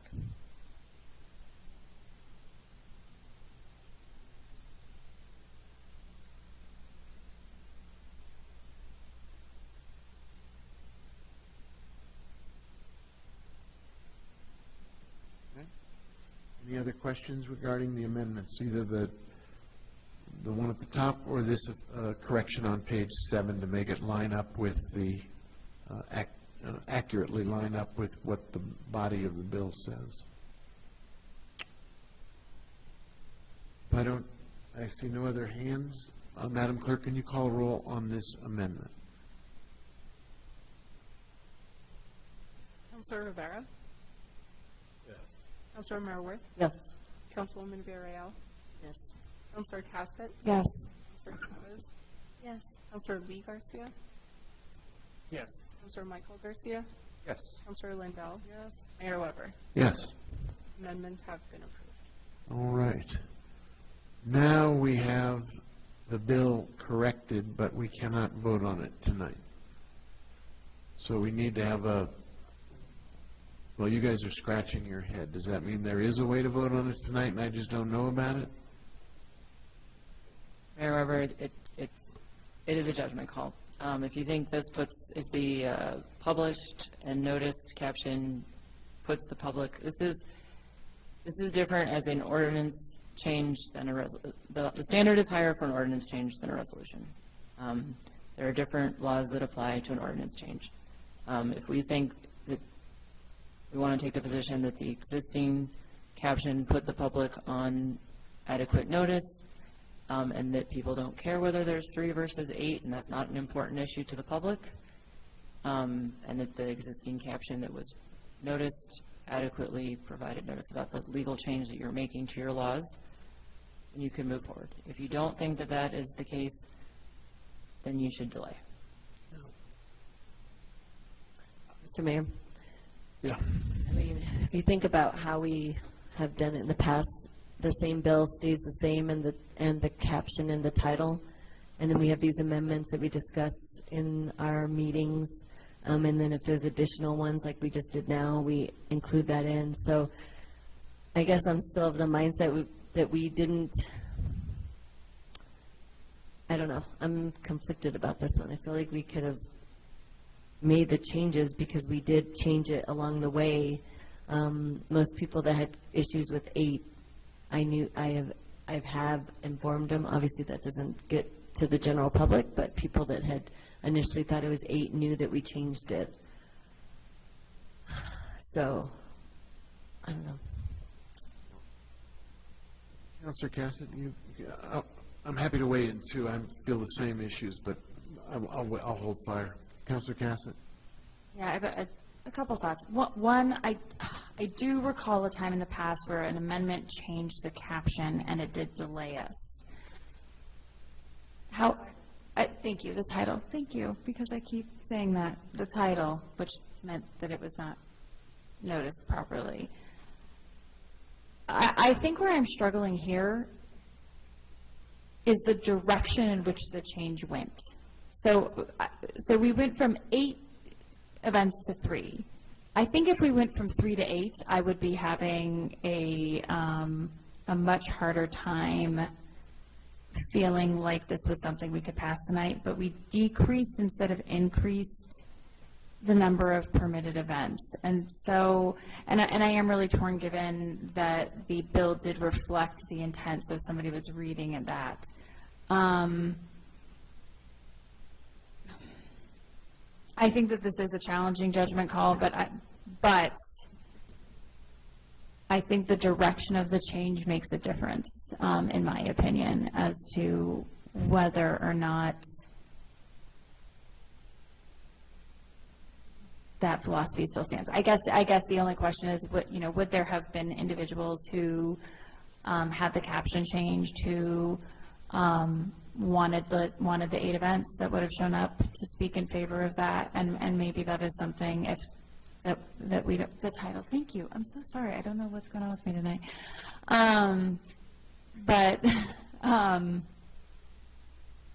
Yeah, but I think I am struggling, and I feel that the direction of the change does make a little bit of a difference, and I'm going to stop rambling because I'm low blood sugar, so I'm not sure I'm making sense right now. I'm going to take the privilege of the chair, and then I'll recognize you. I think if we had a time pressure, which said, I remember Councilor Villarreal, or Councilwoman Villarreal, your initial instinct was to get this done for Juneteenth.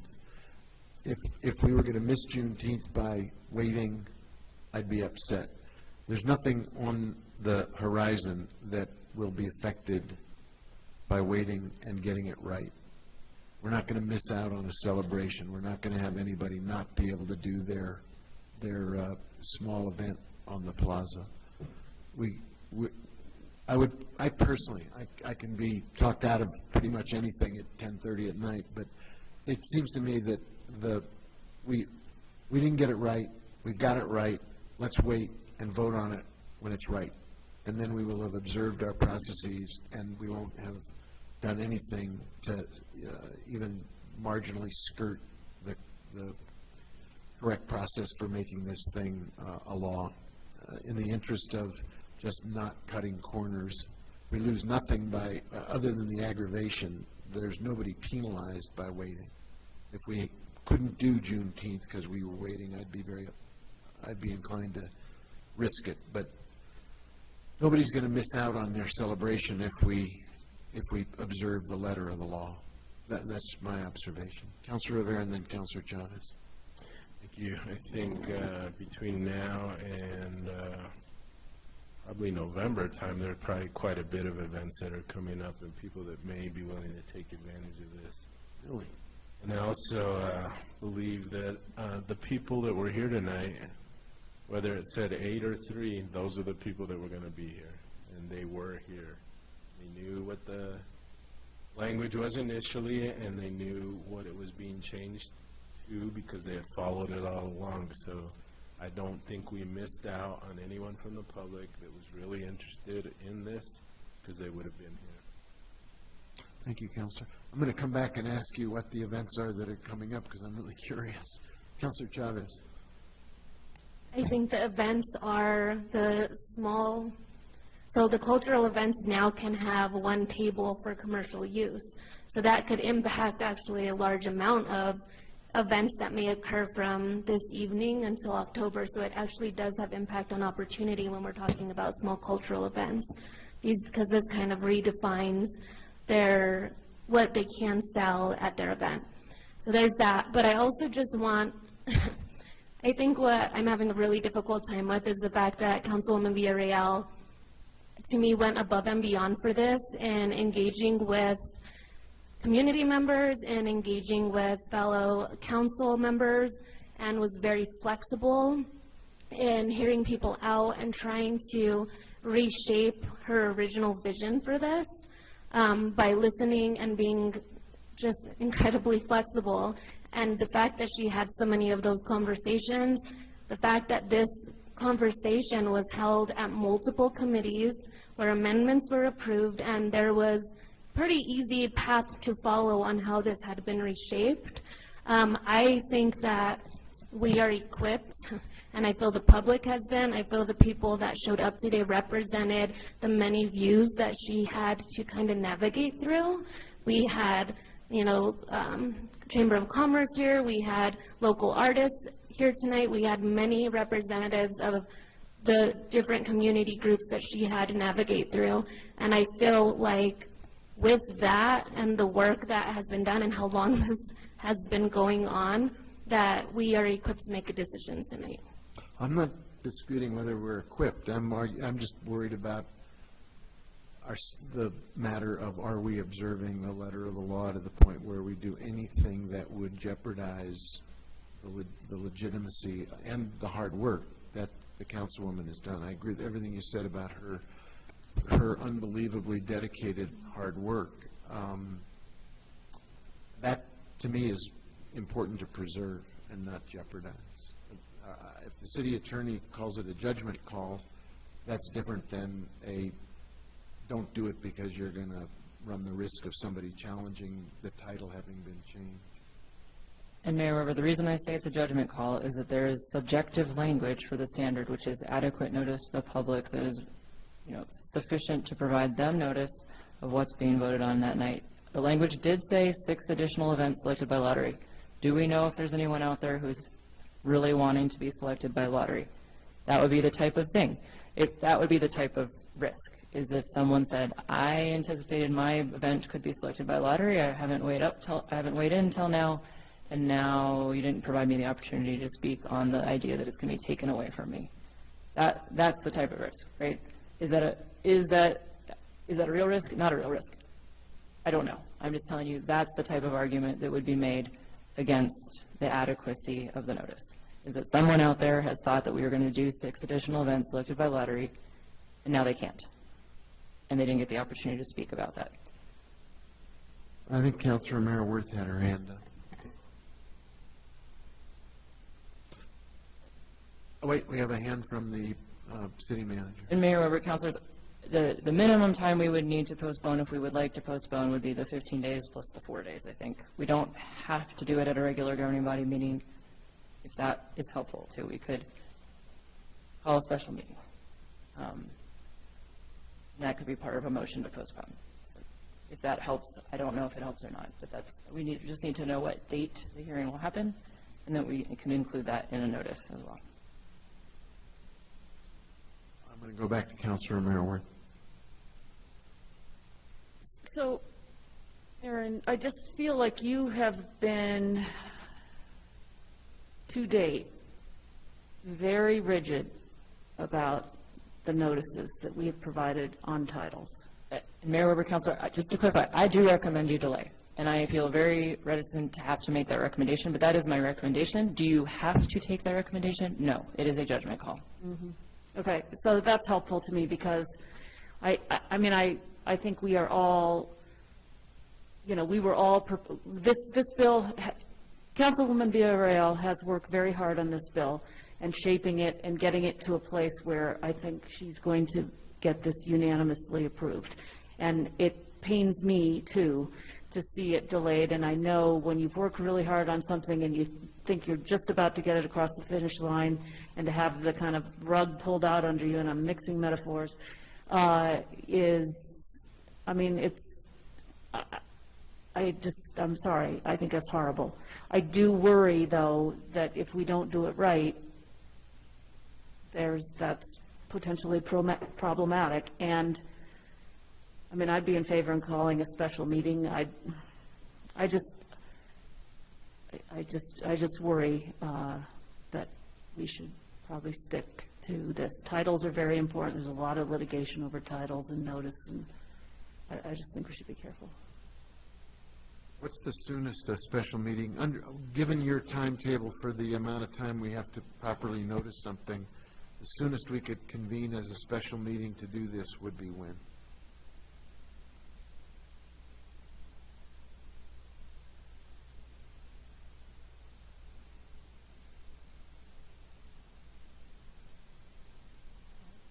Mayor Weber, I'll double check because sometimes notices are finicky with weekend requests, but it would be the week of October 3rd. So ideally, I could have it October 3rd. Depending on the weekend delay for the request to publish, it could be October 6th. But it would be the week of October 3rd regardless.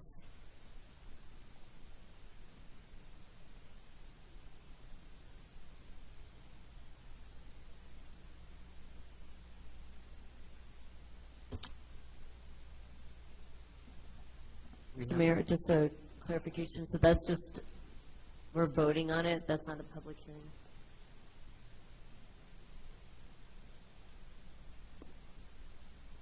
Mayor Weber, councilors, I would suggest we do a public hearing since the amendment was to the caption.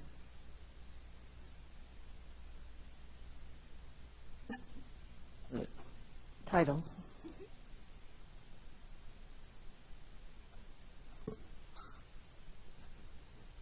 I'm not sure what distinction we're arguing about. Okay. But I'm happy to hear it later. I don't know. So, but the point is, what we would do would be to come together, we would have a public hearing, people would not be required to testify because there's already a public record on it. If they wanted to, they could. It would just open the books for that to take place, and then there could be a vote. Mayor Weber, I believe I agree with you just said, so there would be the opportunity for testimony. People could testify.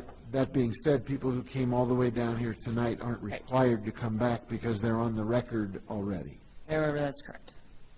We wouldn't be adding an onerous task to anybody. We could acknowledge their testimony.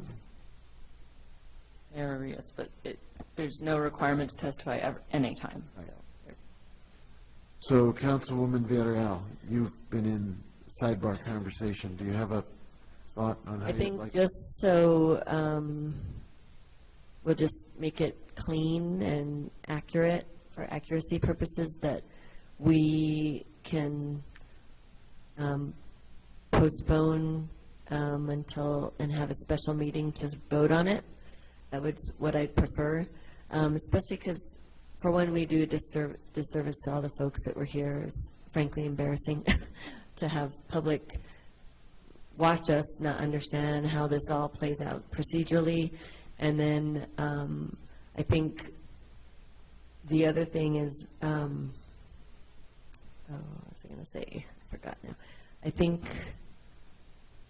in terms of opportunities to have even that one booth, Indigenous Peoples Day would probably, that there's potential for them to actually have that. And so that's one of other events that we don't even know that, even actually, well, maybe not. I was thinking 16 de septiembre on Friday, but I don't think they would be able to get it together to have a booth for vending. But I think it's important to have that opportunity with folks that were anticipating this passing tonight. So I'd rather have a special meeting if we can figure out the date. I don't know what the time frame when you would be able to let us know. I can let you know tomorrow morning. I'll contact the New Mexican first thing. Okay. Mayor, can we postpone to the first week in October, and that way, is that date certain enough, Aaron? Mayor Weber, council, I think you could say it's something like to the first date possible. For a special meeting. For a special meeting that allows for the publication. Okay, so then I'd like to make a motion to postpone to the first week of October with all the changes we made tonight and all the other amendments.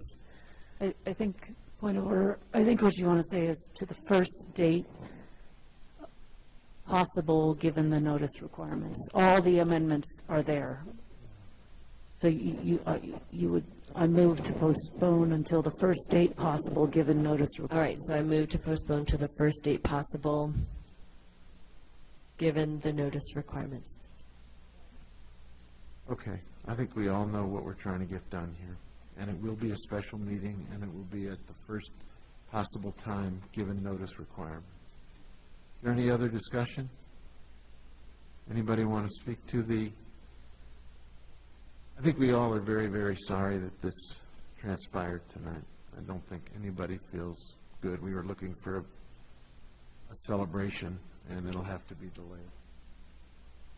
Could you call the roll, please, City Clerk? Yes, Councilor Marworth, Yes. Councilwoman Villarreal, Yes. Councilor Cassett, Yes. Councilor Chavez, Yes. Councilor Lee Garcia, Yes. Councilor Michael Garcia, Yes. Councilor Lindell, Councilor Rivera, Mayor Weber. Yeah, Motion has been approved. thank you.